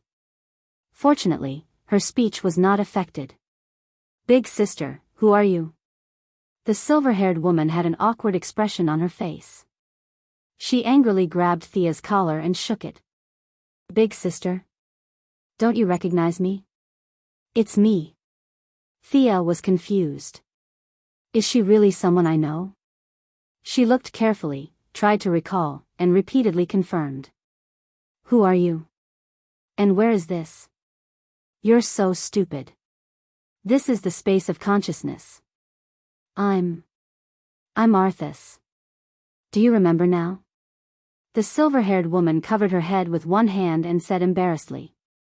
Arthas? Thea's first reaction was, did I transmigrate to World of Warcraft again? No way. Just as she was wondering if her sorcerer's system was compatible with Dalaran's, she suddenly realized that the woman had mentioned the word space of consciousness. Since it was the space of consciousness, she must have not transmigrated. The identity of the silver-haired woman was obvious. Arthas? That dumb and adorable guy? Sia said as she gestured with her right hand to show that she was on all fours. Arthas's face darkened. That's a turtle, right? I can see part of your thoughts. Don't think I don't know what you're thinking. Tui tui tui tui. Huh. Thea recognized this iconic action. As expected of my cute pet. But she was so cute when she was young. Why is she not likable when she grows up? By the way, how did you grow up? Isn't it going to be exposed to the sun for a long time? Thea felt a little wronged. No one would associate this silver-haired beauty with the little unicorn that had just been weaned. There was a limit to one's imagination. You're the one who's exposed to the sun, not a dead pig. When Arthas heard the word exposure, half of her face turned black, and the veins on her forehead began to throb. Her eyelids drooped as she said in a low voice, as for how I grew up, I don't know. Thea looked around. Was this really the space of consciousness? It was a vast expanse of whiteness. It was similar to what he had imagined. But what was he doing here? How did I get in here? The silver-haired Arthas asked. You didn't summon me, how would I know? Arthas, who had turned into a beautiful unicorn for some unknown reason, said angrily. Thea stared at her for a long time. The way her eyes were shining was indeed very similar to when she was young. However, at that time, Thea would always throw some food to her. Now, she didn't have any. Could it be that she could conjure food out of her imagination?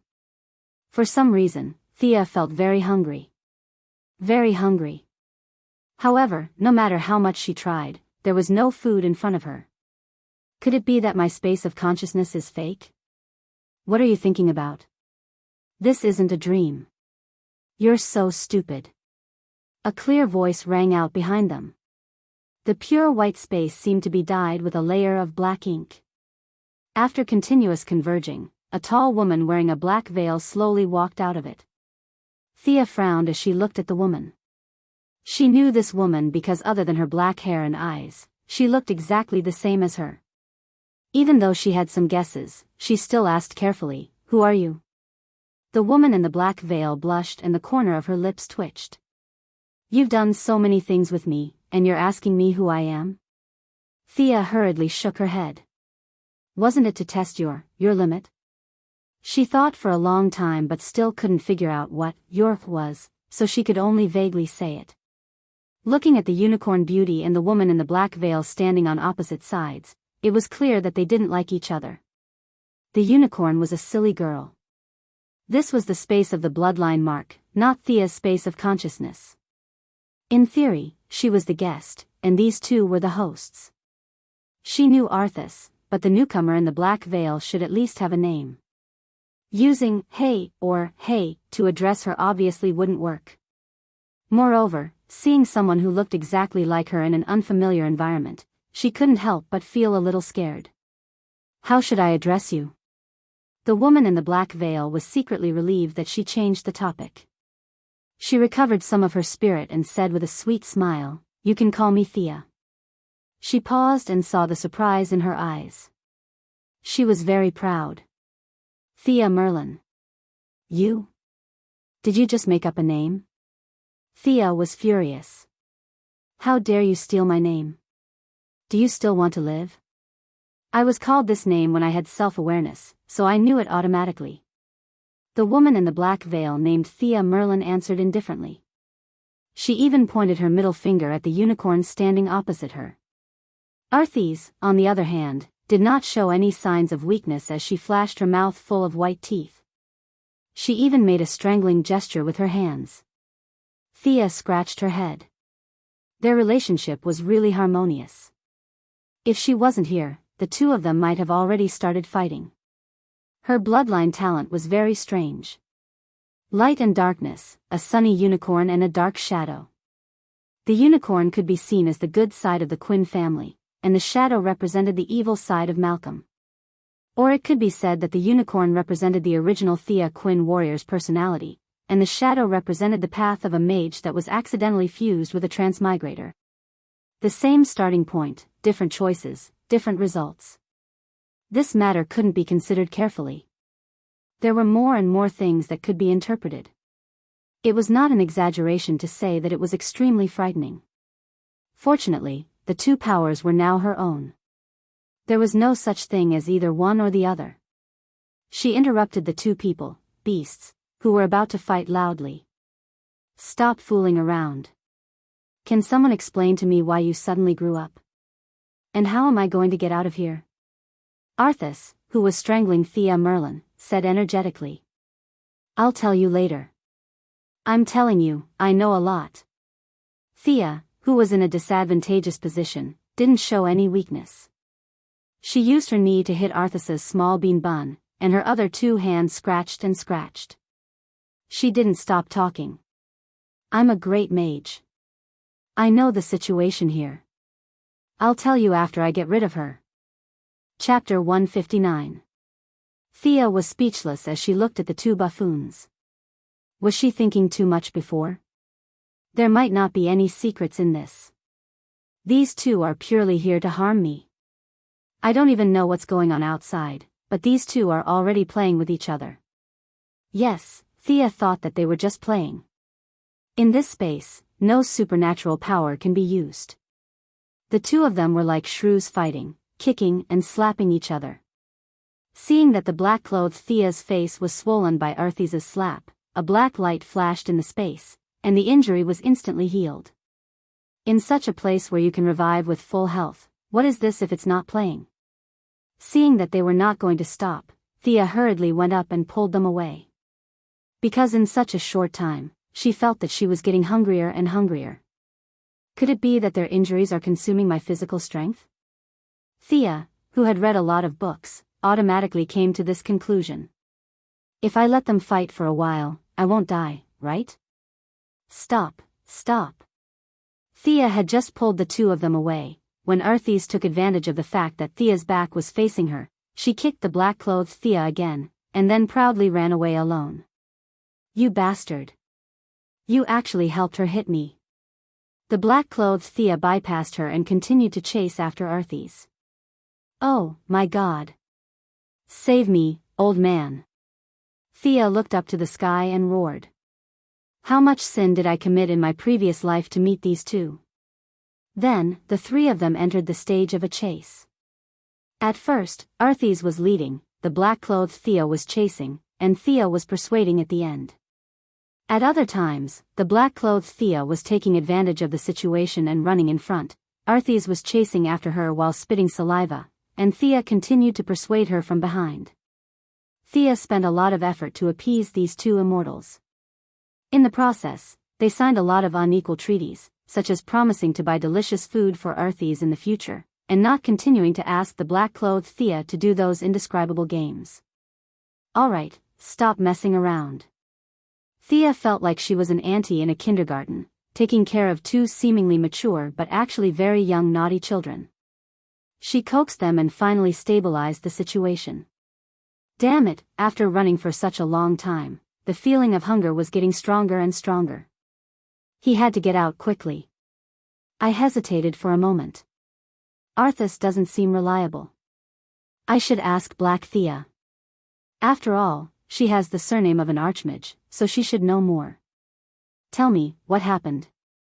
He pointed at Black Thea and asked. His words sounded very impressive. If he were to wear a police uniform and write these words on the wall, it would be even more impressive. Black Thea rolled her eyes at her. Our minds are connected. I know what you're thinking. Your imagination is really wild. Under Thea's awkward expression, she continued, if I'm not wrong, it should be because you passed through the time vortex that caused the current situation. Our strengthening condition is light. Broadly speaking, time is also a kind of light. It may only be a moment for you, but for us, it has been 150 years. Because of our unexpected growth, a large amount of energy has accumulated in your body.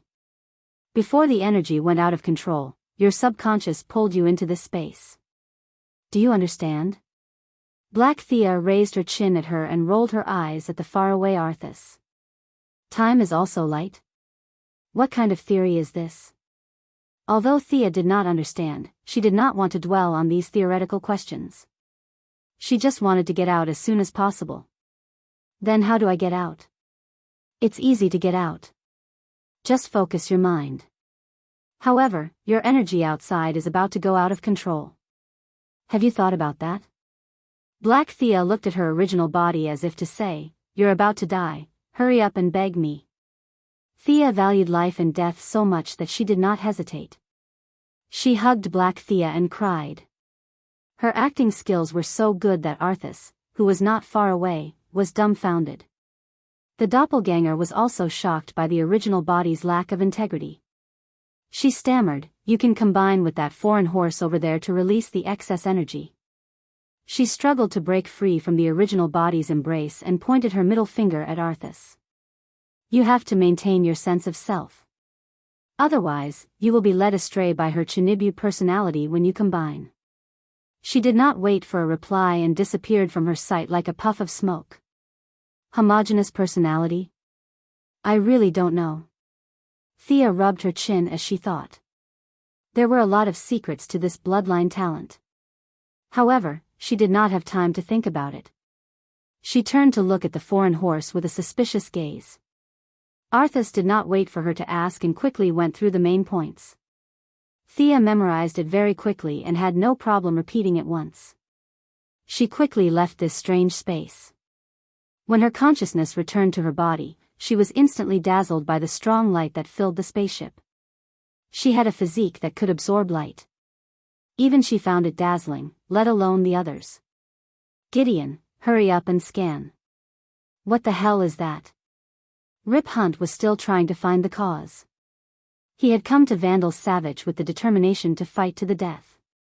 Now that such a thing had happened as soon as he stepped into the other party's doorstep, he was about to go crazy.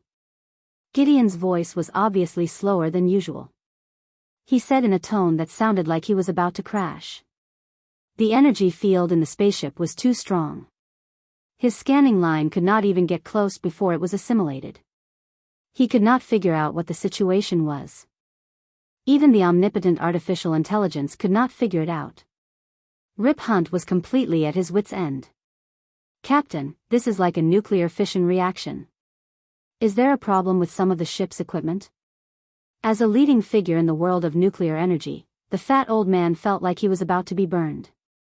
After all, he was the other half of the firestorm, a fierce person who could directly absorb the energy of a nuclear reactor. Now even he could feel the drastic change in heat energy. One could only imagine how strong the energy overflow was. Rip was even more devastated. My ship is made of futuristic technology, how could it be powered by nuclear energy? But at least it was a direction to investigate. Gideon, report the ship's damage. The artificial intelligence was very quick this time. Captain, the power room is 17% damaged. The quantum neural chip set is severely damaged. Entering manual operation mode. The propulsion room is unknown. It is recommended that Mr. Jackson enter for inspection. Also, Gideon blabbered on, as if the spaceship was about to explode. Just as Rip Hunt was about to despair, he changed his tone and asked. Captain, I have good news and bad news. The bad news. The old pilot, no, the old captain was very experienced when it came to his own artificial intelligence. At the same time, he was prepared for the worst. The bad news is that because of the overflow of energy, our ship has already left stealth mode. The moment we appeared at this time, Vandal Savage had already discovered us. Not bad. Rip could accept this result. It didn't matter if they were discovered. His ship was about to explode. Given the choice of dying without anyone looking, or rising to the heavens in front of everyone, most people would choose the latter. Chapter 160. Amidst the blinding white light, Captain Han suppressed his discomfort and shouted at the top of his lungs, "What's the good news?" The good news is that the light is too strong. Vandal's army can't aim at us. We've already escaped from their encirclement, but if we don't find the source of the light, they'll definitely catch up to us. Gideon tried to sound relaxed, but it still put a lot of pressure on them. As the culprit, Miss Thea had just run out of the bloodline space and overheard their conversation. She originally planned to play dumb, but it seemed that things had gotten a little out of hand. She wasn't the type to shirk her responsibility. Although she didn't know beforehand, she still admitted her mistake. "I'm sorry, everyone. This seems to be caused by me. I'll solve it immediately." "Miss Thea?" Several different voices sounded at the same time. They were confused, puzzled, and surprised. "Miss Thea, how did you do it? You should know that your current energy reaction is far beyond a 5-ton uranium fission chain reactor. This doesn't conform to the principles of physics." The fat old man sitting next to Thea closed his eyes and rambled on about the formula of nuclear energy conversion to heat energy. "Professor, please tell her to stop this kind of behavior first. Our spaceship can't hold on any longer." Rip Hunter interrupted his incessant questioning. He was helpless against the fat old man's unreasonable demand for the truth. "Look at the situation. If you guys continue chatting for another 2 minutes, the spaceship will be burned to ashes." Thea naturally wouldn't be so unreliable as to chat with the old man. She had already summoned Arthas, and the two were having their first exchange of thoughts, preparing for the fusion. She was different from the flame storm formed by the fat old man and the black young man. They were two different entities that were trying to synchronize. On his side, whether it was Arthas or Black Thea, they were all a part of her. Light didn't represent justice, and darkness didn't represent evil. The two substances were just external manifestations of her. In the end, no matter who she was still herself. Her fusion was just an almost infinite amplification of one of her characteristics. A mysterious incantation came out of her mouth. Although they were on the brink of death, this was magic. The few people present couldn't help but listen. However, it didn't take long for them to realize that they couldn't understand this language at all. It was like a whisper, full of ethereal emptiness. Every word could be heard clearly, as if someone was chanting it in their ears. "Captain, Miss Thea seems to be emitting some kind of special sound wave. This frequency seems to produce a kind of inert wave." He was interrupted by Rip's words. The old captain didn't care about the theory behind this, he just wanted it all to end so that he could escape. Was he afraid that people couldn't see such a big light bulb hanging in the sky? Although Thea was in the midst of her first fusion and the incantation was a bit lengthy, she wasn't completely unaware of the outside world. She almost laughed out loud at Gideon's unrelenting attempt to use science to forcefully explain magic. It was a good thing that he didn't have a worldview, otherwise he would have shattered into pieces. Magic, as the name implied, was the language of the devil. In the beginning, humans continuously tried to communicate with the demon realm and finally brought this language to the material realm. The number of mages who died in this process was uncountable.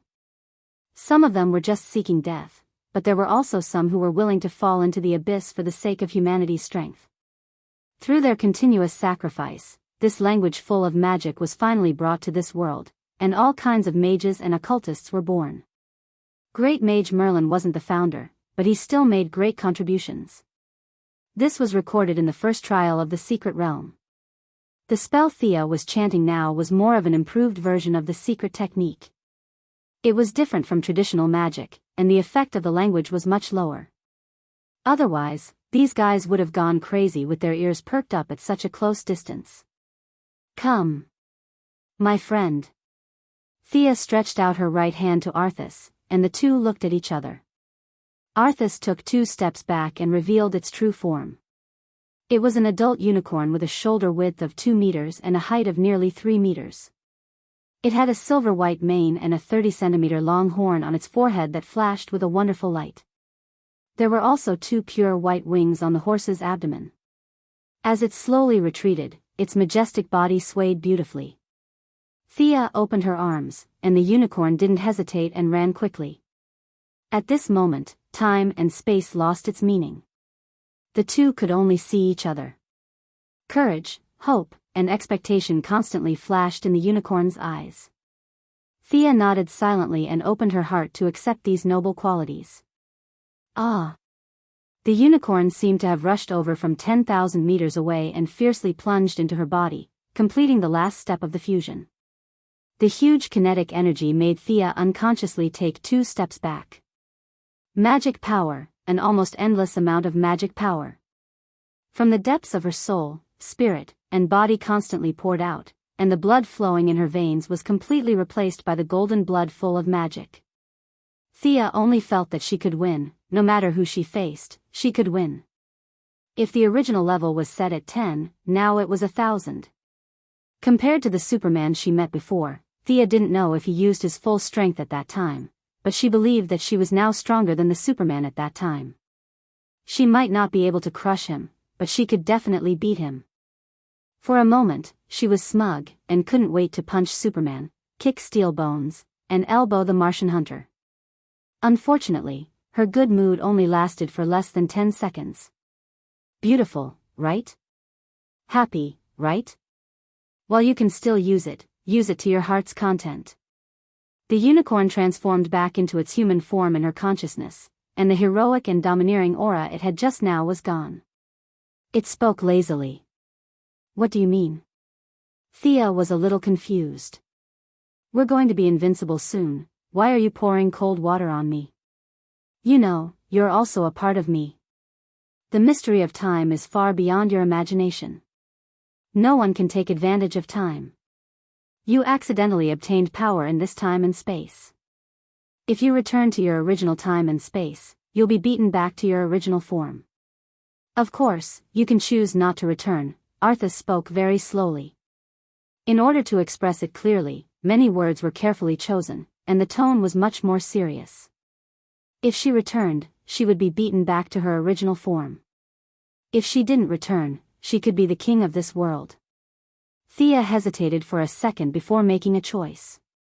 She had to go back. Her family and friends were all there. The heroes in 2166 had all died of old age. No one would appreciate her being invincible. Sigh. She sighed. No matter what, she enjoyed it in advance. She would slowly bask in the sun when she returned. She didn't know if she could reach this level of power in her lifetime. Don't worry, you and I share our lives. We can live for at least 4,000 years. Thea felt much better after hearing that. 4,000 years? The tree on Superman's grave must have died of old age. That's great, that's beautiful. Chapter 161. Although her mind was wandering, her hands didn't stop.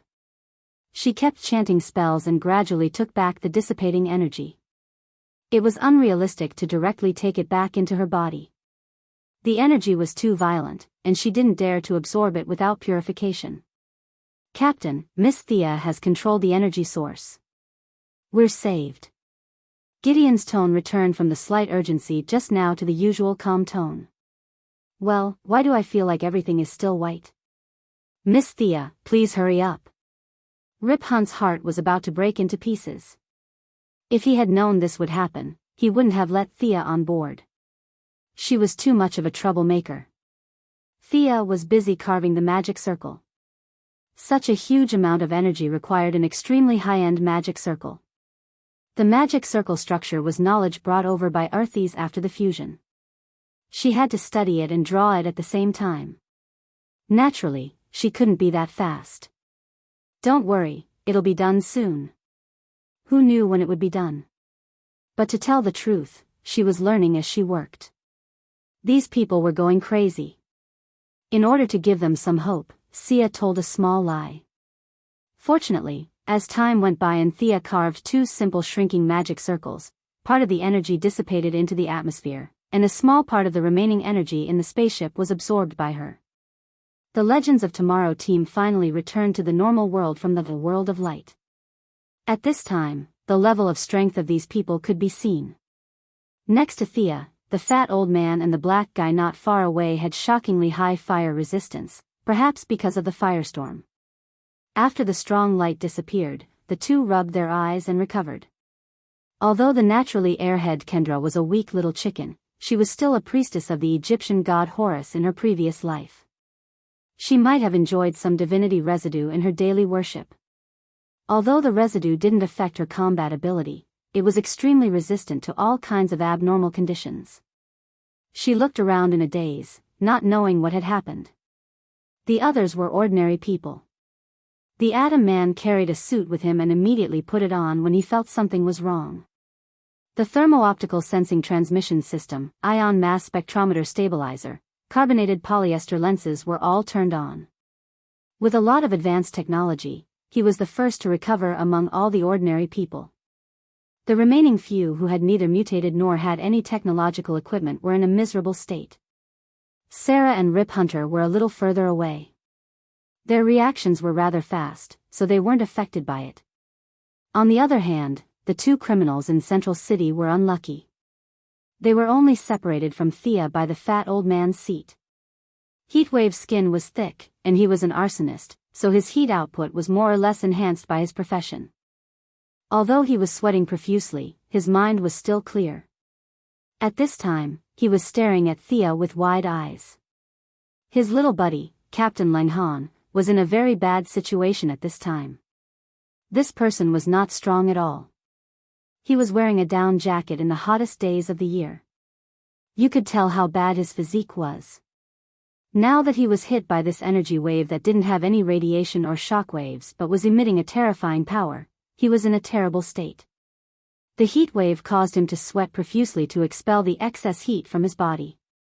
He was sweating profusely, and his bodily functions were almost in disorder. His breathing was weak, and the whites of his eyes, which usually looked like a lone wolf, were rolling up. "Quick, Gideon, prepare the emergency room." Seeing his partner's miserable state, Heatwave didn't have time to be angry with Thea. He carried Captain Langhan and ran to the emergency room. Thea was just about to say that she already had healing spells, and this kind of injury could be healed with a bayou, but she knew that she had made a big mistake. She obediently continued to squat in the corner and draw circles. Whoosh. After drawing 5 more circles, she finally gathered all the overflowing energy. She just needed to purify it a little and she could absorb it again. After finishing her work, Thea got up and apologized to them. She had made such a big mistake, so no matter what, she had to do something. At this time, her identity as Green Arrow's sister played a big role. Even though Rip Hunter's face was a little ugly, he reluctantly accepted her apology. Heatwave carried Captain Leng away to treat his injuries. The rest were all heroes on the side of justice. Everyone was very magnanimous, or rather, tolerant. Look at how the Flash caused such a big incident in Flashpoint. It was such a big mess, and other people only said a few words, but no one had ever heard of a hero clamoring to kill the Flash as a sacrifice to their flag. If this incident had been caused by a villain, the battle would have been going on for 5 minutes. So, the identity of the side of justice was still very useful. As long as you were still on the side of justice, everyone's tolerance was very high. At the same time, this also had to do with Thea's energy attribute. Sunlight, light attribute. It sounded like a friend of justice. This was a misjudgment caused by the narrow worldview of Westerners. They all thought that light was justice, and darkness was evil. If Superman lay in the graveyard and absorbed ghost energy every day, forget about doing one good deed a day, it would be useless no matter how many good deeds he did. There would be a large number of righteous people who would crusade against him. These people always liked to use their own inherent logic to measure everything. What was the same as their understanding was right, and the opposite was wrong. Thea couldn't comment on this kind of universal value, but as someone with vested interests, she wouldn't explain. Thea, what are you wearing? And your hair? Asked Sarah Lance as soon as she regained her vision and noticed Thea's abnormality. The rest of the team looked over in unison. Why did you change your clothes in such a short time? Armor? Thea's current appearance could be described as a huge change in the eyes of the team. The original red Kevlar was nowhere to be seen. Now, the main color of her body was gold and red. The most eye-catching thing was the shoulder guards on both sides of her shoulders. They were gold in color with a red satin lining. Mysterious runes would appear on the surface of the shoulder guards from time to time. There were also 2 small swords embedded on each shoulder guard. The arm guards and chest guards were also gold in color. Overall, they looked dignified and majestic. The leg guards were different from the traditional chainmail. Instead, it was a battle skirt with a red base and golden leaves hanging from it. The expressions of the legendary squad members were different, but the meaning in their eyes was similar. Is it really okay for you to wear such a traditional and magical armor on our sci-fi spaceship? Since they could see the abnormality, Thea naturally noticed it long ago. According to Arthas' original words, this rather flashy armor was a free gift. It would automatically be worn during fusion and would disappear once the fusion was removed. Originally, Arthas even suggested that since the fusion was complete, shouldn't the name be combined as well? What do you think about SARS? Sia spat on her face. What's with your sister? My name is so catchy, sire, that's? Won't I be called Servanas in a few days? Are you cursing me to death? Thea rejected the name that could easily cause misunderstandings. Chapter 162. As the host, it wasn't impossible to refuse, but stubbornly refusing would easily lower the synchronization rate of both sides, so Thea had no choice but to compromise. For example, the silver-white long cloak behind her that dragged to the ground. A long cloak, a long cloak. Important things had to be said 3 times. Despite her reluctance, she had no choice but to loudly proclaim that she was also a hero with a cloak. To be honest, this cloak was very beautiful. It was similar to a combination of a Haori and a navy coat from One Piece. On the back of the cloak, there were countless golden threads depicting a winged unicorn flying high in the sky. Thea had secretly taken a look at it before, and it wasn't bad. The drawing style was realistic, majestic, and full of strength. If it was a cute spitting head portrait, she would rather die than wear it. Actually, this is my family's emblem. My fusion with Professor Stein and the others is similar. I only became like this because I fused with a creature. As Thea spoke, she showed the pattern on the cloak to them. Whether they believed it or not, this was the answer anyway. When they saw the unicorn, their original sense of right and wrong jumped out. A unicorn. A legendary divine beast, needless to say, it must be of the good side. Thea is a true friend. We believe you. Thea wiped the non-existent sweat on her forehead, finally explaining. This was a unicorn. If it was a giant octopus or something, they would definitely have to ask for another 10 minutes. Seeing that she was fine, Rip Hunter carefully ordered the tanned youth and the fat old man to check the damage of the spaceship. Thea's mistake wasn't light, and the spaceship's interior was fragile. Even the usually talkative Gideon didn't say anything, so it was obvious that something was wrong. While waiting for them to check, the heat wave pushed Captain Leng back. Of course, it wasn't that he was seriously injured, but that he was a normal person who frequently came into contact with frost rays, which caused him to lose some of his cells. This time, he was dehydrated by Thea's enormous heat source. Furthermore, it was a blessing in disguise. The intense radiation had eliminated more than half of the freezing radiation that had accumulated in his body over the years. Many of the damaged cells had also been revitalized. Having received such a great benefit, he naturally couldn't continue cursing. He also felt that he couldn't beat Thea in a fight, so he weakly returned to his seat and closed his eyes to rest, waiting for Rip's arrangements.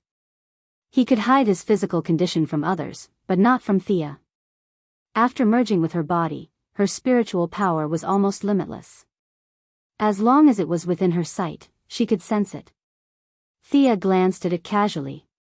She was a little surprised, because her observation was more detailed. Captain Frigid's cells and the residual frost radiation had fused a little because of her intervention. She lowered her head and thought for a moment. Then, she walked up to him and organized her words. Your cells. Before she could finish, she was interrupted by Heatwave. Get lost. Io, Thea was a little angry. Are you done? Did I give you face? Her originally pretty face instantly changed. What did you say? I didn't hear you clearly. Say it again. Following her anger, visible ripples appeared around her. Floating objects were constantly suspended in the air, and the air seemed to show signs of freezing. Captain, the magnetic reaction in the air. Gideon's voice came from an unknown corner, but it was rudely interrupted by Thea. Shut up. Thea didn't say anything. She only looked at Heatwave coldly. She was now in an invincible position. Artificial intelligence, Vandal Savage, these people were no match for her. Heatwave wasn't an idiot. She had made such a big commotion. Although he was a little afraid, he had to admit that this person had one good thing about him, and that was his tenacity. He looked back at her without showing any signs of weakness. His meaning was clear. You can kill me if you want, but I won't bow down. Thea, don't. Sarah hurriedly came over to stop the two. In fact, she was mainly trying to stop Thea. Although Heatwave didn't admit defeat, he wasn't going to court death. His eyes were wide open, but he didn't move at all. Thea was very impressed with Sarah's future achievements. She still had to give her face. She nodded, ignoring Heatwave who was gnashing his teeth. She said to Captain Lang, you should check carefully. There's something wrong with the genetic chain in your body. If there's no accident, you're going to become a psychic soon. After that, she walked to the side and sat down without waiting for his reply. What? Captain Lang was a little confused. He was already top-heavy. Just now, when his best friend wanted to fight with Thea, he gave Sarah a look and stopped the fight that could have ended in a second. Now you're suddenly telling me that I'm going to have a son. No, I have a psychic power. He wanted to ask for more details, but Thea ignored him and walked away. Captain Lang had no choice but to ask someone else for help. Gideon? This black-bellied artificial intelligence had the most information on the entire ship. Mr. Snart, Miss Thea is right. Your genetic chain is undergoing some kind of mutation.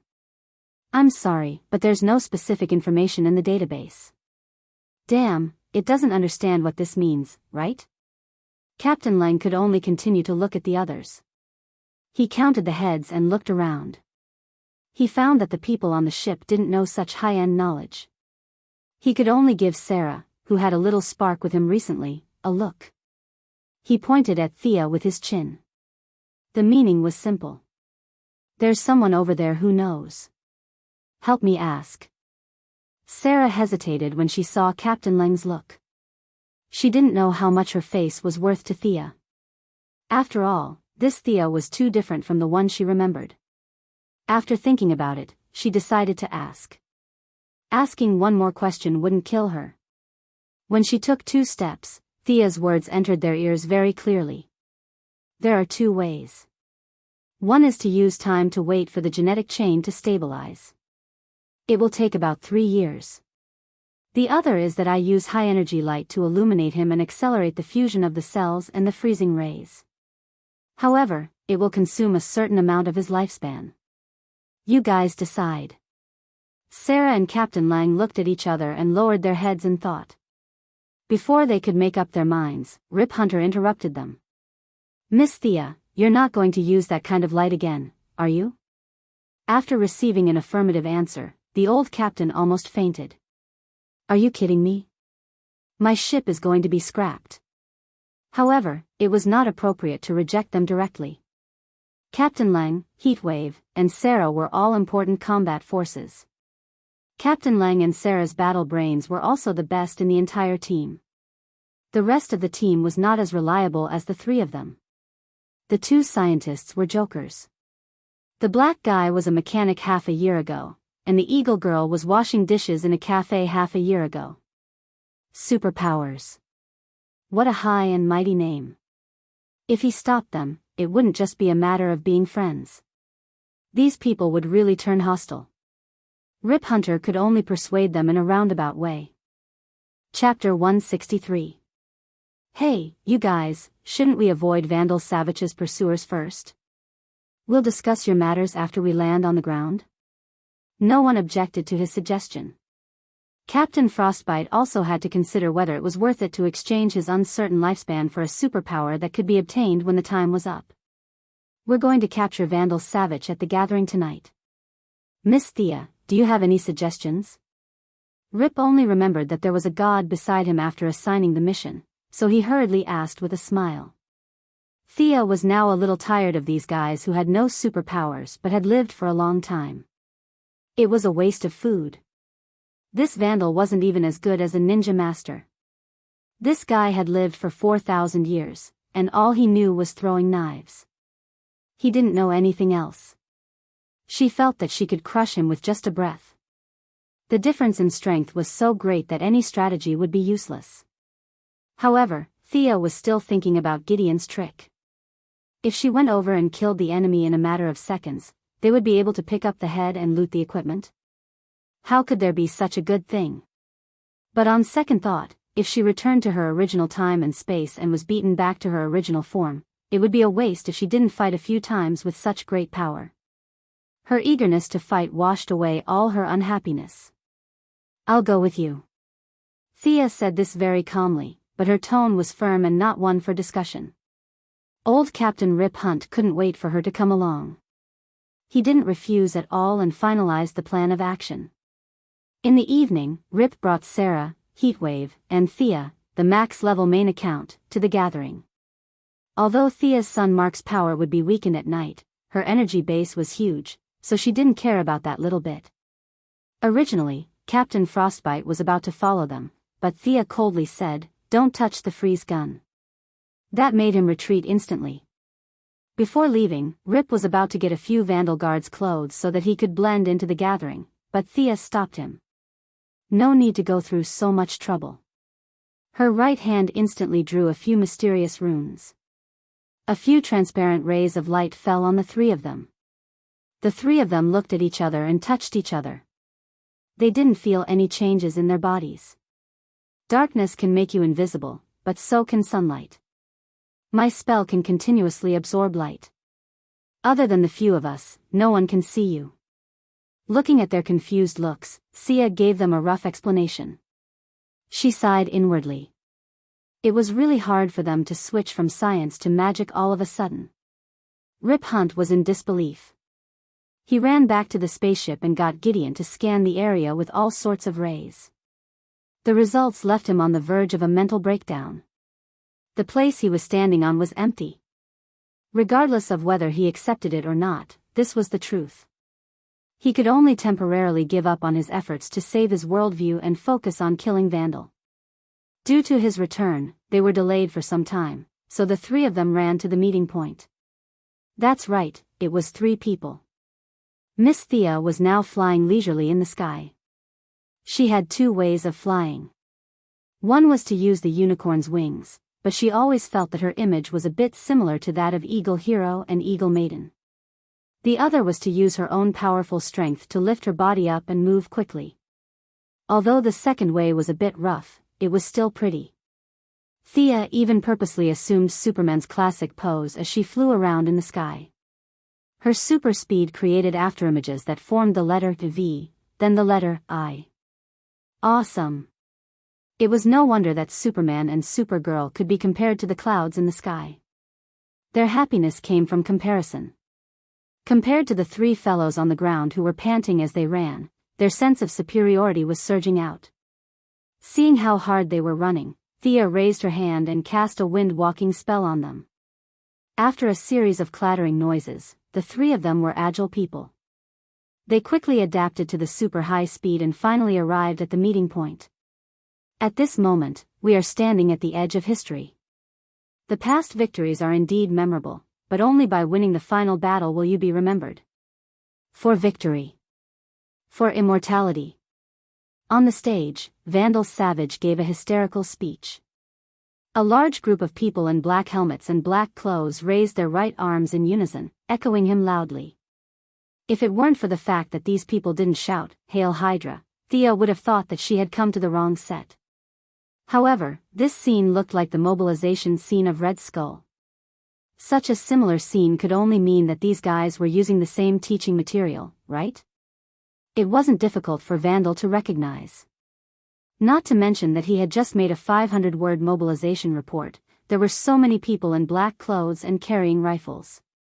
Only a man and a woman were standing in front with their faces exposed. Vandal was a priest, and considering his unrequited love for Eagle Maiden, the woman was automatically excluded. Although ancient Egypt was considered liberal, and there was nothing wrong with men and women, they weren't so casual with the gods. If two female priests were together, wouldn't the gods explode? And let them reincarnate 206 times? Dream on. Is this bearded man the target?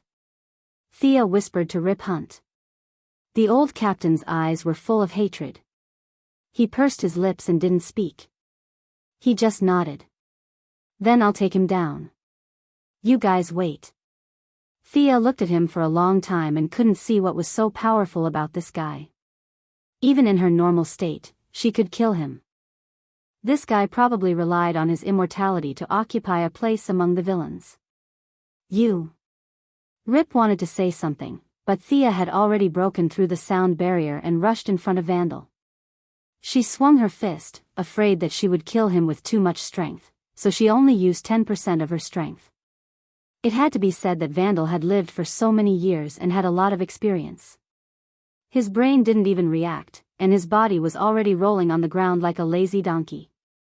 Thea's probing punch landed directly on the guard behind him. The guard looked at the huge hole in his chest in shock, and fell to the ground dead without a sound.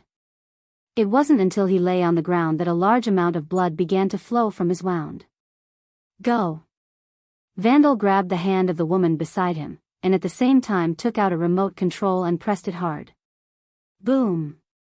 Boom. The continuous explosions distracted Thea's attention. Out of the corner of her eye, she saw that the crowded square had suddenly become hell on earth.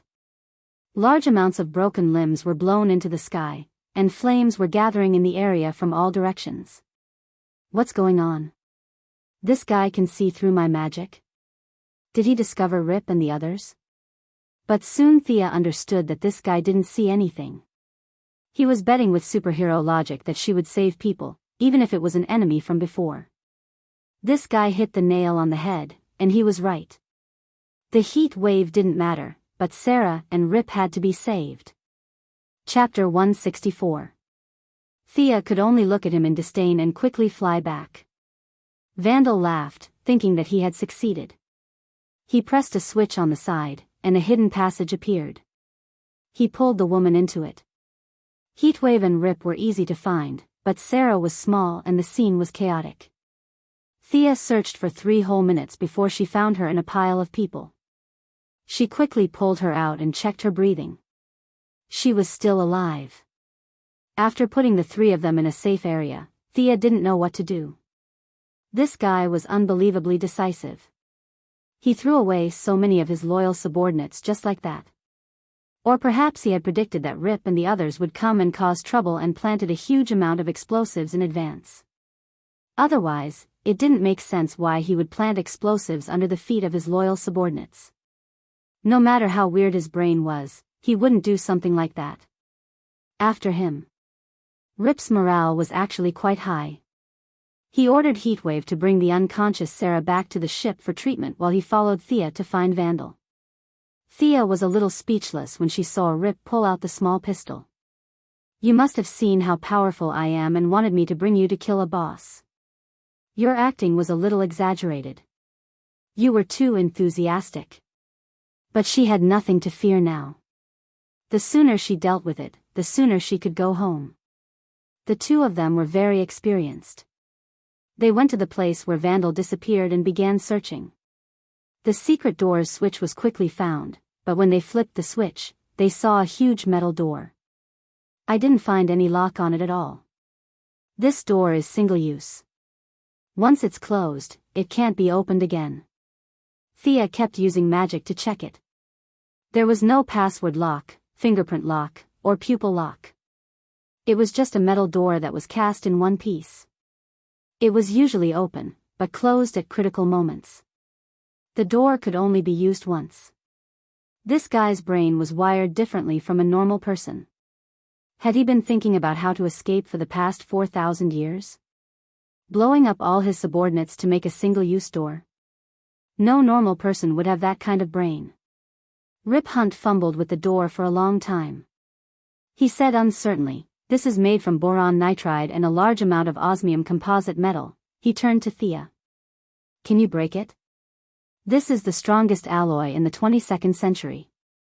How am I supposed to know?" Thea was a little depressed. She flew around the entire venue twice. Although she did not have the X-ray vision of Superman, she could still estimate the direction and layout of the underground passage with her magic antennae. The result of the observation could only be described as very good and very powerful. For some unknown reason, this vandal had hollowed out the entire underground. The outer layer was thick rock, and the inner layer was made of a metal that Thea could not recognize. The innermost layer was made of the same material as the door. "This is a tortoise shell," Thea explained to Rip what she saw. "Do you have any weapons on your ship that can penetrate this shell?" Rip immediately contacted the Wave Rider, but the result was very depressing. Gideon's original words were that they could theoretically get through, but they were currently being chased by a giant emerald robot that was over 200 meters tall, so they had to think of a way to deal with it first. The handsome old captain spread his hands, indicating that he had done his best. The rest was up to her, heroine. Phew. Thea let out a long sigh. She had been looking forward to a hearty battle, not a demolition. She could only contact Arthas, who was sleeping in the space of consciousness. Hey, stop sleeping. Do we only have armor? Did you bring your own weapons?" "Sister, I'm a unicorn, not a lion or a tiger. I'm a beast of peace. My weapon is only a horn, but our fusion is not deep enough, so you can't use it," Arthas said after understanding the general situation. The two of them had discussed the fusion before. The so-called deep fusion meant that Thea had completely accepted her values. This was something that Thea could not accept. She did not want to become an incomparably bright and naive justice person. She only wanted to be herself. It was not impossible to break down the door empty-handed, but it would be a little stupid. She did not have a body of steel, so she could not do such a crude job. Some technical means were needed. Although there were not many people who used the light element in battle, it was not impossible. Thea immediately thought of Admiral Kizaru's powerful skill, Kusanagi Cloud Sword. Her left hand was placed on her right wrist, constantly gathering the light elements in her body into her hand. With the concentration of a large amount of energy, Thea compressed it twice. The originally transparent mass of light gradually turned golden, and even faintly produced a trace of electric arc. Almost there, any more compression and it would explode. Thea stopped while she was ahead. Her left hand gently stroked the mass of light, and at the same time, both of her hands stretched out to both sides. In less than 30 seconds, an incomparably dazzling long sword was completed. She gently waved it twice. It seemed a little light. Fortunately, she was only using it temporarily, so she did not have to worry about its weight. "Captain, stay away." Thea left this sentence and began to fly away. After flying for about 2 kilometers, she felt that it was about time. She changed her direction, raised the light sword high, and rushed towards the metal door with all her strength. A huge sonic boom had just sounded, and she had already rushed forward, stabbing the metal door with the sword. The earth shook, and the whole land was shaken by her violent impact. The light sword was instantly broken, but the impact still caused incomparable damage to the metal door. The previously smooth and thick door was violently hit by her, creating a large hole with a diameter of 2 meters and a depth of half a meter. Thea rubbed her head and stood up, carefully observing her results. There was only one conclusion. This door was too damn thick. Could it be that the thickness, length, and width of the door were the same? Thea looked at the metal door that was 3 meters long and wide, and there was a bit of unconcealable bitterness in her eyes. Forget it, this kind of suicidal impact is a bit dangerous. Let's just dig a hole. She gathered another Kusanagi cloud sword. This time, she did not run, but stood in place and dug along the hole just now. She was very depressed here, but Vandal Savage, who was hiding in his turtle shell, was almost desperate. At first, this bunker was designed by his most outstanding civil engineer, who used a lot of manpower and material resources in the city to build it. The cost was simply incalculable. But just now, Sia's attack had shaken the shelter that he thought was impenetrable. This caused his originally solid confidence to collapse by more than half in an instant. Following that, Thea did not stop digging. The sound of her digging could not be hidden from him. He called up the real-time monitoring of the indoor computer and found that the overall damage of the metal door had reached 45%. The enemy was about to come in. It was not that he had not encountered such a powerful enemy in his 4,000 years of life, but as far as he knew, those superheroes should have died of old age. Where did this guy come from today? Chapter 165. As Thea's actions became faster and faster, he became more and more anxious. He looked at the few staff members around him with a murderous gaze and pulled out a throwing knife at lightning speed. With a few dull thuds, he killed everyone in the room except for himself and the woman beside him. "Father, what are you doing?" The woman asked her father, who she used to worship, with a puzzled expression. Vandal walked over and gave her a loving hug. He whispered in her ear, "Daughter, I'm sorry." His gaze quickly turned from gentle to ferocious. A dagger with a strange pattern was stabbed into her abdomen and stirred twice. "You. Why?" She fell into a pool of blood with deep confusion. "I didn't want this to happen. This is your fate." Vandal closed his eyes and turned his back to his daughter, who admired him.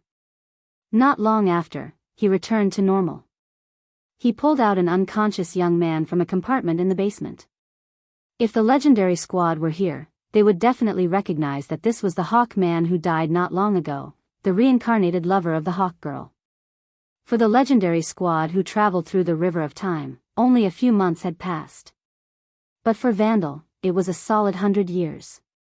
He spent a lot of effort and found this young man 30 years ago, the 207th reincarnation of the Hawk Man. Listening to the vibrations outside the door that were getting clearer, he did not hesitate anymore. He lowered his head and dipped it in his daughter's blood and drew an unusually complicated circle on the ground. Time passed by slowly. Vandal's daughter had completely breathed her last. The blood that flowed out of her body turned from bright red to dark red. Finally, just as the blood was about to coagulate, he finished drawing the circle. Panting heavily, this circle consumed a lot of his energy. There was no room for mistakes. Even with his 4,000 years of experience, he drew it with trepidation. Fortunately, he finished it successfully. The blood of a loved one. Vandal chanted the first half of the ritual softly.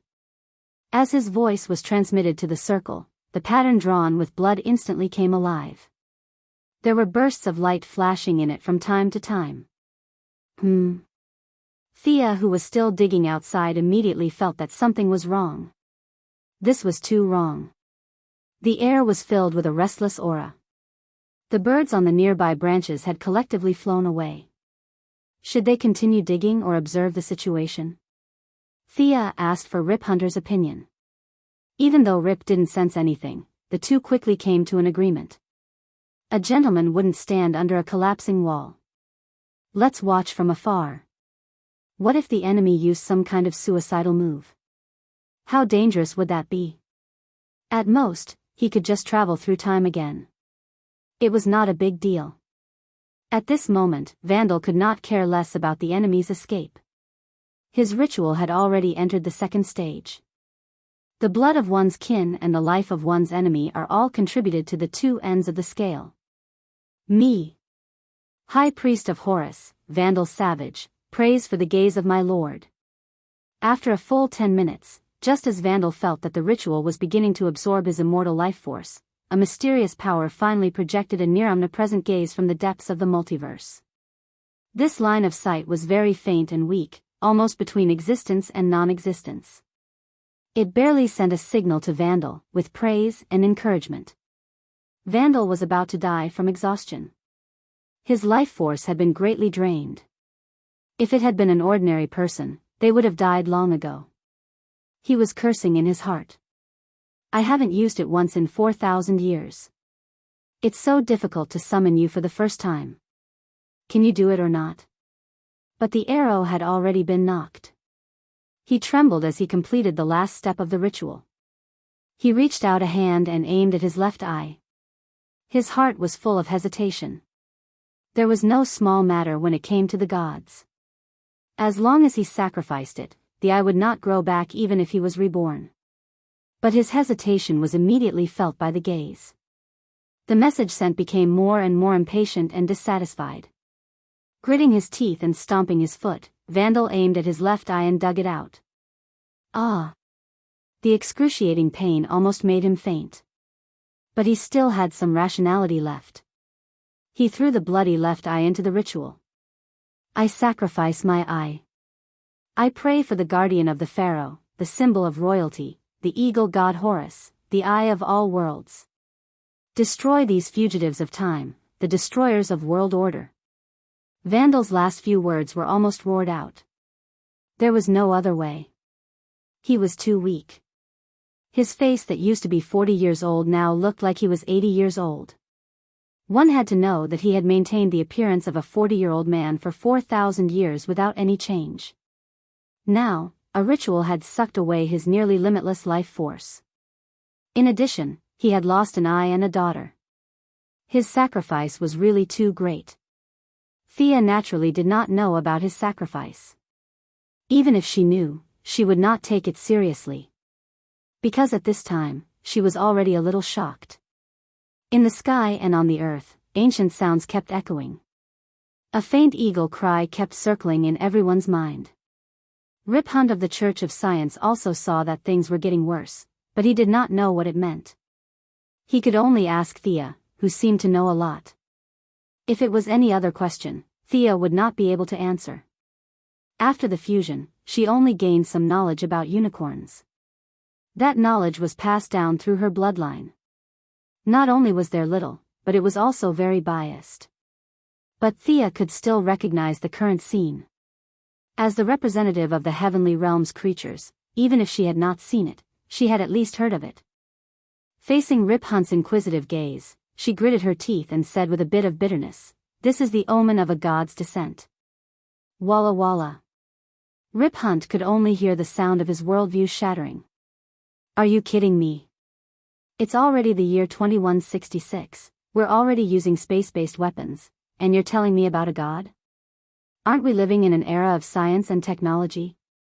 Was all the knowledge I learned in school fake? No one would know or care about the screams in his heart. Thea solemnly looked at the sky not far away. The clouds there were already covered by a kind of high-density energy. The air was constantly rubbing against each other, creating large amounts of electric arcs.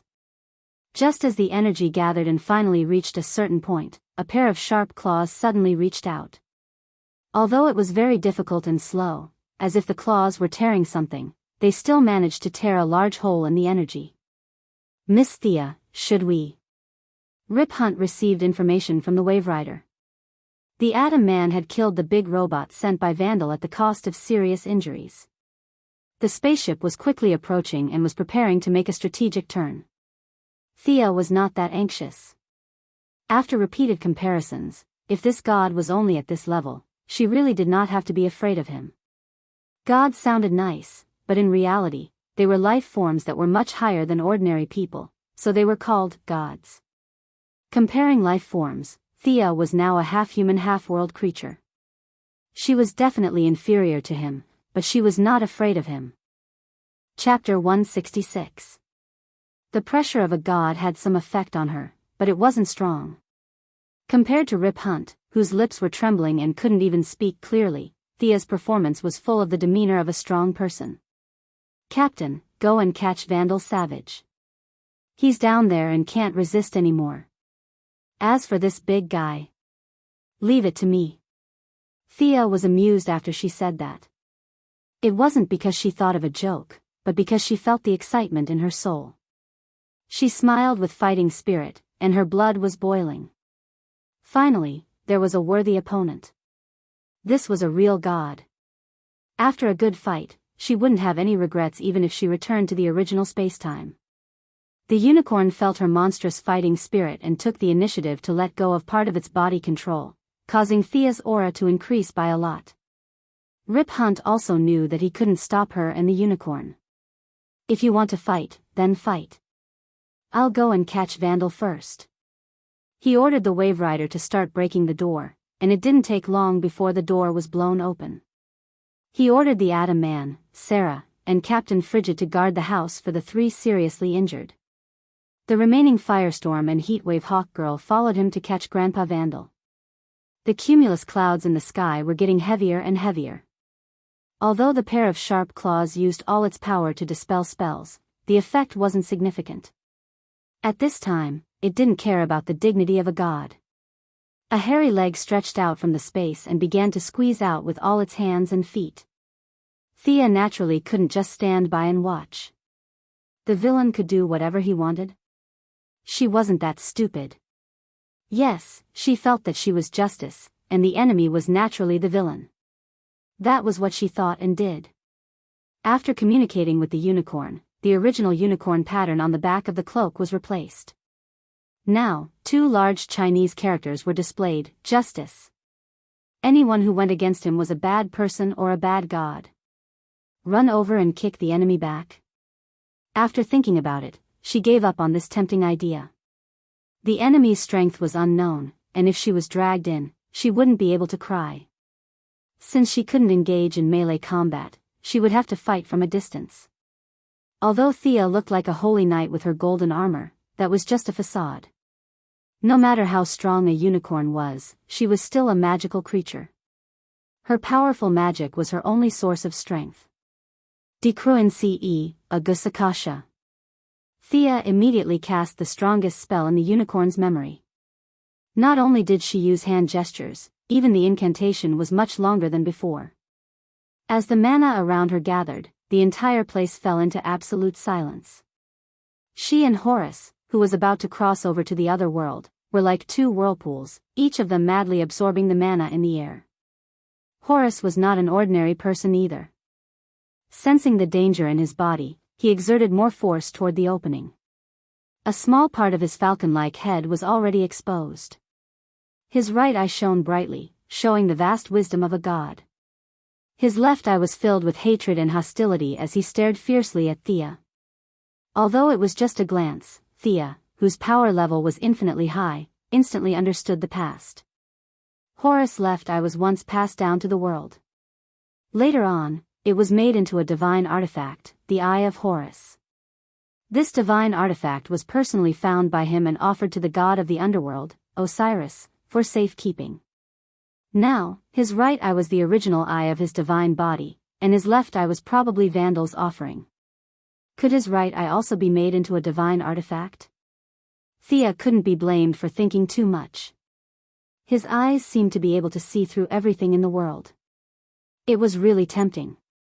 Something that even the god of the underworld was interested in must be of a higher level than things like scepters and magic balls. No matter what the situation was, she must keep his eye. At most, she could just grab it and run away. As for Vandal's eye, she would leave it to him. Thea was afraid that she would have nightmares if she looked at his fierce gaze.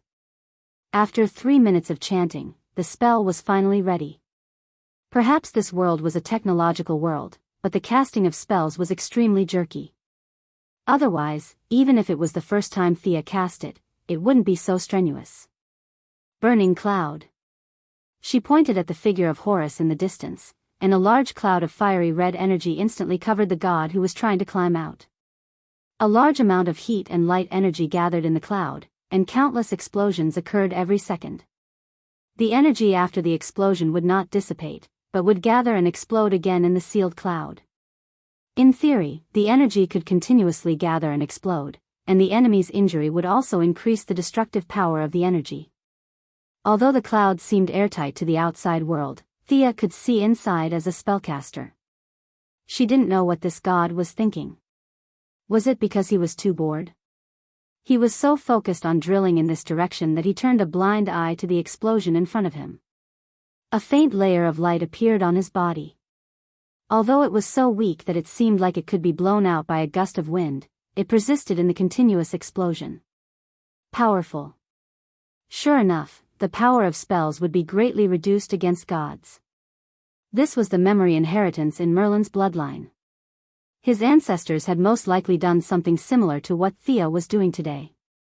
This was really a good family style. Since direct damage couldn't penetrate you, then let's try direct damage. As a modern person who had been influenced by modern science, her mind was much more active than the ancients. This time, there was no need for complicated spells. It was a pure contest of energy. Thea gathered all the light energy in her body between her fingers. After repeatedly compressing it, she pointed 2 fingers at Horus, who was still acting as a target. Magic Beam Cannon. Well, Thea felt that this move was very similar to the move of a certain national cartoon Demon King. The principle was similar, so she directly borrowed the name of the move. The spiral energy constantly accelerated the main energy beam. At first, the speed was not fast because the energy was too concentrated, but under the continuous acceleration, it became faster and faster. Thea and Horus were 2 kilometers apart, but this distance, driven by the spiral energy, almost broke the space barrier. Poof! The energy beam opened a small hole in Horus' divine body as thick as an adult's finger. Although this was not a serious injury to Horus, who was 5 or 6 meters tall, he could not accept being injured by a mortal. His eagle-like head roared in an unknown language. His entire body began to expand violently, as if he wanted to use this method to forcefully descend. What the hell, I only took a little bit of blood from him. Did he have to go berserk? Thea was definitely not lying. It was a drop of blood. A drop of golden blood flowed out from his wound. The wound healed very quickly and was repaired in an instant. However, the drop of blood fell to the ground uncontrollably. The blood of a god. Thea was a little tempted when she saw the drop point. Generally, this was the foundation of the protagonist's flight, not to mention that this was her own spoils of war. However, it was a little degrading for her to rush over like a hungry dog. In any case, she was now an opponent of the same level as him. Although the gods might not acknowledge her, she had to despise him on the surface and respect him in her heart. After memorizing the drop point of the blood, Thea did not stop and continued to fire. Poof! Poof! Poof! After 3 consecutive shots, Thea was exhausted. As a target, Horus was even more exhausted. Chapter 167. Thea had no time to pay attention to where the god's blood would land. They must be in the same area. The 2 were fighting in the air, and the Earth's rotation wasn't that fast. Huff. Huff. She gasped for breath. She had consumed a lot of energy, and her mental strength had decreased by at least 15%. After a few concentrated shots, she realized that she couldn't stop this god from entering. She wasn't strong enough to kill a god like killing a dog. She could only show limited attention to this god who wanted to squeeze in. She drew an incantation with her hand and summoned an owl, which pointed to a few spots in the distance. She couldn't let this god's blood go to the passers-by. There were too many such scenes in novels. 2 max-level characters fought until the ground shook and the sky shook. In the end, both of them were seriously injured, and the main character went to take advantage of the situation. Thea wasn't so selfless. She didn't care about people in 2008, let alone people in 2166. She would be angry if anyone dared to fight with her. She silently stopped in the air to recover her strength. She wanted to fight this god fair and square. Fortunately, Horus was busy and didn't use his mind-reading ability. Otherwise, he would have spat at her face. You opened 4 holes in my body? God's blood was different from human blood. Human blood could spurt out like a fountain, but God's blood could not do the same. Every drop of God's blood was extremely precious, and some could even affect a god's godhood. To a certain extent, this was an important indicator of a god's combat power. If too much blood was lost, the god's divine position could be knocked off, causing eternal death. Horus saw that Sia was silently controlling her chi and preparing to fight with him in a fair and square manner. He thought that she was holding back her ultimate move. Although he looked down on human beings, he knew that he was now a target. The woman in golden armor opposite him could totally kill him. He didn't know that Vandal was currently being chased by Rip Hunt like a dead dog, and was still secretly hating the priest for not being helpful enough. Seeing the god in such a difficult situation, he didn't continue to provide support. As long as he recovered a bit more strength, he would be able to enter the prime material plane from this place where the god slumbered. He finally made up his mind to cut off the connection with his original habitat and break through by force. With a roar, Horus's divine power circulated wildly. His god's body, which was one size larger, swelled up again. Ah, ha! Ripples visible to the naked eye rushed in all directions. The sky, the earth, and the sea all felt an inexplicable tremor. Countless eagles and falcons all over the world soared into the sky and cried out loudly. Countless signs indicated that a true god had once again returned to the world after experiencing the twilight of the gods.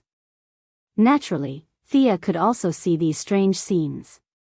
She could only say, "What the F***ck? What's the big deal about the background music?"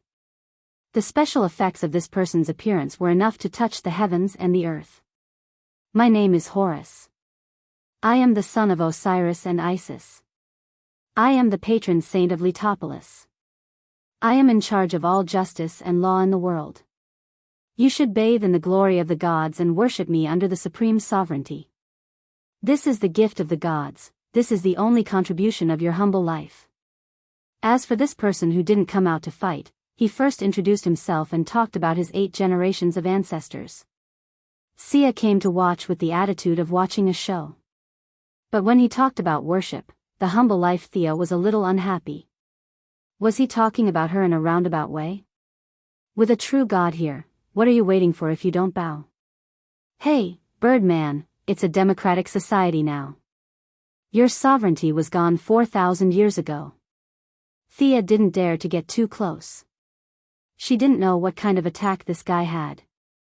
But looking at his bird head, no, eagle head, she could roughly guess that this guy must be very fast. Horus, who was 10 meters tall, dark, with the head of an eagle, naked upper body, and a linen sheet wrapped around his lower body, was stunned by her words. He couldn't help but ask, "Is the 4th dynasty over?" Thea nodded and said in her heart, "God, you are right. Not only the Ming dynasty is gone, but the Qing dynasty is also gone." Horus got his answer and was obviously a little stunned. He looked around. His divine thoughts swept across the land with a radius of tens of thousands of kilometers. The thousands of years of human civilization development and knowledge accumulation were all analyzed by him. He shook his huge eagle head with some dissatisfaction. It seemed that the development of this world was somewhat beyond his expectations. "Thou art the most powerful person among the humans. You are qualified to rest under my throne. Kneel down and accept my blessings. This is an honor that you can't imagine." Horus figured out the context of the changes in the world and was a little confused. He couldn't tell whether some changes were good or bad. But what kind of existence was he? He was a god. It could only be the world that adapted to him. It was impossible for him to accept the world. In the face of Thea, a time traveler who could hurt him, although he was a little annoyed, he was ready to recruit people and continue to build the kingdom of heaven on earth. In his impression, humans were unbelievably weak. If he were to condescend to rope them in, the other party would definitely bow down and worship him. As for why Vandals summoned him, he didn't care at all. Gods could order humans, but how could humans command gods? He threw Vandal's wishes to the sky without thinking. Thea was amused by him. What did he mean? The Prime Minister could hold a boat, but this god was better. Did he want to take her in without any grudges? Please, we haven't fought yet. How can I just surrender? Also, where did you learn to speak like you're singing? Thea had goosebumps when he sang. Thea repeatedly checked and didn't feel that this god was very powerful. Except for his appearance and his singing, there didn't seem to be anything special. In terms of energy intensity, Thea was a little higher. This guy looked powerful, but Thea felt that he was seriously injured and was summoned to fight before he recovered. According to the game data, this guy's upper limit of health and magic was extremely high. But now he only had a little bit of health left, and his magic was almost at the bottom. Compared to Thea, who had full health and magic, it was not certain who would win if they fought. Thea was too lazy to talk nonsense with him. They couldn't talk on the same channel. She mobilized all the magic in her body, accumulated momentum, and prepared to arm wrestle with this guy. Her sudden surge of momentum surprised Horace a little. Shouldn't this person kneel down and kowtow? Why did she look like she was going to fight? I've already forgiven you. Why are you so stubborn? Although he didn't understand, the majesty of gods couldn't be blasphemed, and he didn't bother to explain. If you want to fight, then let's fight. Thea could see that he was very weak. Of course, he knew better. After being awakened from eternal sleep, he was in a very bad state. Even if an ordinary priest used the right process, at most it would attract his attention. The priest's ability was not enough to bring him to this world. Fortunately, Vandal Savage was not from Class 1. He was from Class 3. By crazily extracting Vandal's immortal life force, Horace finally entered the world that was once filled with the footprints of the gods after going through many hardships. Chapter 168. Horace had lost too much of his divine power, and many of his abilities that required a lot of daily consumption were not activated. Not knowing that his only remaining priest had lived for 4,000 years and had long been blinded by the bustling world, Vandal, who was walking uneasily, was cursing him in his heart. Hurry up, to think you would have such a day. Rip Hunter kicked Vandal and urged him to quicken his pace.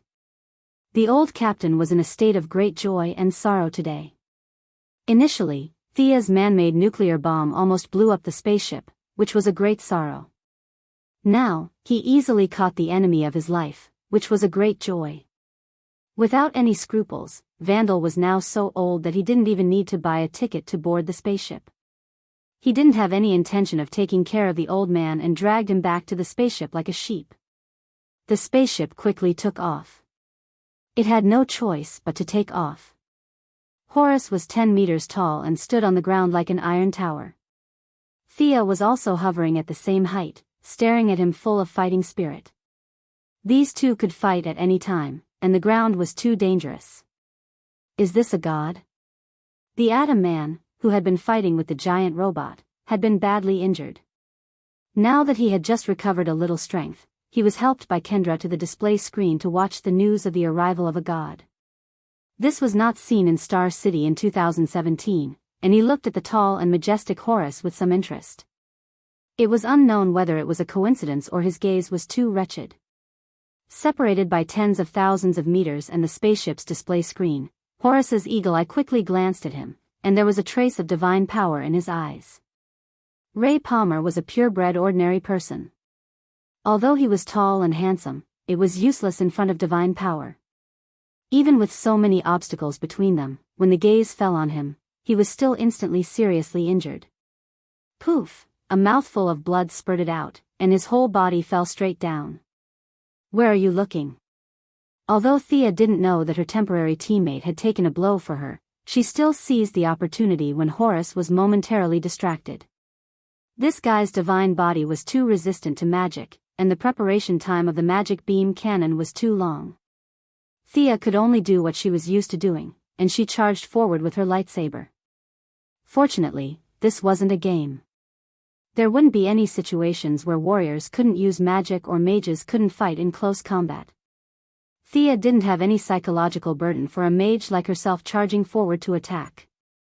She gripped the 2-meter-long heaven-gathering cloud sword with both hands and stabbed forward.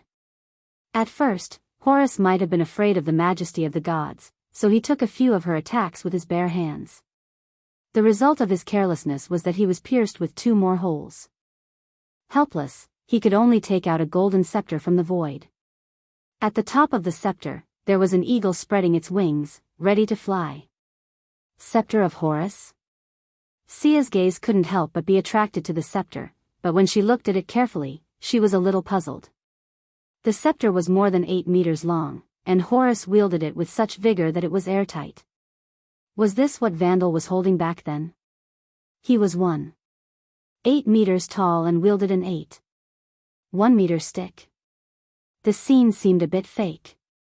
Thea believed that artifacts could be big or small, but would Horus make his weapons smaller for humans?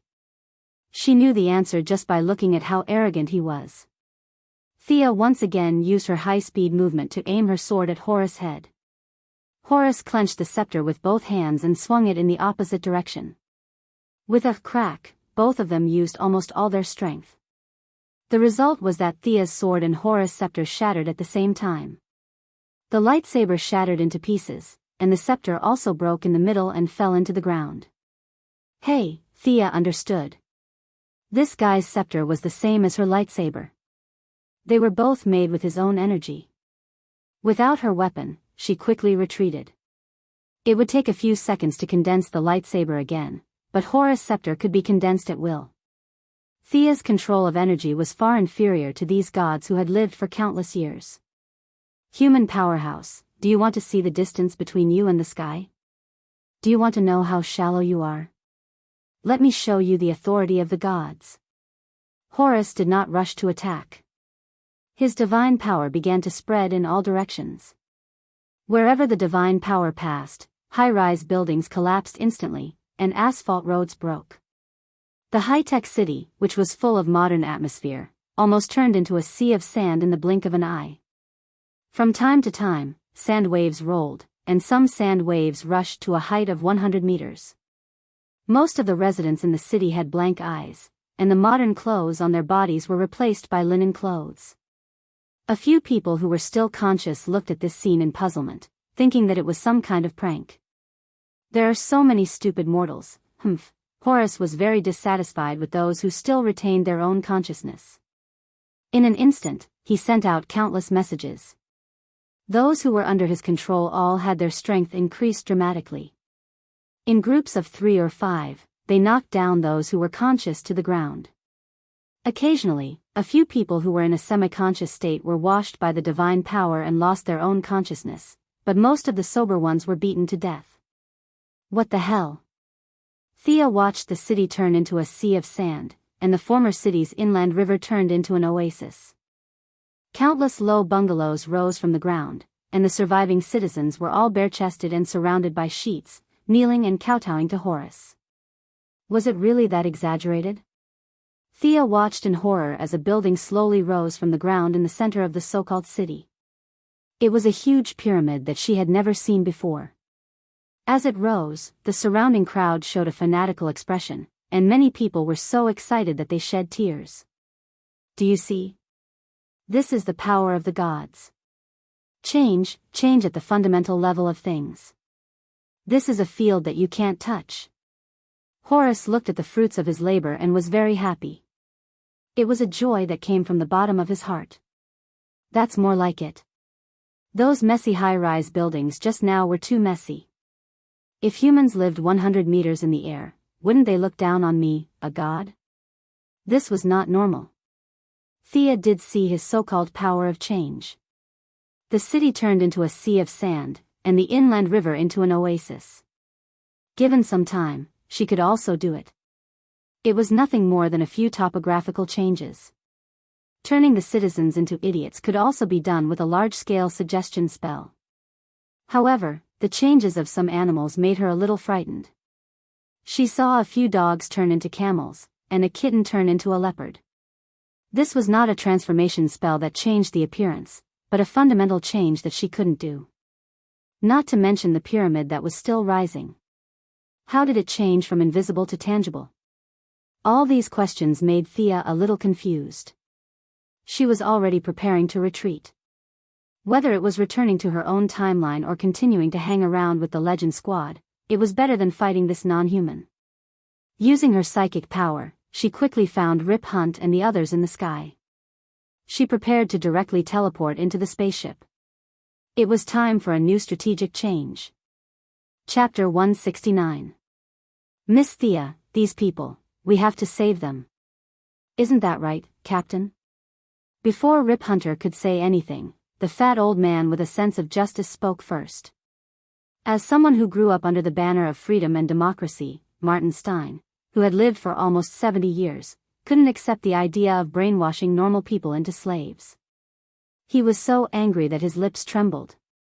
After saying that, he turned to Rip Hunter for support. Didn't you say that we were going to save the world when you brought us together?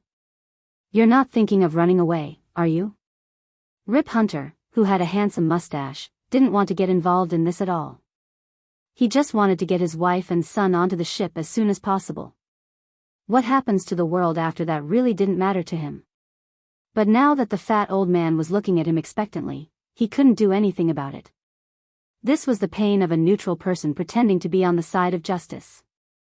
Before, Thea was forced onto the Wave Rider by all kinds of morals, and she was feeling the same as him right now. She couldn't think of a reason to refuse. Of course, that's what I mean. Rip Hunter could only pretend to be a fat man. Miss Thea, do you have any ideas? After the fat old man unified the internal opinions, he began to ask Miss Thea, who was the main force fighting the monsters. What could she do? These people had been completely rewritten from the bottom of their hearts. Their original beliefs and ideals had been forcefully erased by divine power. To put it bluntly, even if these people were saved, they would have to rebuild their outlook on life and the world. Thea was still thinking about how to tactfully say that they should retreat. Arthas interrupted her in her mind. Sia, we can't retreat. These humans need our help.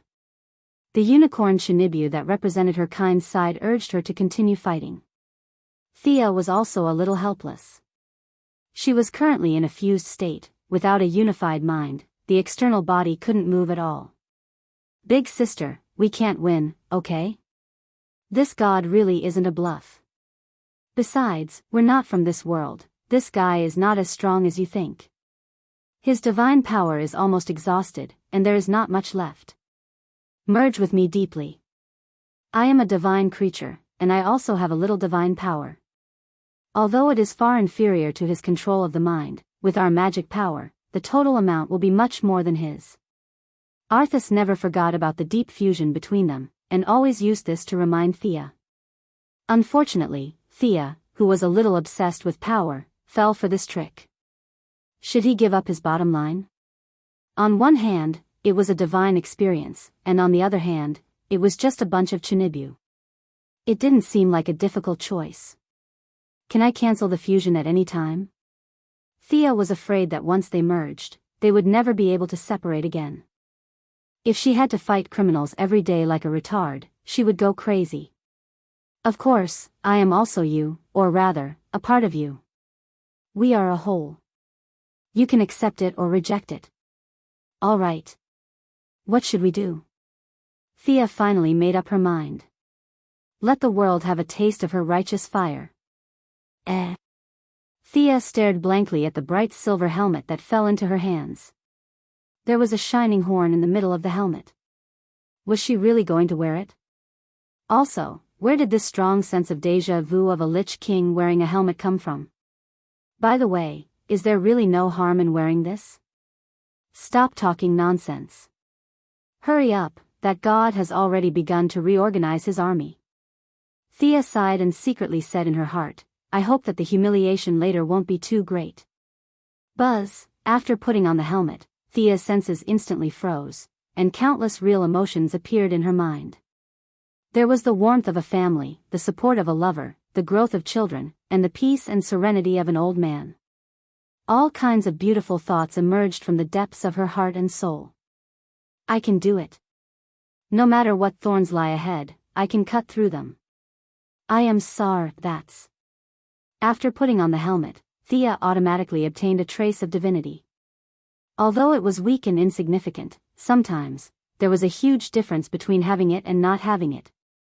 You evil god, you disregard the will of the people. Today, I will judge you. Sar, that's, who was emitting a golden light, stood in the air like the sun and pointed at Horus. Although his voice wasn't loud, everyone within a 10,000-mile radius could hear him clearly. As her temporary companions, the legendary party was naturally within the 10,000-mile radius. They looked at each other in confusion. This is too illogical. How can I hear her when she's so far away? The fat old man, Martin Stein, asked. Although Thea didn't give him a direct answer, he was still very satisfied with her current actions. He thought that this little girl was most likely a person of action who wasn't good with words. What a good person, a righteous friend.